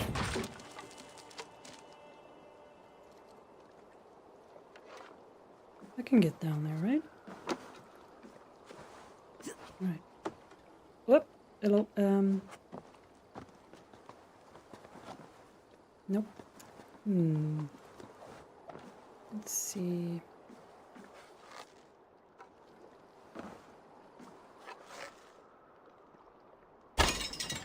Nailed it.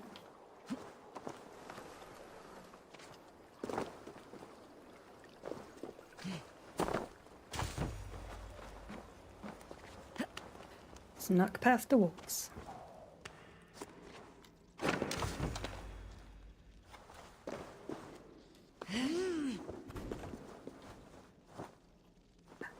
Dip. Alright. Find another way in, I guess.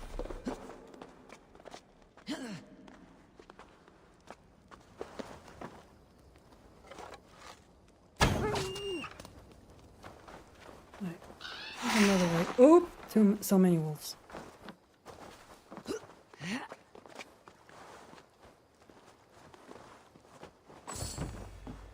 Wait, let's see.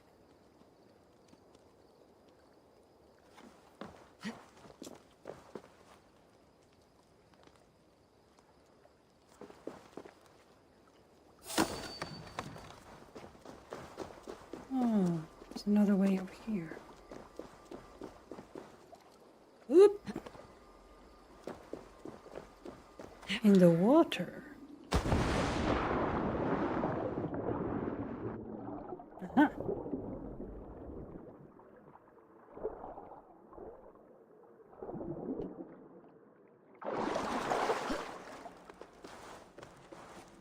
Oh!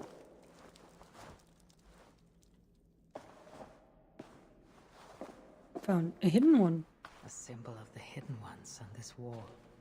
There is a small slit at the bottom. Interesting.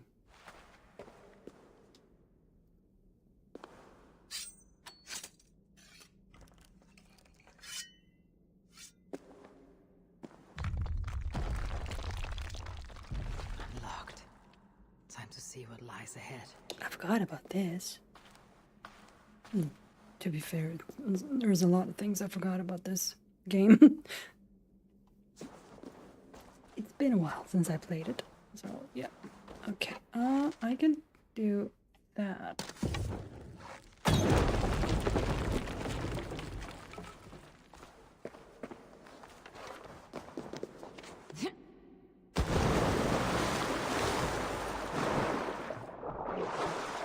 Hey, what?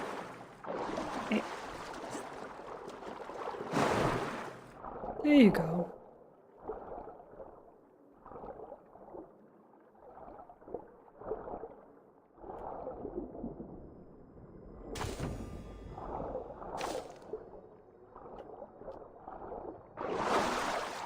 Where are we now?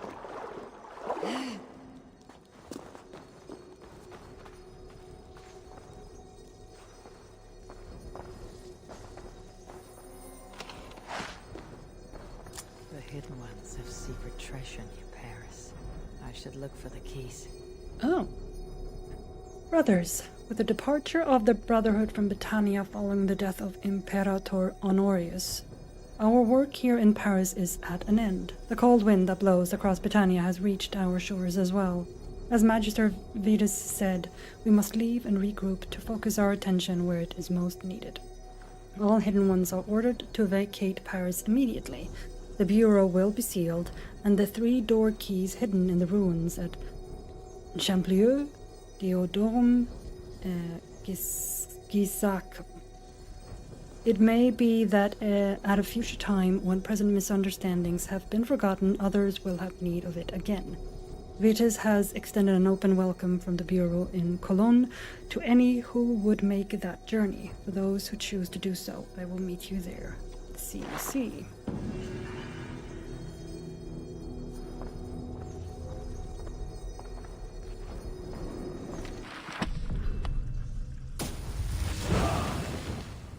Golden blade.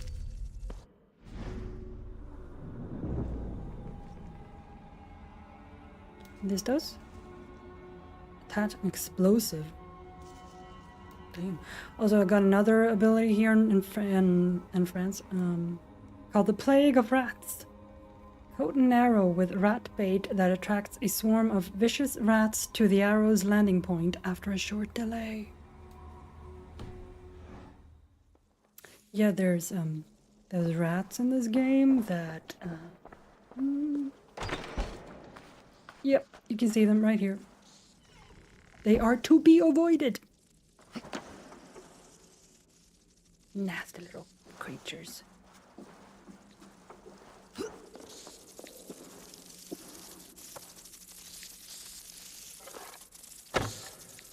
And there's this.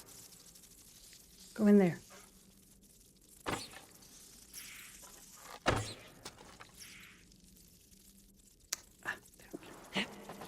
Oop.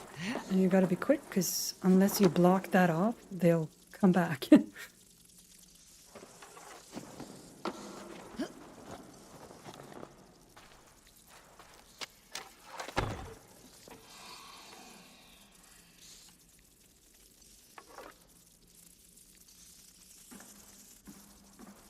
Yeah, exactly. Like piranhas. Oop! God damn it. Go in there. Go in your hole.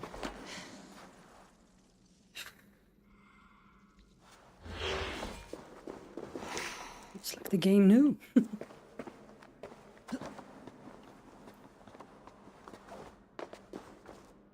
Here we go. This is why I couldn't move it.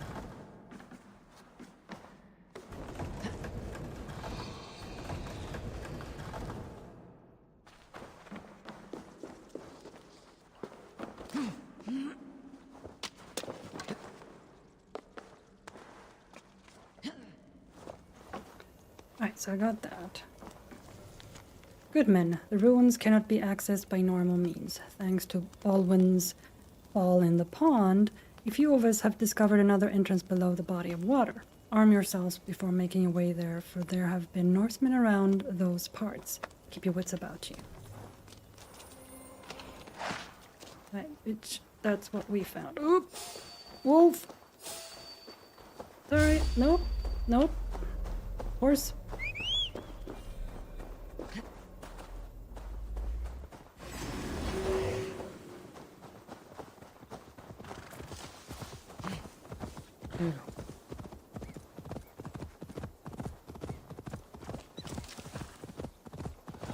There's so many wolves in France.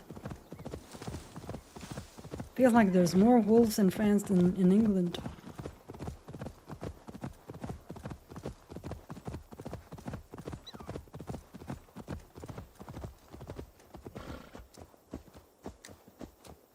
Eivor?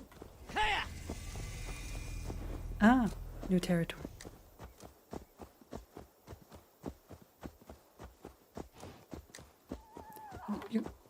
Hurry would be a thing you can do, right?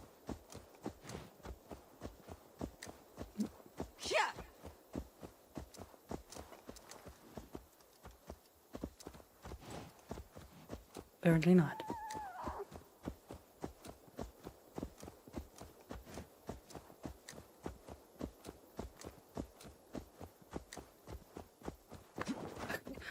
Faster if I run.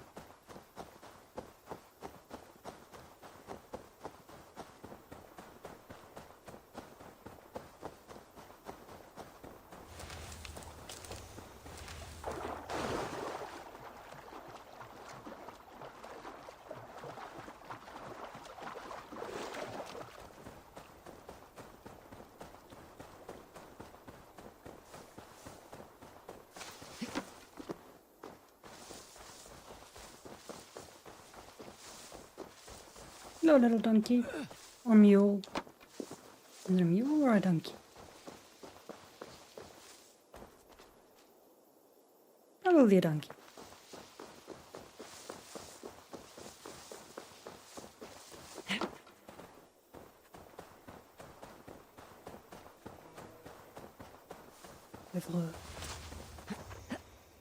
Let's get this. Fast travel point. There somewhere?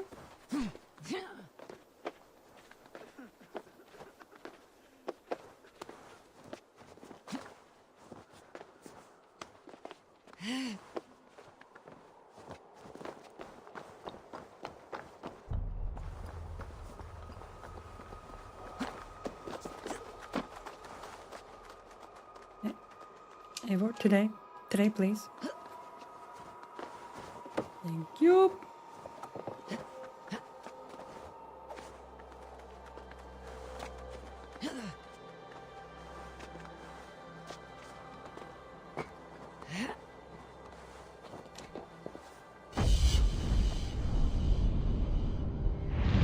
It's very foggy in France. I don't remember it being this foggy last time I played it.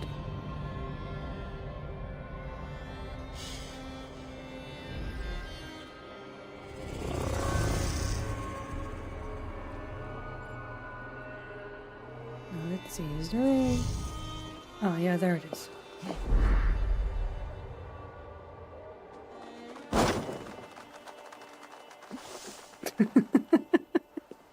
Okay.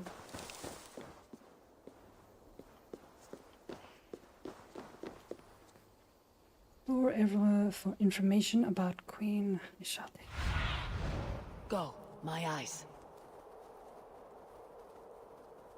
Okay. Do I just... Alright, stuff in here. Find a seat where you can. Little Mother will soon begin. Little Mother? Okay.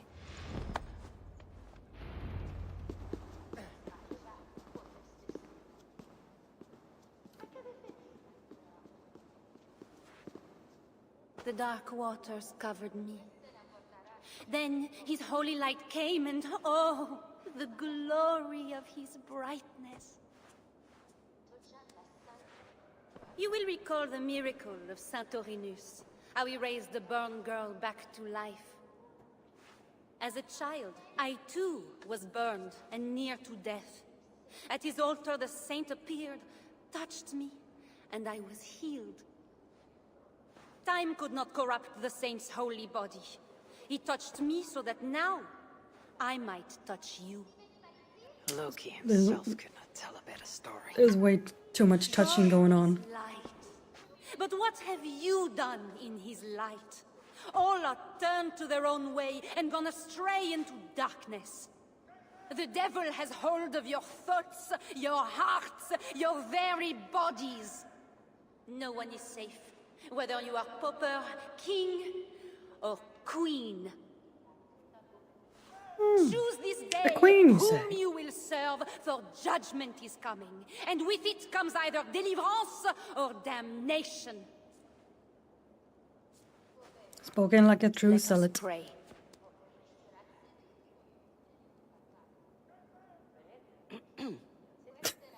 Eivor, come on.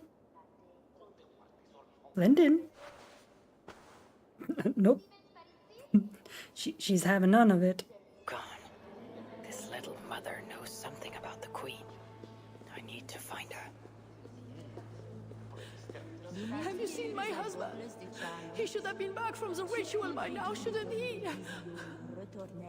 You are troubled.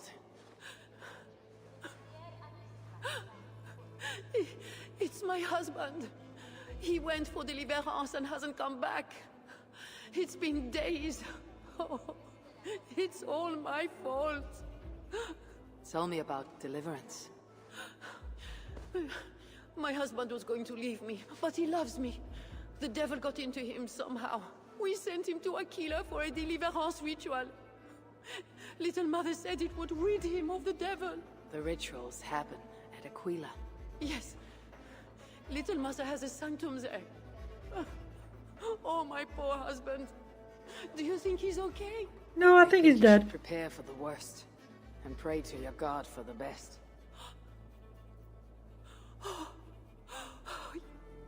Yes. I must pray. I must pray. I should go to Aquila, where rituals are being done.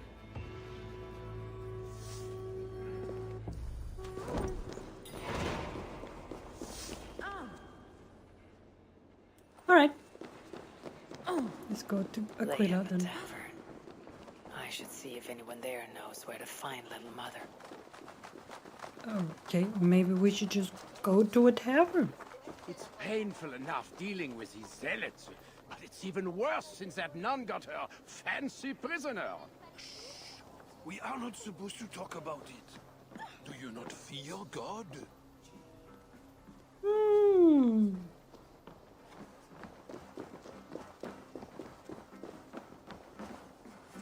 Tavern Keep, I'm new here. Can you tell me about Little Mother?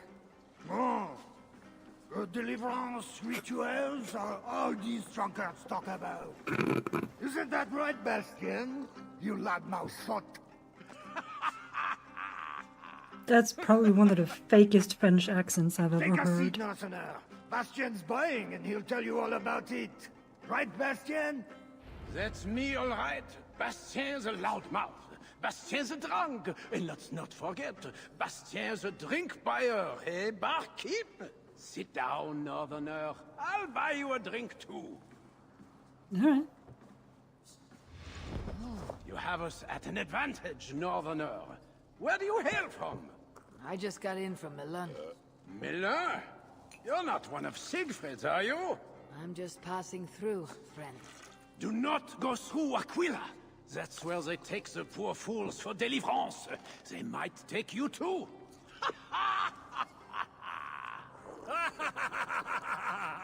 Tell me about Little Mother and her deliverance rituals.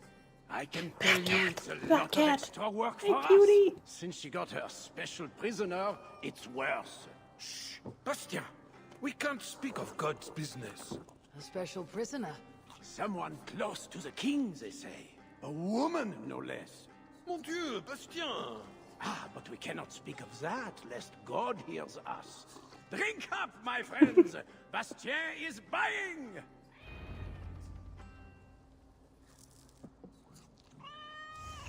What did you, sweetie? Huh?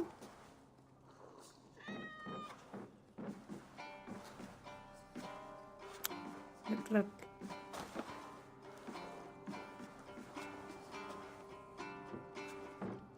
No. Come on over here.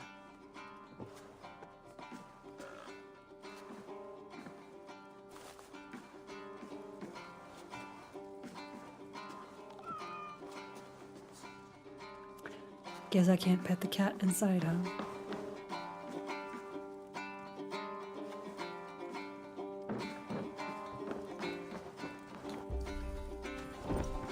Alright. Travel to Aquila.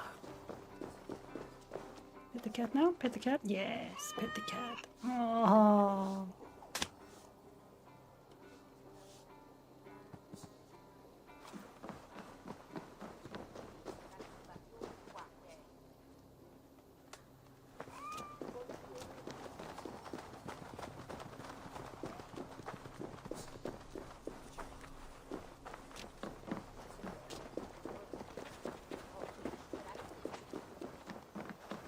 Ooh, fancy windows. Would be such a shame if something happened to them. Damn shame. Oh, read. Chesa. I would like the usual order of betrayal, please. To the same address in Paris. If you ruffians had too much to drink and thought it a good idea to make a game of throwing rocks. Below are the estimations my men took, but if you require more precise measurements, simply tell them that you are under my orders. You will be allowed to enter the premises then. My thanks. Odo. Oh. Odo himself, huh?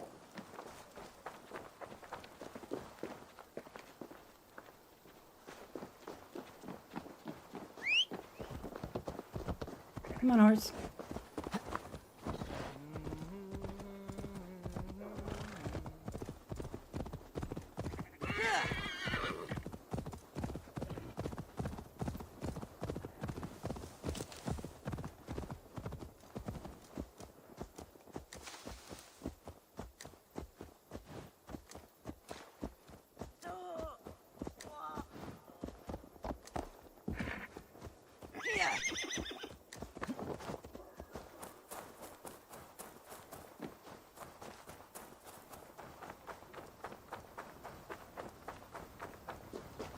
You're either here for a deliverance ritual, or you're on your way to somewhere else. Understand?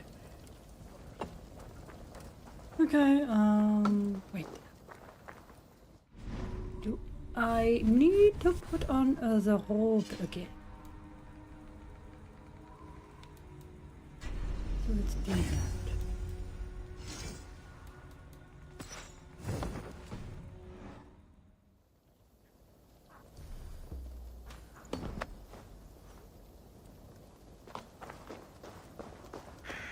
Can I go in now?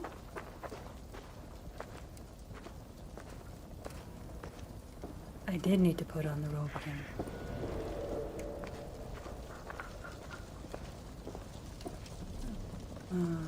Assassinate little mother. Right. It would be wise to cover up. The less attention I draw, the easier it will be to find the queen. No, really. Sword for that dreadful ritual. Terrible. Yes. Terrible. Oh, God save them. Let's see.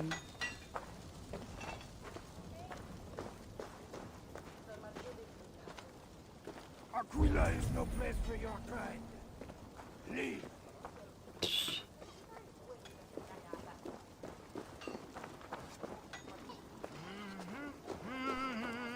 Somebody to talk to. There was a man who went to bed. The devil got inside his head. Deliverance for him, they said. Then little mother killed him dead. Wow, that's dark. Hey there. Who taught you that song? I made it up myself. It's about a deliverance they do at the creep. I think they must have delivery at this deer, too. The creep? You mean the crypt? Yeah, I see people go there all the time, but I'm not allowed. Mother says the gods will beat me if I go too close. I will have a talk with those crypt guards. Be careful. Don't talk to little mother. She'll give you a deliverance, and you'll end up like the deer. Oof. Okay, so I need to find the crypt. Up there, I'm guessing.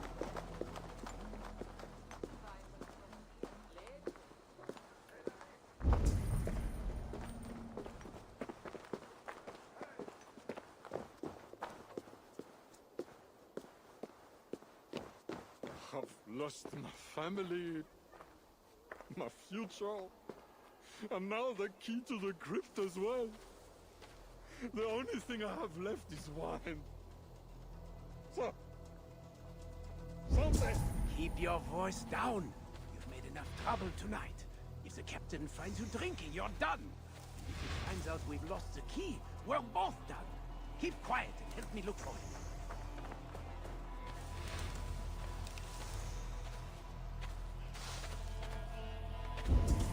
I mean, the key is like right fucking there.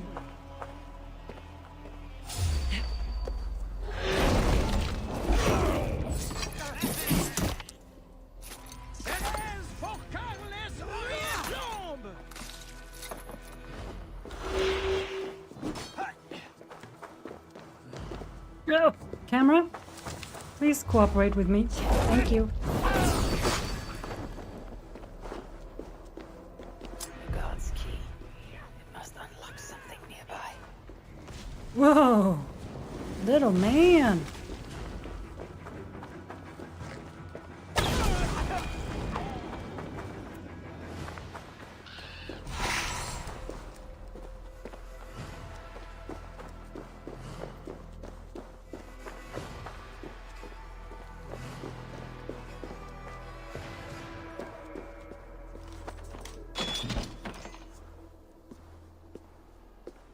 Down the creepy crypt we go.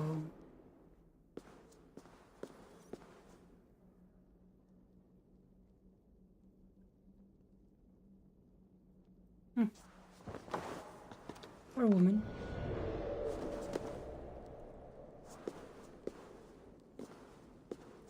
There is a smell of blood amongst the dust, and a taste of iron on my tongue.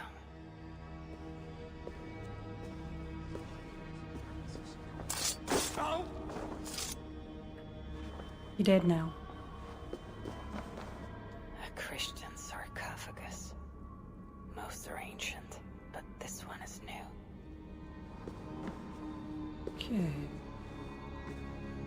Oh, there's a lot of blood in here.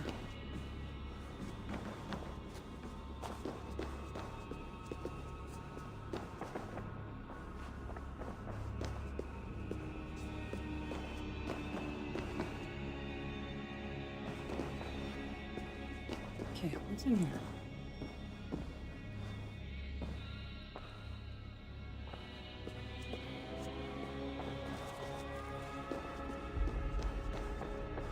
Go here first.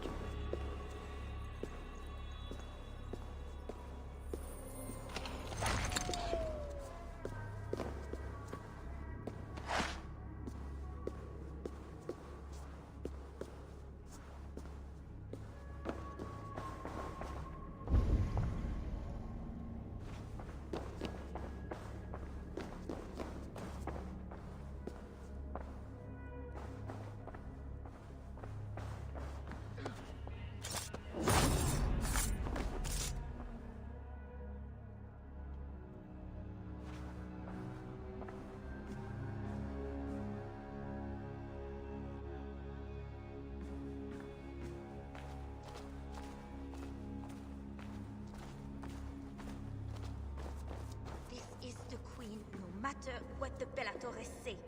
Surely little mother won't hurt her. It isn't right. Oh, you startled me. You are one of the new assistants? Good. That is good. Yes, I've been sent to help. You've picked a bad time. They have the queen in there. It doesn't seem right. I don't think I can do it. I will. Tell me what to do. Really? Okay. Little Mother needs her knife dipped in sacrificial blood. It is on the table. Then, you must take it to her. All right. I'll prepare the knife and take it to Little Mother. You stay here. The knife is well made, but the edge is dull. It will not cut easily. I need to dip it in the blood. Most serious exhortation to new assistants. The preparation of the dagger must be performed perfectly. The devil is watching. There can be no error. Assistants who came before have suffered for their carelessness. Therefore, be vigilant. When you enter the preparation room, you are entering a tabernacle of God. Be mindful and do everything in humility and obedience. Take the dagger and dip its blade into the blood of the sacrifice. No blood must go to the hilt. Once the blade is dipped, do not touch it. It is holy. Enter the inner chamber with reverence. When I beckon, present the dagger to me with hilt forward. Keep your eyes lowered. Do not speak. Do not look at my charge. Once the dagger is passed, leave quickly and without sound. Do this, and no harm will befall you. The devil cannot touch you. Little Mother. Okay.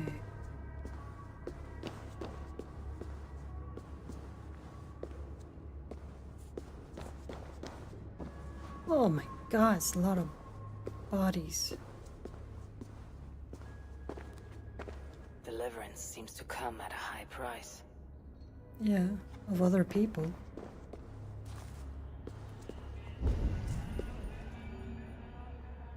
Okay. Key over there.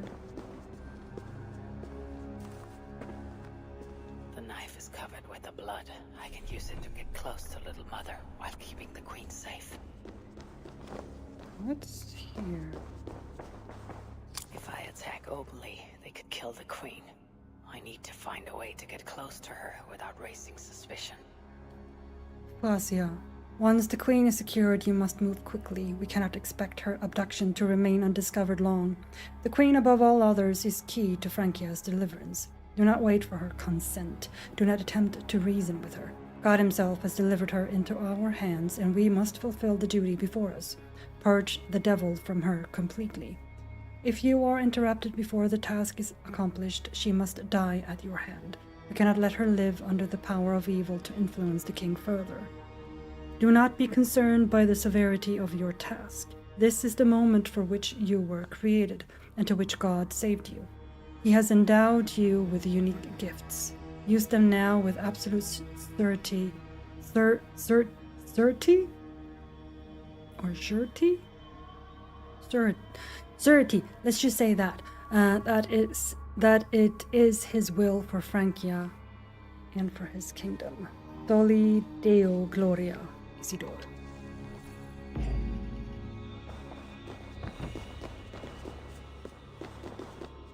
Okay.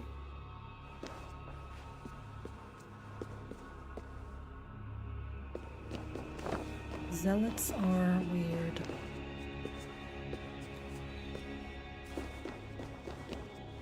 Oh, that's where she is, yeah. Right, and here we go.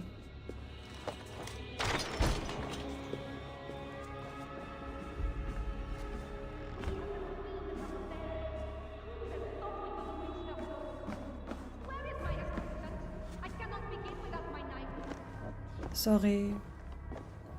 On my way. This is not the work of God.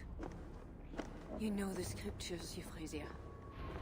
Where do they instruct you to do such things? My instruction comes from God, as you will soon see.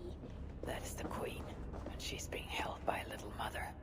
Those are her elite guards. Best not to try to take them head on. Please, get me out of here. They will kill me. If I open the cage in the other room, the guards might leave to investigate. Okay, so I need to find a key. Those guards have the key to the cage. Opening it would create a distraction. Yeah, but he's like down there though.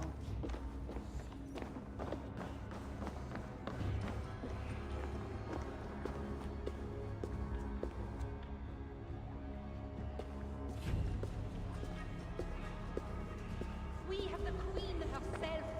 Who would have thought we could reach her so soon? Where is my assistant? I cannot begin without my knife.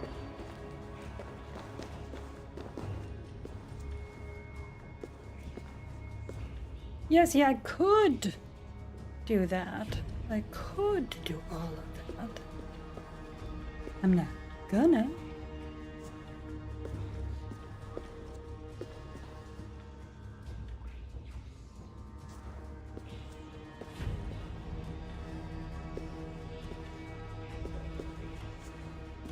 Like, how do I...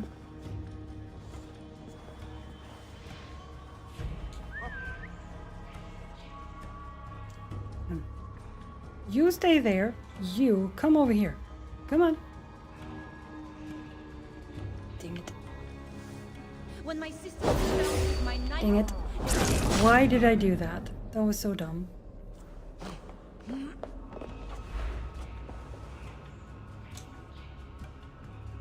Alright, you see nothing. Good. Good, good, good. It's just the guy in the back just freaking out.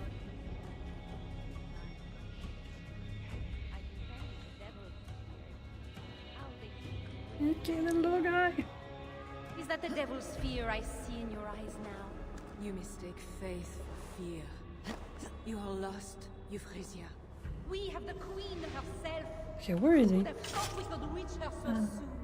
Where is my assistant? I cannot begin without my knife.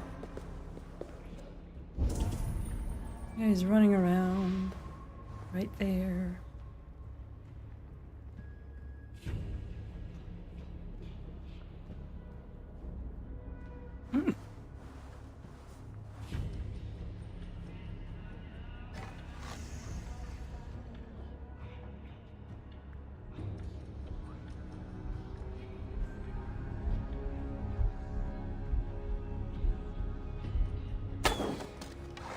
Nope, alright, fine. We'll go over here.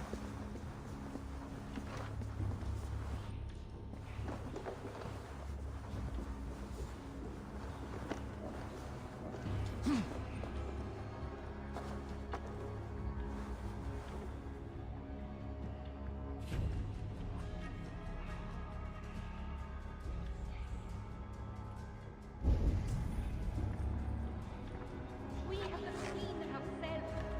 Who would have thought we could reach her so soon?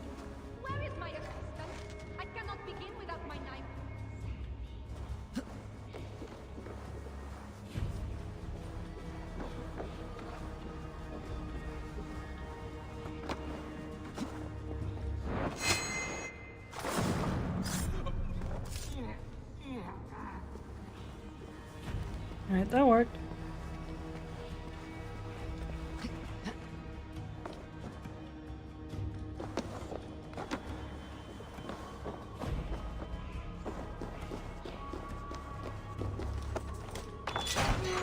Before we're discovered. Oh, thank God. I could not take anymore. I was going to leave my wife. Now she is the only person I would... Yeah, go see your wife, sir.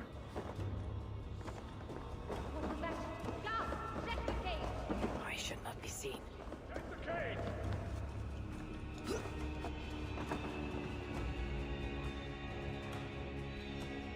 We have the queen herself. Who would have thought we could reach her so soon? Where is my assistant? I cannot begin without my knife.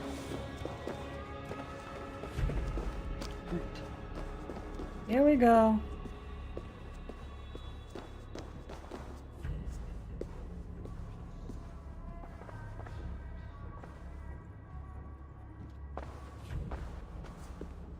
Ah, here is my assistant with my knife. We can begin. This is what I should have Little done mother, in the first touched one. by Santorinus, chosen by God. You are just another royal broodmare, mated to a king she doesn't love. In your bitterness, you turn him against God. You see, your majesty, you can hide nothing from a true servant of God. God himself knows I do not try. That is a lie. You speak for the devil now, do you know that? But we will cut him right out of you.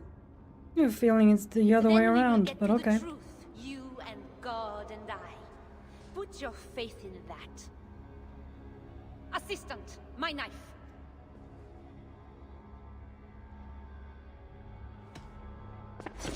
Ah! Ah, God! Santorinus, save me! Ah!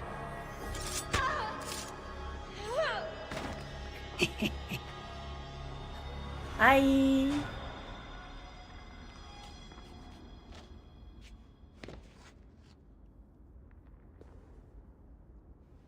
I will surely deliver thee, because thou hast put thy trust in me. I am sorry she had to die.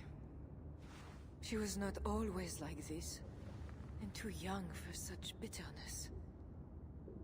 Your methods are uncompromising, but your coming was God's doing. You are a northerner, aren't you? I am Eivor of the Raven clan, and I'm not here because of any god. I'm here because your husband, the king, sent me. Charles sent you for me? There's no time. We have to find a way out before we're discovered. I know a way. Follow me. I Okay. did not thank you for rescuing me. It was a brave thing to do. Okay. It was not bravery.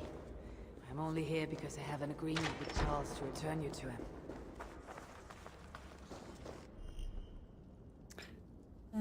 Yep. Rats! The plague brought them. The vermin have no shortage of food here.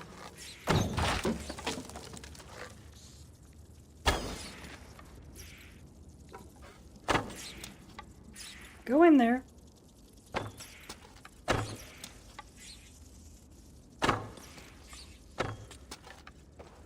There we go.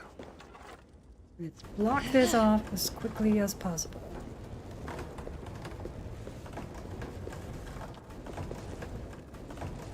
That should make the area safer for a time. There we go.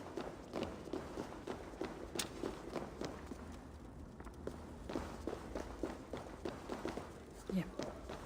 Moving on.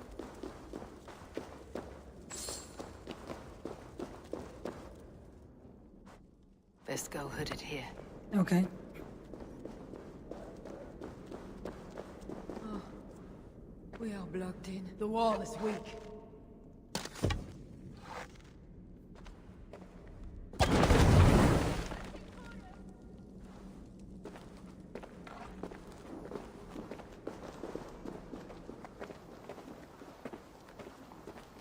You have been used by God today. Do not doubt it. But I have to go now. There is somewhere I must be. It was not your God who freed you. It was me. And I did it only to return you to your husband. That is where we're going. You think because you did something it was not God? God used a donkey once. He can use anyone. Even you. Nevertheless, I'm taking you to Charles. It is not me Charles wants. I can trust you. I know it. I perceive God working something strange through you. I will show you what Charles seeks. You could be trying to deceive me. Yes, I suppose I could. But I am not. Do you really not see the strangeness in all this? That it must be God? I see only that your God makes it so you can never be wrong. I like you, Eva. I can see why God chose you, and why we should be friends. We will go together.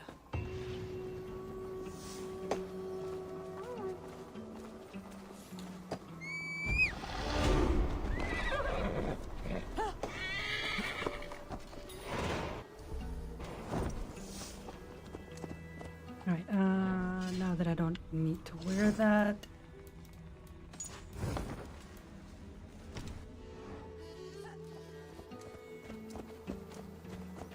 I mean to bargain with your husband, the king, but he's a complicated man.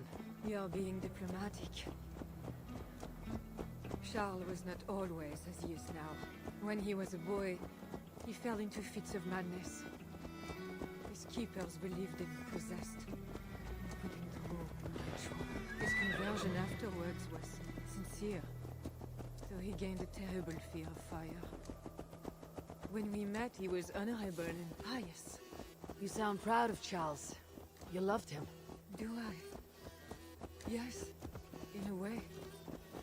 But we have never been a normal husband and wife, in private. Does he not love you? It is not him. I could never be what he needed.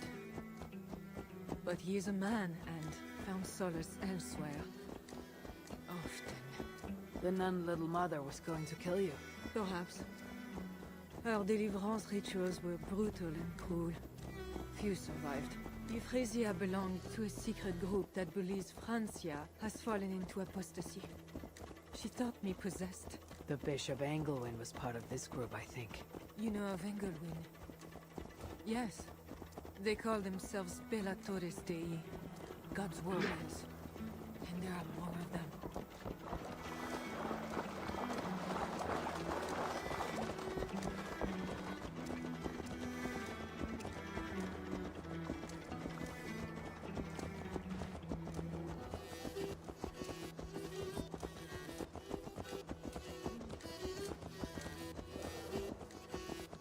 Monsieur.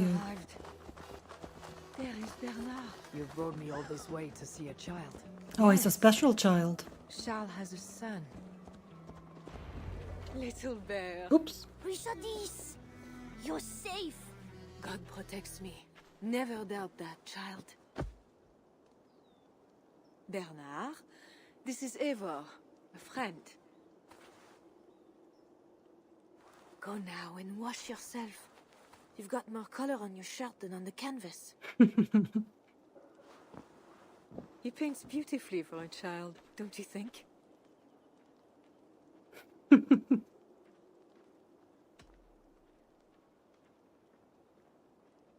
He called you by your first name. Yes, it seems odd for a child, I know. But I am not his mother. Nothing else felt right. Bernard is not your son. How could he be? Yet I love him as if he was. As I said, Charles and I were never that way. But he is a man and a king. Naturally, he found other places to satisfy his appetites. From that came Bernard. You're hiding the boy from his father. Charles wants Bernard to succeed him to the throne. And Bernard wants nothing else but to please his father. That is why I must keep Bernard from him. He will lead the child down a dark path. One not meant for a good king. My agreement with Charles was only to return with you. The child need not be involved. And I will not let him be.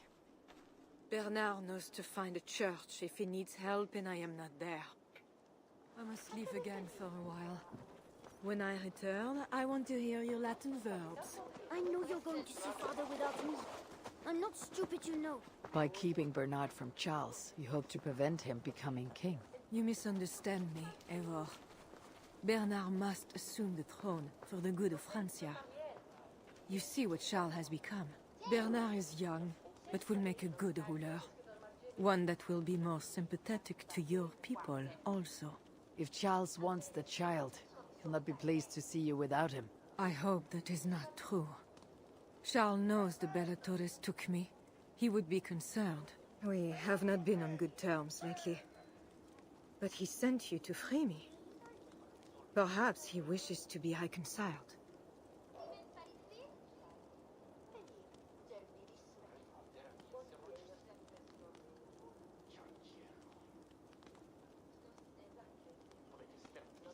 Cute.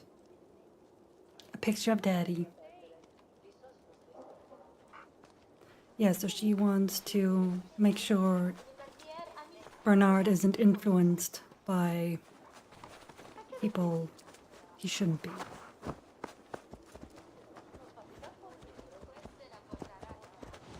Yeah, definitely Dad's chin. Yeah, definitely.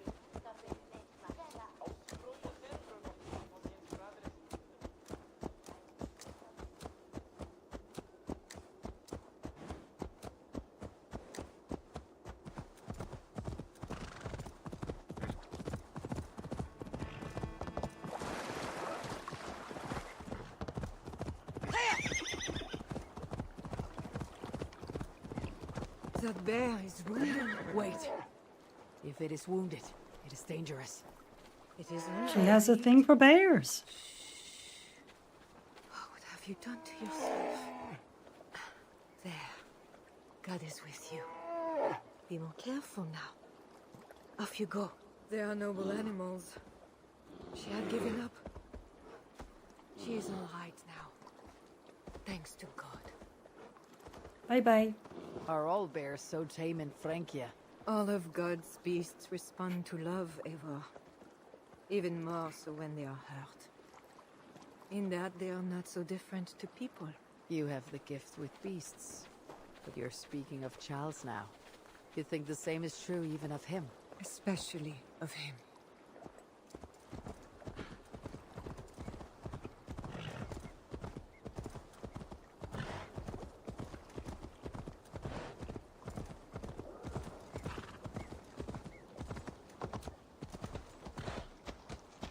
We are here. Charles' camp.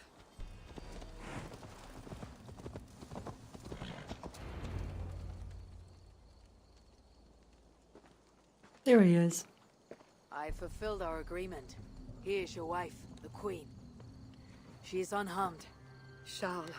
My dear wife, finally, you appear before me. You must want for refreshment after your long and complicated journey. You are still angry. It is for nothing, Charles.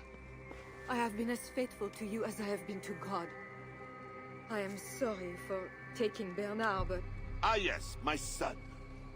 I thought by finding you, I would find him, but I do not see him. Where is Bernard? Safe.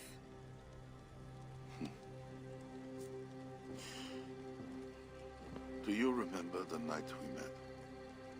I've never forgotten it. The sky was clear and awash with thousands of stars. The night of our wedding, it was the same. I took it as a sign from God. I knew you and I were meant to be. You were in white, all purity and grace. I thought, tonight, I am not the prince. I am the luckiest man alive. How lucky to take a wife who fell so easily into another's bed. You did not take me as your man, but as your fool. Charles, no. To our marriage. We had a deal. Do not be concerned about Bernard, Richardis. He is my son. without your interference, he will find me. And you, Northern Devil, who presumes to sit at a negotiating table with a Frankish king. Here is your deal. Oh boy. You lied to me. No, of course you did. I did not lie, Diable. I said God would make it so. And so he has. I'll take care of the Stay hidden.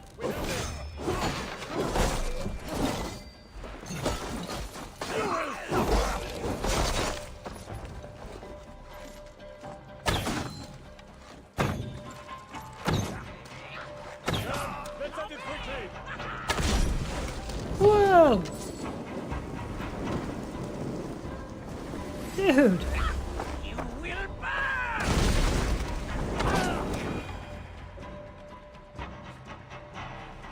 You almost made me into shish kebab. They do not mean to get what they do not say they want.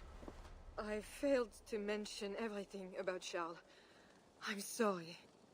The truth is awkward and I did not see the need. He believes you to be unfaithful. There is no end to his accusations. I hoped he had come to himself. Do you think he really meant to kill us? Yes. Now Paris will fall. Charles has made certain of that. Siegfried was right. Don't despise Charles. Like that bear, he may yet recover with God's help and become your ally. I do not share your faith in your god or your husband. But you carry both with a rare honor. Thank you. That is a high compliment.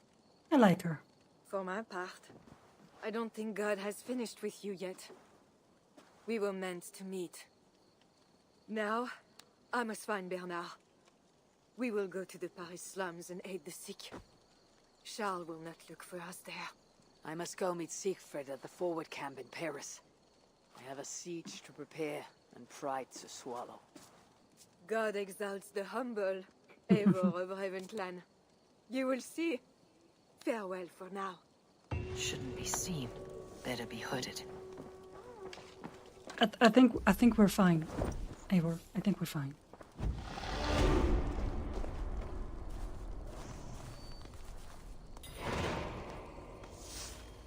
Honor and any. Okay. Nope, skill points or mastery points. Okay, 5. Let's go the rounds. Oh, I got a new codex.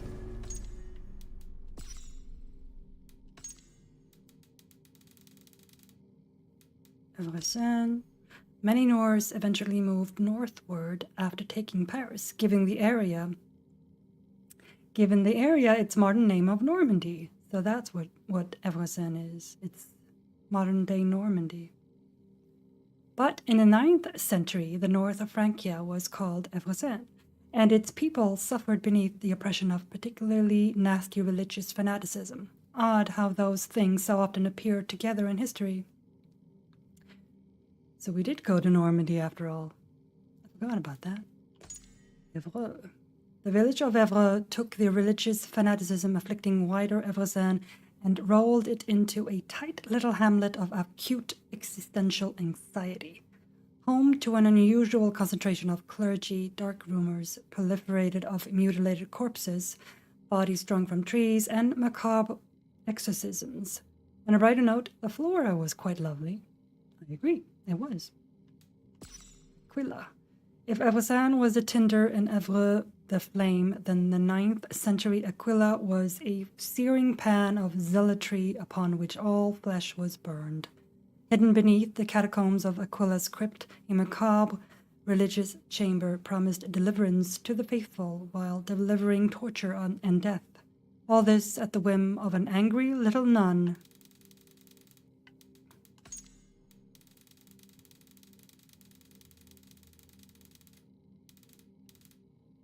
Bernard. Bastard son of Charles the Fat and an unknown mother, Bernard was taken on the wing by Richardis, who determined to raise him well despite his father's failings. Both monarchs wanted Bernard on the throne, but for different reasons. He was a decent enough lad who outgrew the plans others had for him. Little mother. Her real name was Euphrasia, but no one called her that unless they wanted to experience one of her macabre exorcisms. A teenage nun whose totally unverifiable origin story of being healed from deadly burns by Saint Taurinus held half of Francia in thrall. She answered only to the moniker Little Mother. Bellatores Dei, a secretive group of religious zealots. The Bellatores Dei were intent upon casting the devil out of Francia one exorcism at a time. The group was led by a brilliant scholar known only by the pseudonym Isidore Mercator, who wrote the false decretals that hoodwinked Christendom for 1,000 years.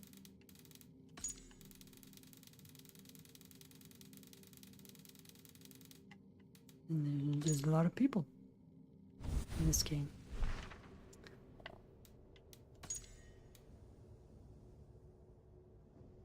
Secrets camp. Right.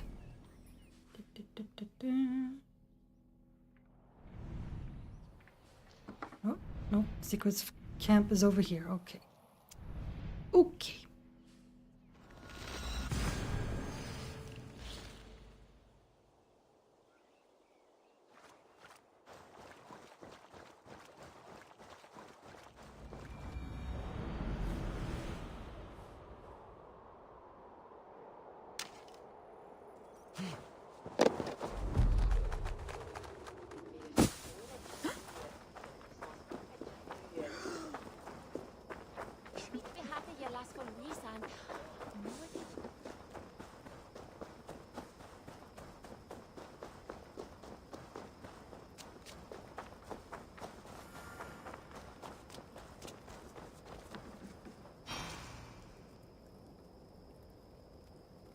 Champleur ruins and Gizacum ruins. One over there. Loading pictures, go away. And one over there. Okay. More floating pictures, go away.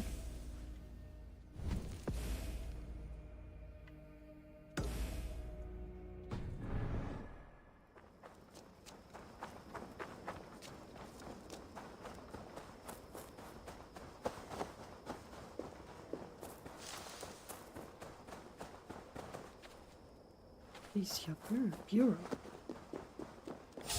Whoop! Snake. Dead snake. Oh. I'm guessing this is, if I remember correctly, this is where all the keys goes from the other locations. We open up that bureau with the other keys. What? What am I?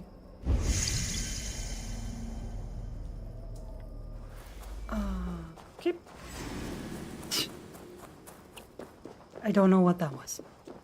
Invisible. It was an invisible.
What are they doing?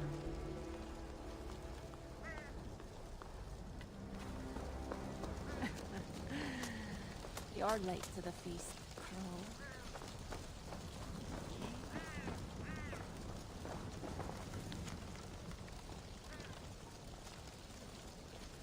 Yeah, found an ancient door. So that's where the keys go. Bonjour, Toka. The Frankish rebels here are wreaking havoc against the loyalist forces. With more silver, they might topple them altogether. I know the rebels are Franks, but you share their goals. If you were to aid them, those goals could be achieved sooner. Pierre. Longships on the shore. As beautiful as swans. More like wolves, circling for the kill. True. This is no raid. When we get inside those walls, what happens, Eivor? You have fought before, bled, killed. Yes, but there are children in that city. They cannot flee. When the wind is right, I can hear them yelling, playing games. There need not be a slaughter. We may still persuade the Franks to yield. Though I am unsure of the best way. Tell this to Siegfried. Tell me what? We are here. They see our strength. Let them give up their silver, sign the treaties, and we sail home. To gain fame and wealth this way is good. Count Otto leads the Franks in Paris, yes? Aye, he defends the city and draws other nobles to cause. I can talk to this Odo. No more talk.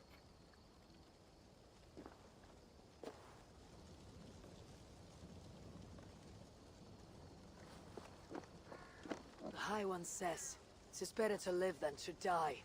That the dead till no fields. You quote the All-Father at me. I shall burn Paris, with or without you. You have lost Thanes enough. Would you rule a wasteland? Go then. Talk Count Odo out of his silver, if you can. I will at that. Toka, where is this Odo? You might pick up his trail at Poncesera, but go with stealth. That is enemy ground.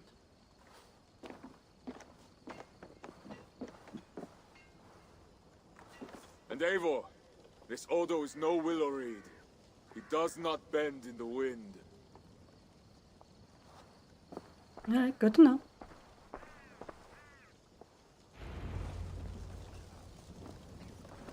Explore Ponta Misera for clues to Count Odo's whereabouts. I will take 3 Paris mansions. We know you are greedy, but why 3? 1 for me, 1 for my horse, and 1 for my axe. Okay. Good luck with that.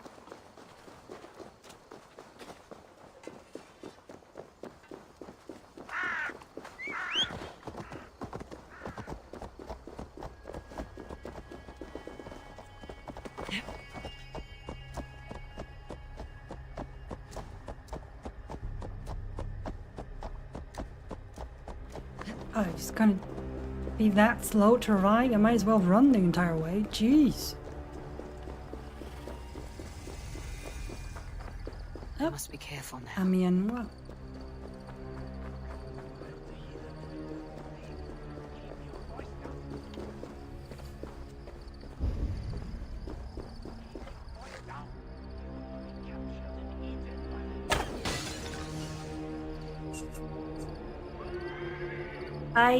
Oh, horsey, go, horsey, go! Horsey made it.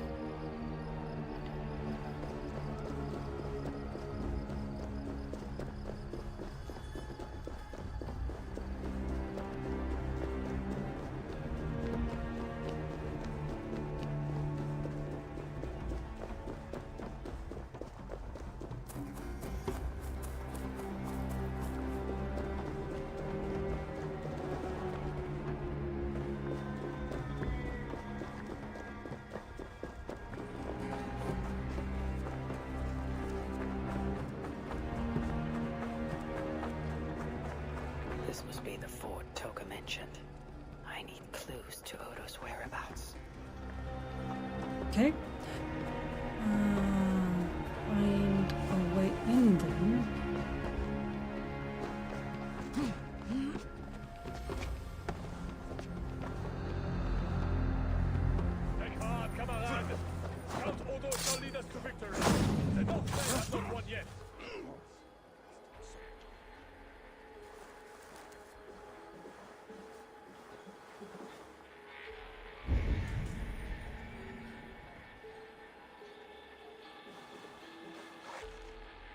Key. He has a key. Saint-Denis!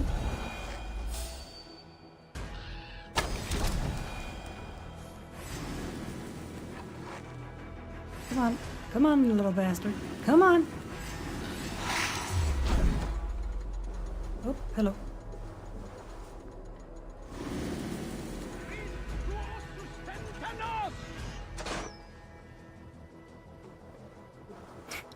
They don't see me.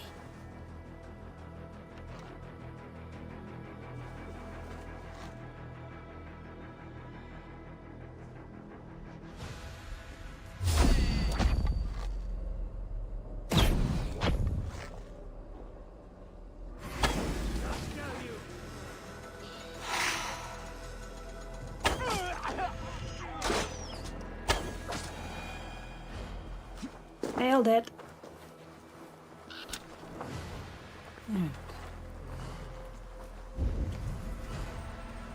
Who else wants to die today?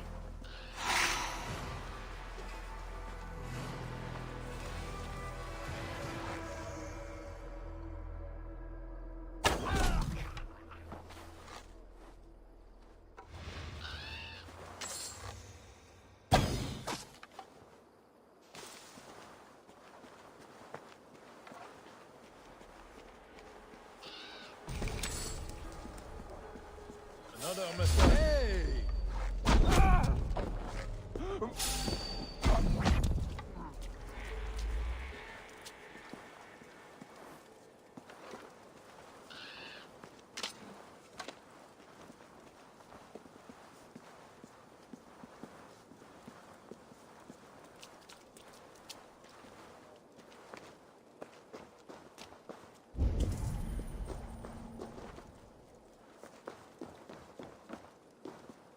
Oh, there's rats down there. All right.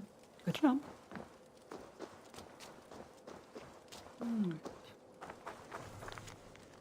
Count Odo's journal. Lady Theodrate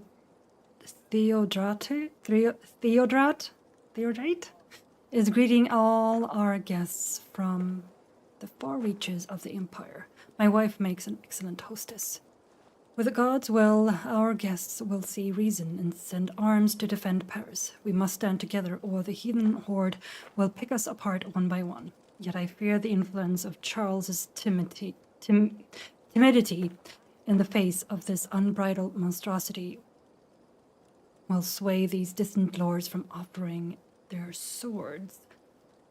That I have such a craven as my liege lord is a sore test of my patience and my soul. I must control my anger and pray that God grants the king the wisdom and courage to unite the empire against this death knell.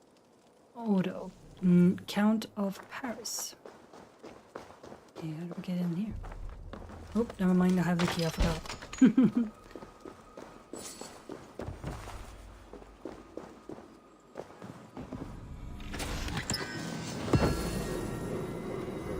Odo should be at his manor.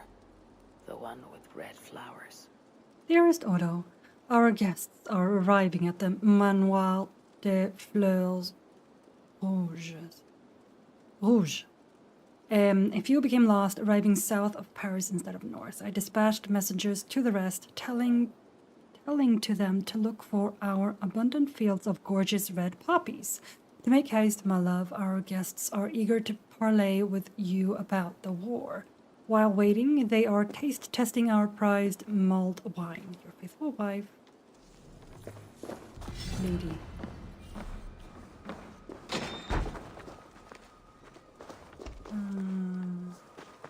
The fast travel's in there. Let's get that. Yep. Alright, let's see. Not from there.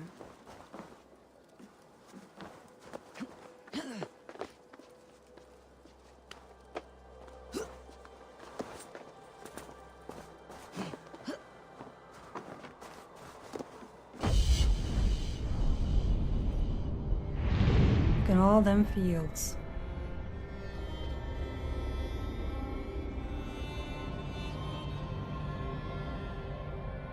Shooting stars.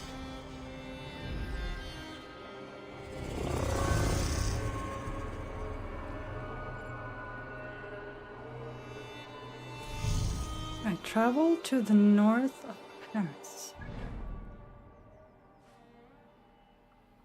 Yeah, it is pretty. Oh yeah, I can raid. So travel here. Okay, there's another bird there. Should get that one.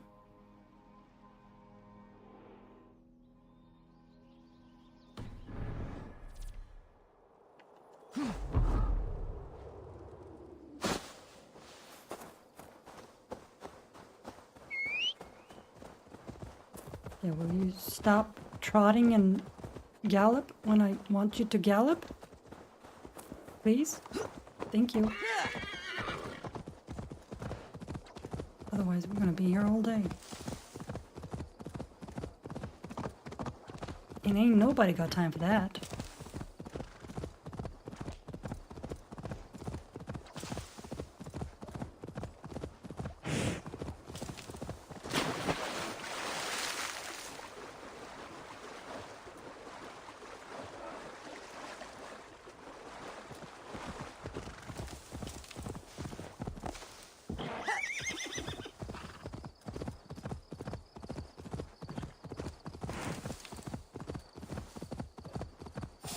Oop, wolves.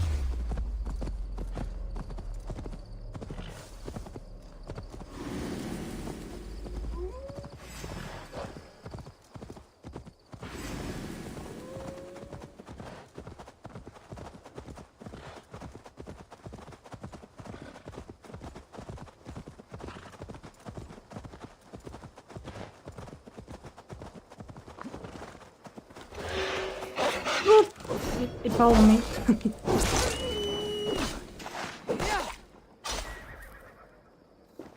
Followed me and jump scared me. Now to find Odo's Red Flower Manor. Hip. Hip. Hip. Alright. Inside past. Again. That would be a lots of red flowers. Red, whoa, yep, found it. Unintentionally.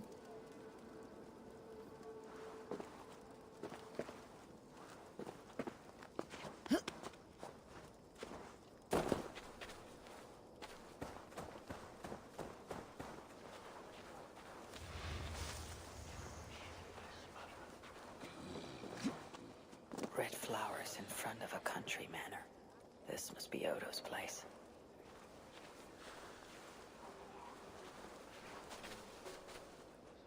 Over there, right? That would be my guess.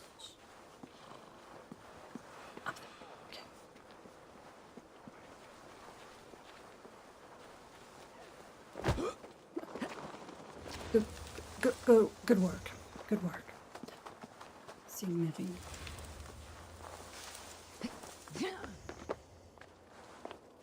Up.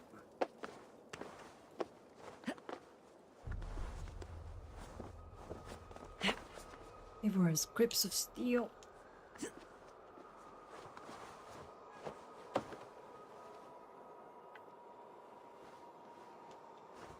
Okay.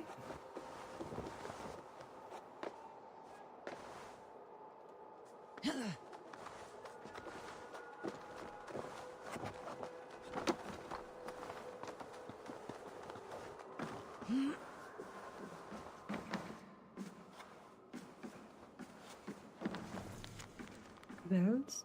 When father died, I took it upon myself to see you grown into a good and godly man, and a mighty man you have become, great warrior, second to none. But though you have a mighty arm, you lack the shield of faith.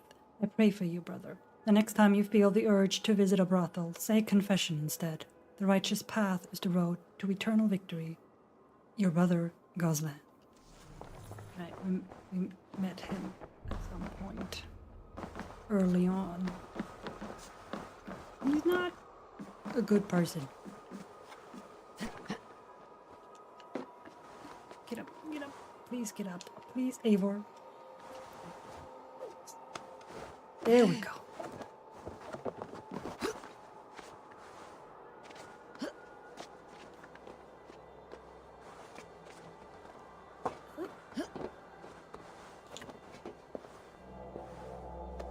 she's sad.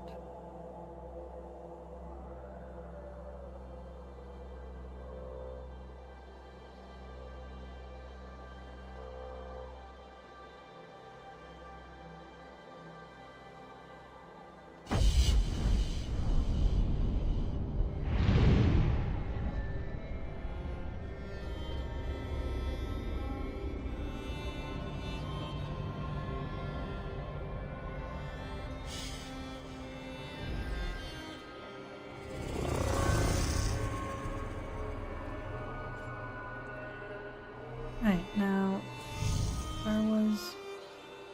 Right, red flowers there, so that's his manor then. Okay.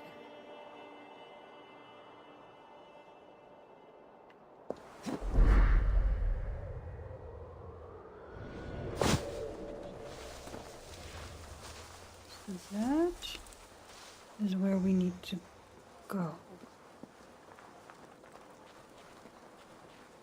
I should wear a disguise in this place.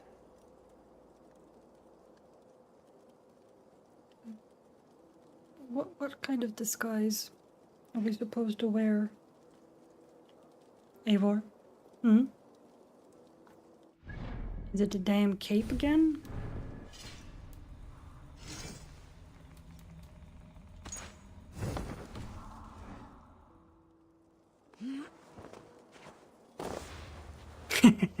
Oh, I wish there was a Hello Kitty outfit. That would be so fun.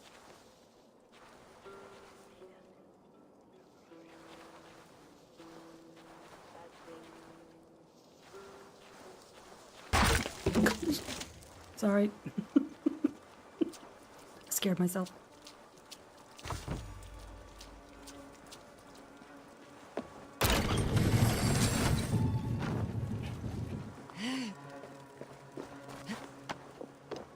Let's see.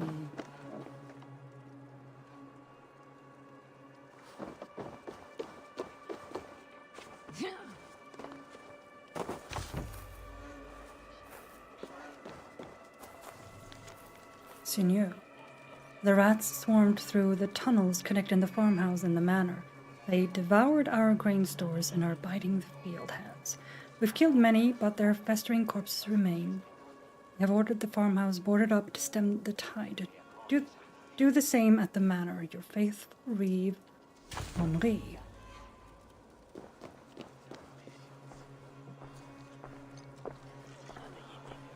The Northmen broke my house. Hold, stranger. Who goes there? Pardon me, my lady, but I seek an audience with Count Odo. I see. But my husband is busy recruiting nobles to aid in the coming war. Good lady, I too wish to pledge my blade to defend Paris from the heathen hordes. I see. And are you one of our Frisian allies from the barbaric fringes of the kingdom? Sure. Yes, I have journeyed a great many days along the coast and down the river. And do you have a signed and sealed writ of audience? Without a proper writ, I simply cannot allow you inside. We must be wary of assassins, you know. Oh, the scroll. I left it in my saddlebags. I shall fetch it. I need one of those noble writs to meet with Odo. One of the guests might have one. Guest has gone mad. He's hiding in a wine cellar. I won't believe it! One of our nobles cowering like a stable hand? Me and Mayeline might Greetings, friends. What is the trouble? One of Odo's guests has got filthy drunk and locked himself in the wine cellar. Shameful. Was he invited here to help defend Paris? Perhaps, but what sort of help can such a lout provide? I am dubious, I tell you. That drunken noble might have one of those writs I need to meet with Odo. Someone! Oh, help me bash down this door! Let me. Oh, Lord Clovis, you have drunk yourself to sleep after making a frightful scene. Please, show me a kindness and help Lord Clovis outside while I clean up this mess. Nothing to fear. I will carry Lord Clovis outside for some fresh air. There's a tunnel somewhere.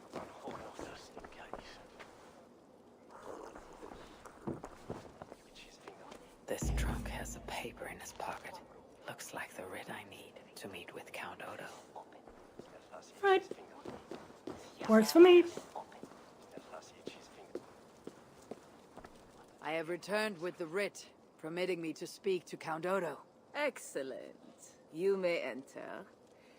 And we do appreciate your efforts on our behalf. Yeah, very convenient, huh? Open door. I need to find Count Odo. Speaking to guests inside some. We'll just do this. Key? Need a key. And you have a key. Oh boy. Not getting in this way. You think? Oh boy. Oh boy. Oh boy. Oh boy.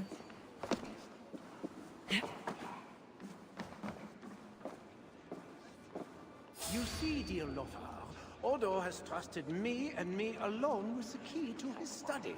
How did such an outrage come to be? Because, dear Lothar, I gift him with rare vintages, whole casks from as far away as Greece. Ha! Servant, bring more wine. I shall see to our wine, dear Lothar. Farewell.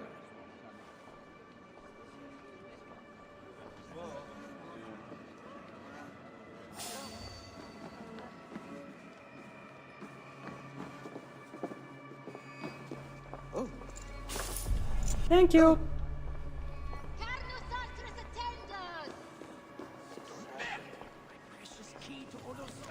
Count Odo's study, Placitum General. La la la. Right. Father Tybalt, my old friend, I seek your guidance on a pressing matter. Hey, kitty cat. I seek you, Prince. I seek your guidance on a pressing matter of spiritual concern. Normally, I would bring these matters into the sacrament of holy confession with my father confessor, but this war makes such conveniences difficult. The siege has driven our family priest, Walter de Sands, over the edge, and he is no longer stable enough to hear any confession. I fear for the safety of my family, particularly Lady Theodrat. Sometimes the urge to flee overwhelms me. We could escape so easily through a smuggler's tunnel, but I cannot abandon my post. Yet late at night, doubts attack me. Nightmares of fire and blood stalk my dreams until I sit bolt upright in bed, trembling with fear. The meaning is clear. My stubborn defense of Paris may bring down a terrible slaughter upon us all. Once again, I ask you to share your wisdom. What should I do? Former student, Lord Odo, Count of Paris.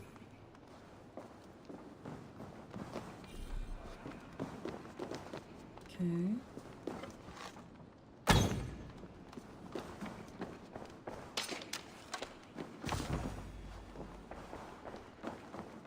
And with Count Odo leading us, we shall drive these heathen devils back into the abyssal sea. As you say, my lord, but these Northmen are mortal, not demons. They want land and plunder. True. The Northmen are fierce, and the king is slow to defend us.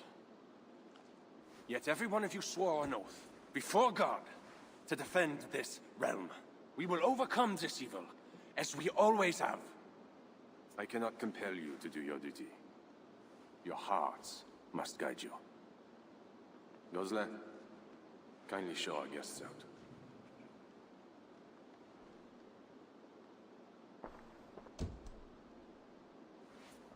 Come out and say what you wish to say, Eivor of England. You saw me enter. Fair enough. But how do you know me? My scouts speak of a famed warrior with a raven. Do you think us fools? I did not expect such courtesy. Mulled wine, what we call vin chaud. Properly spiced, seated, and served with fruit. My one vice. Wine grapes do not grow in the north. We drink mead. Mead. Eivor, you risked much to see me. I respect that. But why? You have land in England, no? I have no wish to settle my people in Francia. Then how much coin will satisfy your lust? 100 deniers? 1,000? And after you, who's next?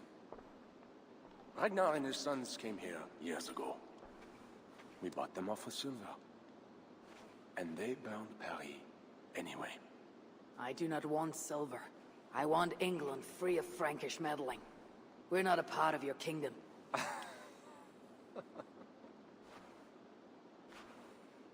And I would like our kingdom free of Norse meddling, as you call it. But, for argument's sake, what are your terms? As I said, Charles leaves England alone. Second, he embraces Siegfried as an ally. And finally, he lets Siegfried's thanes keep their lands in the north. Rouen and Amiens were my father's lands! You shall never claim my birthright! Your army will never take Paris. And you will never have peace. Not here, and not in England. My men will escort you out. When next we meet, it shall be on the field of battle. Farewell.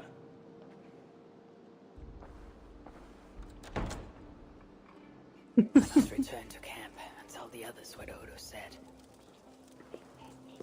Well, that went very well, don't you think? Up till the point where she mentioned, you know, his family estates.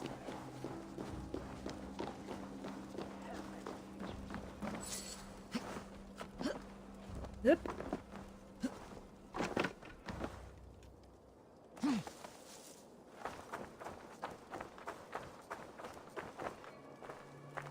Oh, that's probably the sneaky way to get in. Okay, return to Siegfried. Right here.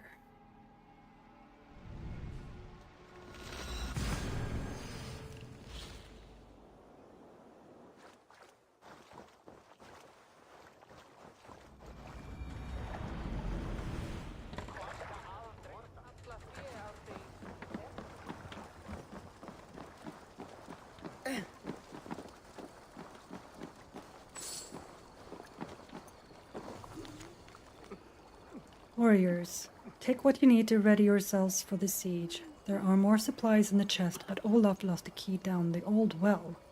Roll for Master of Wares. Okay, so there's a key in a well.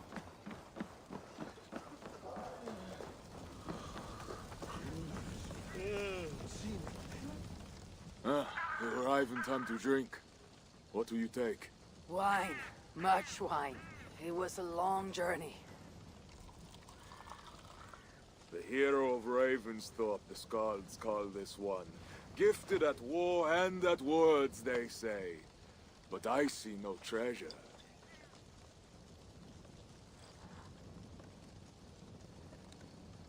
Where is Odo's silver? Have you kept it all for yourself? It went as you said. The man is no reed. He would not bend, would not yield. Franks love to talk, but their words are as empty as the wind.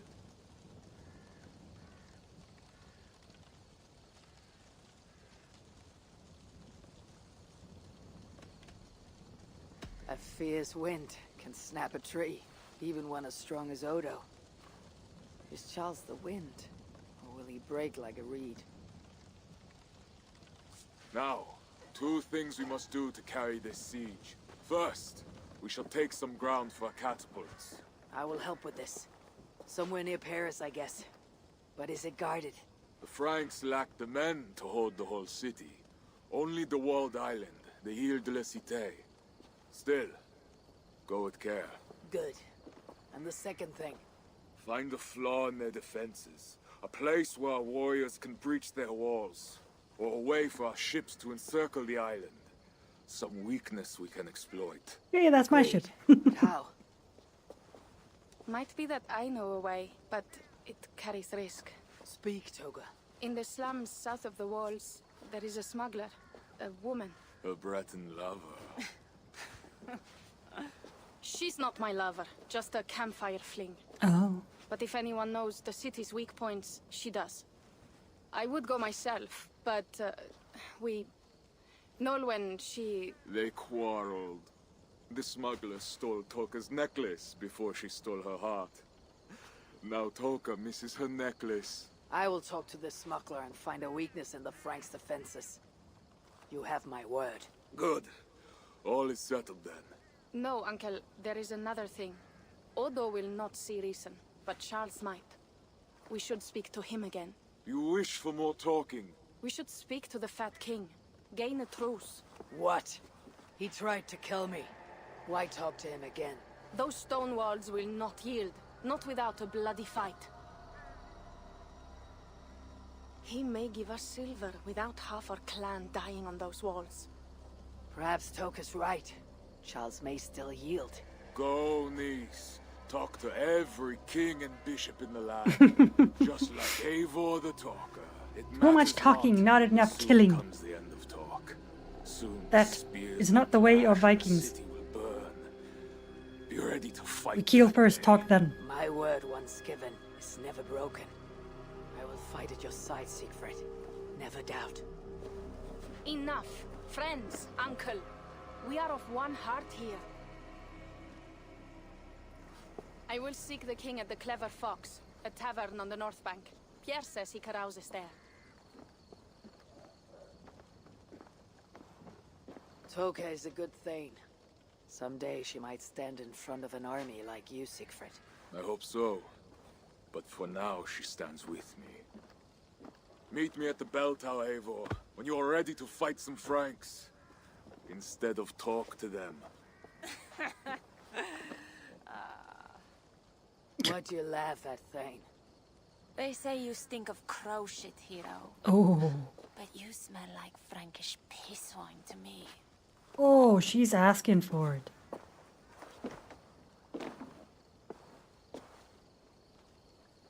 That one is cruising for bruising. I need to lay the groundwork for the siege. But what to do first?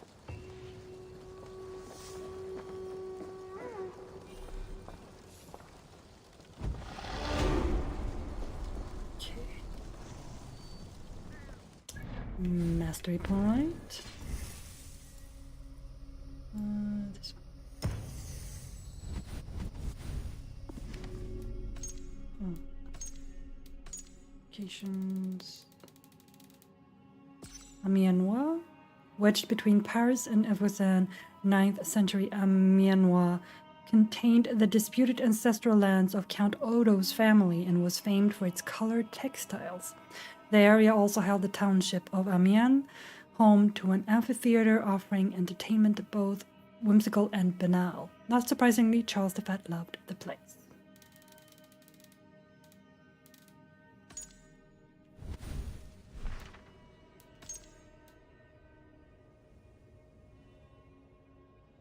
Eivor secures the military workshop in north. Okay. Search for a smuggler. Finds Charles to negotiate a deal. Right.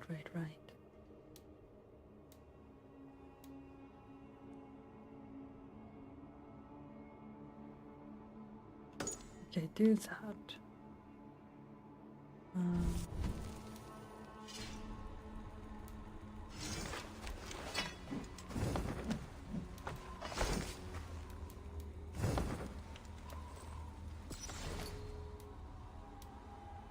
I know. The entire series loves to do that.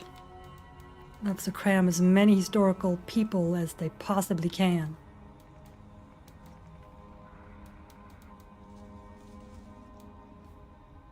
Okay, so I found all the Rigsögur saga pages. So I figured I would read them in its completion, and then I'll end for today. Okay, so the Rigsögur, page 1. 1. The King of Soft Reeds. There was once a man named Rig Reidarason. yclept Rig the Slippery Wisdom. He was the son of Reidar Rigsson, also yclept Reidar the Wise, who married Gisla the Axlow and gave birth to both Rig and Helga Gislasdottir the Hugger-Heavy. The family was one of noble lineage, his ancestors having long links to Trondelag and the fylke of Froda. They were part of the last petty kingdoms before Harald came to rule. Rig was born during a storm at sea with his mother, her 6 sisters, his grandmother, and his sister at each other's side. With salty waves hitting his face as he emerged from the womb, it is said he miraculously did not cry during this tumultuous birth. As a young man, he was known because he told tales of his visions to all the folk of the fylke. He wandered from town to town and proclaimed, "I have drunk the mead of Odin, and I have sat at the great table with all of the Aesir and the swellers of glory. They all know my name." One warrior, yclept Sklati, hated this loudmouth. Sklati forced his huge son to fight Rig in a duel, but Rig shone brighter in battle, honorably winning yet not taking Sklati's son's life. Instead, he demanded Sklati's majestic and giant horn. Rig blew it and took it as a spoil. Returning to Frosta, he filled it with mead, and his first nickname was Rig the Horn Filler.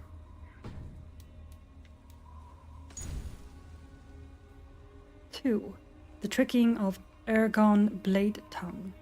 The winters passed and Rig grew mighty but lean, a great warrior that fought in great battles along the northern way. He was often spilling raven wine, defending the family clan in constant battle with a rival kingdom to the south, known as the Whale Clan, led by Ergon Blade Tongue, who, as legend has it, ate a sword in the midst of battle. Rig was only 12 winters old, but it is said he grabbed a rival warrior and clenched him so hard in a headlock that he tore the man's head clean off. Now I doubt that very much. That night, as he drank, he returned to the head and heard it sing, "You will be betrayed by the last curtain." He kept the skull of his enemy, and from that day forth, any man who challenged Rig to battle would have to talk to the skull. This, they say, gave him an advantage, and he won many battles and gained his second nickname, Rig Skull Talker. 3. The Lady of Solveig. One year when spring came, Rig fell in love. His ways had caught the eye of Solveig, a thrall in charge of making mead. Legend says that she was swimming in a barrel of honey waves when Rig arrived and dipped in his mug to fill it. Solveig grabbed the mug and pulled Rig into the giant vat. Thus did she earn the name Solveig, Maiden of Mead. That night Solveig and Rig went on a long walkabout through the woods, and there consummated their love.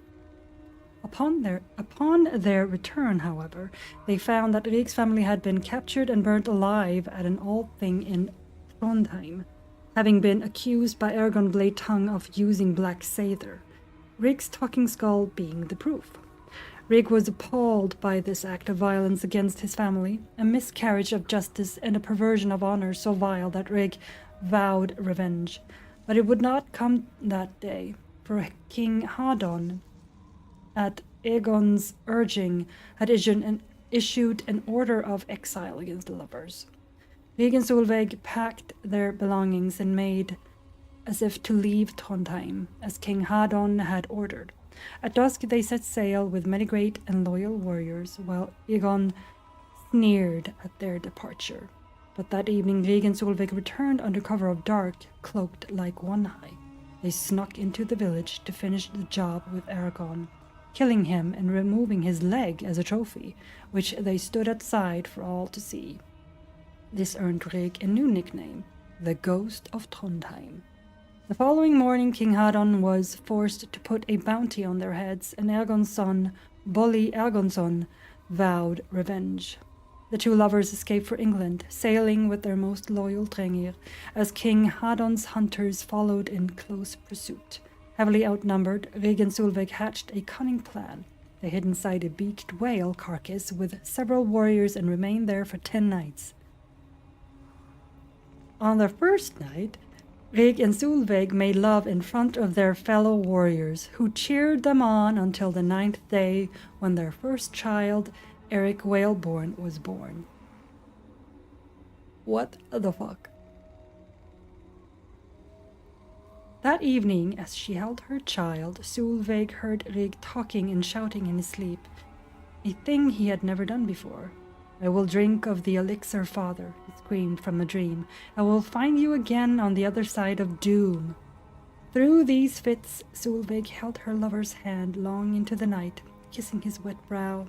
On the 10th day, the threat of Hadon's bounty hunters was gone. Rig and Solveig changed their names to Eric Whaleborn and Scylla the Sea Queen for a time, until they could commandeer a ship and a group of warriors to then head for the coast of England in search of a new life.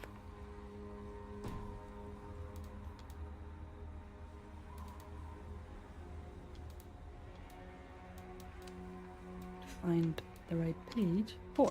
Here we go. 4. The language of gold. In the 820th year after our Saviour's sacrifice, Rig came upon me, Brissy the sage, and my brothers at Whitby Abbey. His men slaughtered many innocents. However, Rig himself suddenly stopped this violence upon entering our scriptorium. He held up Gilda's book in hopes it would protect me. Rig was enamored by the golden finery of the room. I have many names, but none of them are slayer of those who are fragile and unarmed, and those who make such beauty, this eternal knowledge of the leather rune keeper, he said to us. He took me as a thrall and wished to settle with him nearby the abbey. He dared not take it for himself, for he believed this would deliver evil upon him. He was especially enamored by our illuminated texts and the gold ink we had used to color these texts. At the site of an ancient Roman outpost, he settled with his warriors and founded the town of Goldness, which would later become Goldborough. In my time beside Rig, I taught him my trade as a luminaire, and he took a strong kindred to the art of lumineering. He found particular solace in the gold textures and would go to any length to find gold ink or make it himself. He invaded gold mine in the Peaklands to ensure the resource was always available. He began to wear golden crosses. Here he became known as Rig the Converted. He swore he would make war with anyone Dane or Christian who dared tamper with our sacred art.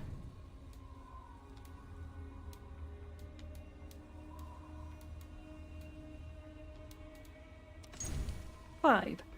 The Gold Generous Warrior of Light. After these events, Rig's name grew in legend, and King Hadon, still irked by what had happened in Trondheim, sent a war party to seek revenge.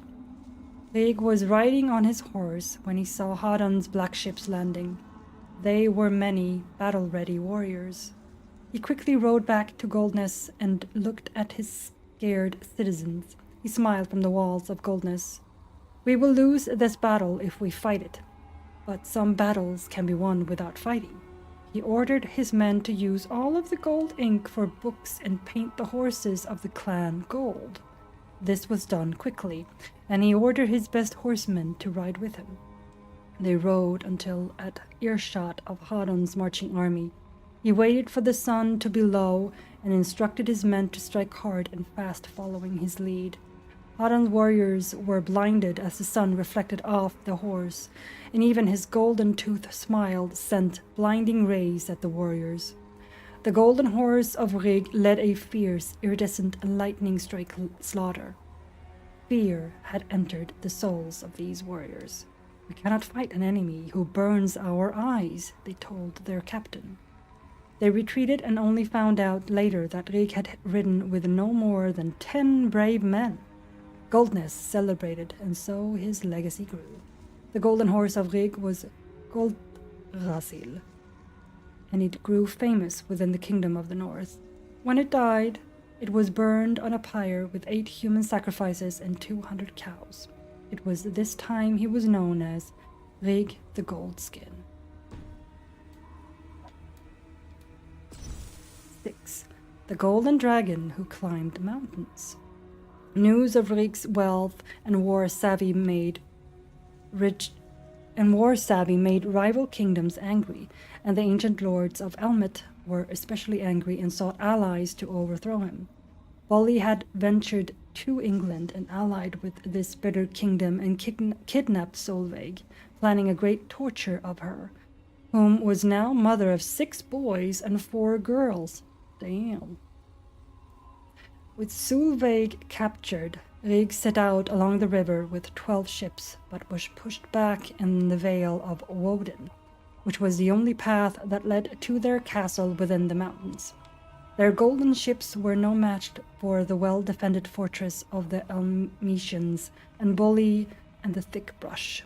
Retreating in anger, Rig then noticed a plume of smoke rising from their castle over a great peak. He stopped and commanded his men to carry their ships over the mountain. Great numbers of them died as a storm approached, but Rig pushed on, and as the morning fog settled, Elmetian scouts noticed golden dragon heads looking at them. Panic-stricken, they screamed, "Dragons! Dragons from the hills!" sending soldiers and folkspeople into a frenzy. Rig took advantage of this turmoil and destroyed the kingdom completely, saving Solveig and cleaving off Bolli's head, using it to sing for 8 straight nights of song and drinking. To this day, Rig was known as the Golden Flying Dragon. 7. The only queen of England. At this point, Rig began hearing voices even louder in his mind. "You must ready your queen," it told him over and over. To the ridicule of all other kingdoms, Rig proclaimed Solveig Queen of the North. He sent word to the various aldermancies, yet all messages were returned with scorn or ridicule. Rig's lucky skull began to speak. "The god's fate is determined at the blast of your horn," it sang. He would blow his great horn. They called a witan in which various nobles from Mercia, Wessex, and Northumbria came. Here Solveig dressed herself as a man and called herself the King of Goldness. This confused the members of the witan, who viewed it as a farce. But before the witan had concluded, Solveig declared, "Our shire will allow for the taxing of dogs, and so you owe Goldness tribute." Rig slaughtered anyone who would not bend the knee to the queen. This stained his reputation, but his infamy grew as Solveig became known as the only queen of England. At this point in time, Rig was told by the voice that occupied his head, "Your father will lead you true, for you are his perfect son. Wait for him in Himinbjorg until the day of battle." Later, Rig wrote down a poem in golden ink to explain the state of his mind. "Better I see now to follow those who came before, for so dark a dream, unrealized, flows the dew of distress lost forever." 8. The gods speak to me. Long afterwards, Rig grew old and tired, always in desperation to seek out a solution to quiet the voices. Consulting his vulva and his monks did not seem to help. In his throne room, he told his thanes, his trusted Drengir, and those close to him, "I am to die soon, but not at the hand of my foes. Nor will I die in a barrel of ale. I will follow the gods to their holiest of temples and drink from the grail that makes us immortal." He desired a final pilgrimage to see Miklagard. The house of the gods, he called it. The voice that spoke to him grew louder and angrier in the weeks following his announcement, warning him of a treacherous day. "You are the son that left Goldness and traveled east. The old gods torment me. But my newfound god loves me," he told Brizzy. "My new god will grant me truth and eternal life." He took a flotilla of men to Miklagard to seek penitence and solace as a complete convert, but also as an angel to God. For him, this pilgrimage would seal his destiny and allow him full communion with this voice that pestered his mind. 9. The death of the one who heard voices. One day Rig awoke on the longship and stared out at the coast, consulted the old skull that once sang to him, and turned to his shipmates. "We dock here," he said. He walked onto the pier and smiled. This was the city of Constantine, the majestic Miklagard. There he met many different people, and for a time Rig was lively once again and learned much, communing with God and old warriors from different sects. The voice remained and instructed him he must confront a man with the mark in the House of Shadows. He was to kill him, or else he would be killed by him. He returned from the House of Shadows with blood on his body and refused to answer any questions, though he did say, "I have come before my time. I was born too early, and I am alone, without my father, without my friends." None understood the meaning of this statement. Rig then set out to return home by way of the Rusland. During this time he grew angrier with every flutter of our sails. "My mind will be moved on. It must be preserved. I have seen it. My last fate is to live again in the hall of my father until he should come again." Whatever Rig meant by this grand idea, it was not to be. Some days later he was dead. We found him hunched over a goblet with a sword through his heart. Thulveig came to his side, weeping. "Please don't let him have died with no scroll, no word in his name." In the corner of the same room stood a snickering woman who looked like a goat. "I am the sister of Bolli, daughter of Hadon. I have tracked you for 1,000 moons to have this moment. Now I can return to Trondheim as queen of my people, vindicator of my blood. I will let you live so you can give him an honorable death." Then she left, and I sat down to write Rig's saga.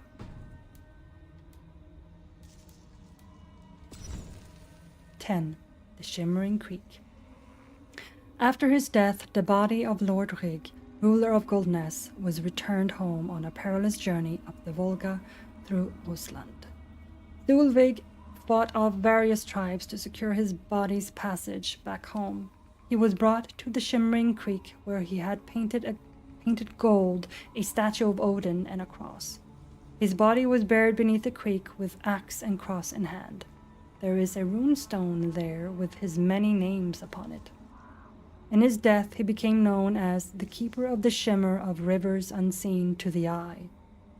If you lay your body in the river, with the rushing waters caressing your skin, you will hear his song in the shine of the sun. If the creek shimmers in your favor, Rig will send you good luck.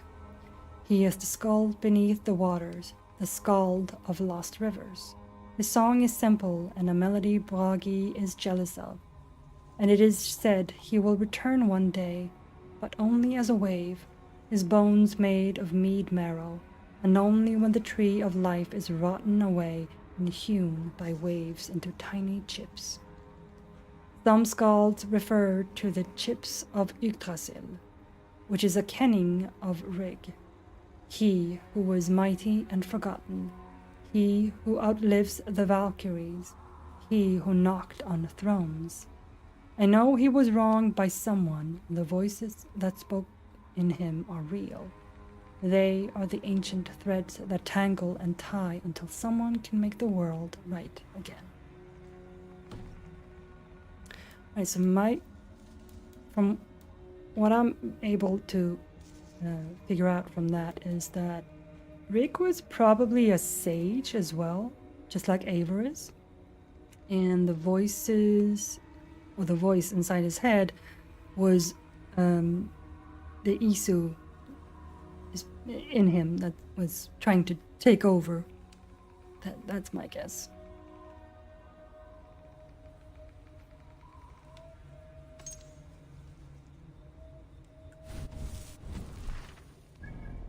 Right, so we haven't really did we? Yeah.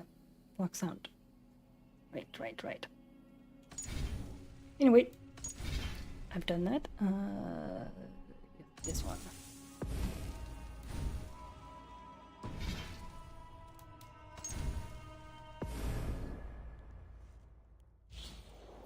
Alright, so I'm going to end for today.